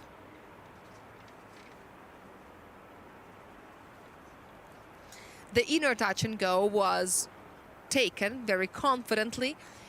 This is the difference from the first run. So obviously this run is much better than the first, because in the first it looked like it was a little eclipse that happened in the mind of Grigory Gusev, because we know what he's capable of. And moreover, Grigory is continuing his super success. Last season he took the second place in RDS Europe, and he is not falling beyond top 4 in the previous 3 stages of RDS Europe. So he is performing amazingly this season. He is doing really great. And he was second at Moscow Raceway, and then he was 4th in Ryazan. And now let's see what he can show us in the qualifying round. Oh, wow! He did very, very well. There is an improvement, and this is a very significant improvement. He managed to remove all the inaccuracies, which brought him to the result of 98.5 points.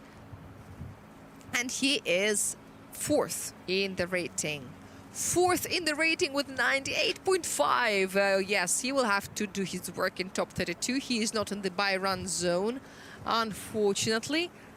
But there is one person who can change the situation. And this is a situation who can move him down, because 84 points for the first run is not the league that Arkady Tseregratsev is used to. He's the leader of the personal standings after the first stage. And he represents the team called Evolution Yuka ADV by Одержимый Motorsport. And Arkady Tseregratsev is storming into the second sector. He collects 2 touch and goes in a row, and then he shifts inward, working very accurately through touch and go number 5. Then he widens out the line. The 6th touch and go is taken. Then there are 2 transitions, one after another. Traditionally, dynamically, he's getting into the 4th sector. Then there comes the next transition, a very high-speed run, but he misses the last clip. -3 points, at least. And Arkady Tseregratsev is out of the by-run zone, absolutely for sure, no doubt. Yes, the first run was really a failure for Arkady Tseregratsev, because for him, this is absolutely not looking serious. So he pulled himself together, and with a cold mind, he decided to go for it. And he demonstrated that he can really show us some good results, some high-quality results. No one has ever doubted that he could from the very beginning, from the moment he came to drifting. And by the way, Arkady Tseregratsev took part in Russian Drift Series in RDS West for the first time here at Nring, and he won the event. It was 2013. It was the 6th stage of the season. And he had that 32 Skyline. It was a rainy day. The weather was terrible. And I remember the final, and the red headlights of that car looked really evil. Andrei Bogdanov was the 2nd finalist. They were in the curve, and then he simply failed. And he was much faster, and he spinned around. Therefore, Arkady became the winner. And it was his first victory at Nring circuit and his first victory at RDS Grand Prix, because this is the league that was later renamed into RDS Grand Prix. All right, so this is the -3 for the touch and go 10. Some deduction for the angle. Anton Novikov had questions in sector 1 and sector 4. By the way, and this is the final result of the judges' contemplations. There is an improvement, but 94.5 is the 16th position. And therefore, Denis Migal is the opponent of Arkady Tseregratsev. The curse of Arkady Tseregratsev of the previous season, because he lost to Denis Migal in top 32. And it was two, yes, he lost to him twice in a row. And this is the time to face your fears once again. And finally, Anton Klimko, we are crossing our fingers. We are holding our hands, and we wish this driver from St. Petersburg to break through all the technical problems that have been failing him in his first run. This is an aggressive initiation, and he begins very well, but some line problems, but you can tell that the driver is fit. This is not a safe run at all, and here at this configuration, you cannot really do anything in a safe mode. It requires speed, it requires aggression, and oh, too many wheels outside, at least one. comeback. Okay, nice.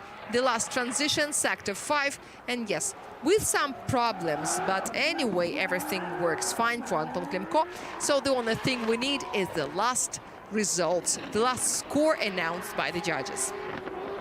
Speaking about safe runs, especially the safe run in the qualifying, I spoke to the drivers and they said that you must never do it, because if you do, you lose concentration when you're not showing the maximum, and you can make a very untypical mistake which can ruin it all, and it will be very hard. Can be very heavy on your overall performance. And we are waiting for the score of Anton Klimko. We have to admit that we are a little bit out of time. A little bit. Okay, we are very much out of time. We are 45 minutes late. This is, of course, very dramatic. I'm sorry, we didn't mean to do that. And of course, our timetable will change. And it is now confirmed by the organizing team. We are shifting everything by 45 minutes. So therefore, the opening ceremony will begin at 3:40 p.m. And I hope that everyone can get there on time, because we also do a pre-race before that. We record a pre-race to show it to everyone who is watching us online on RDS TV. And then we will begin the opening ceremony all together. And if we add 40 minutes, it will be like 5:10 p.m. This is the estimated beginning of the top 32 round, Moscow time. The judges are still discussing, and I have a feeling that they already have the results to announce. And by the way, while we were watching the replay, I really felt like saying that the ducktail on Anton Klimko's car is amazingly stylish, very fancy, looks very well, a very nice element of his style. Okay, so 9, 10, 11, 14.5 points have been deducted. Yes, but anyway, the main thing is that he's still with us. All the drivers, therefore, make it to top 32, and that is great. We are happy to see them all, and this is rank 26. Okay, anyway, the tandems of top 32 will be shown to you later during the pre-race show. And now, this is the qualifying result. Congratulations to Damir Idiatulin. This is his 10th qualifying victory. Damir, you are God. This is amazing. 10th victory and 100 points. Looks logical. You can see how many 90+ results we've got. This is amazing. This is a great collection of 9s. Arkady Tsarigradzev is 16th. And who would be so lucky to run after Arkady? Denis, yes, Denis Migal. Okay, so maybe we've got top 20 with 90+ results. This is something outstanding. Alexei Vakhtin doesn't have 90+, and Ilya Popov also has 89. This is just stunning. So my friends, I hope that you are full of anticipation, because top 32 and everything that follows is gonna be amazing. With this result, it makes me especially sad to see that we are gonna see only top 16 tomorrow, because I feel like sending them all to the next round. But this is not something that we're entitled to do, because there are principles and this is a sport, and we are going on a break. See you at the opening ceremony.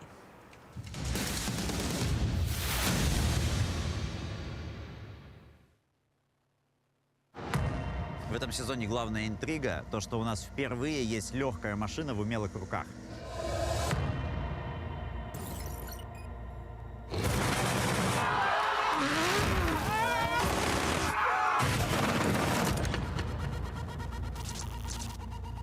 Команды ищут лазейки какие-то в регламенте. Как близко, Антон,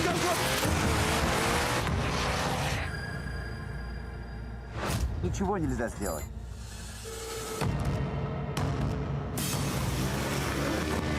будем делать все, чтобы стать чемпионами. И если команда-дебютант действительно станет чемпионами, это будет бомба. Какой удар! Происходит контакт! Крутить надо машины и понимать, что мы крутим. Тимофей, Антон Козлов, Чита Поповых. Они все зависают в автосимуляторах.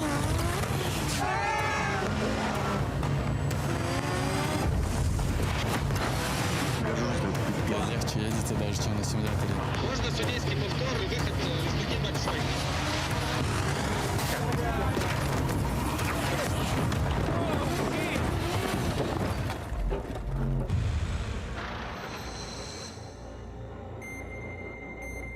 Для команды это, конечно, большая проблема.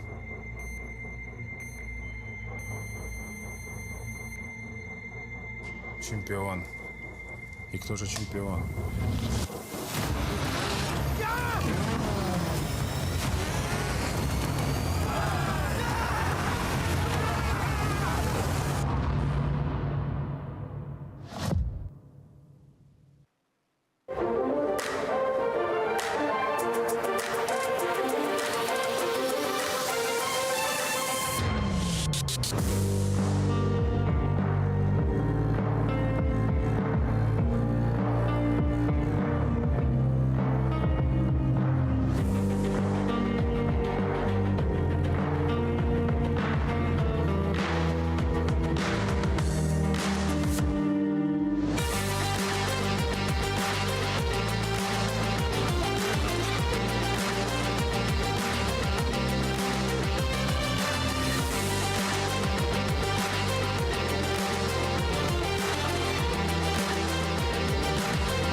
Большой дрифт снова в Казани.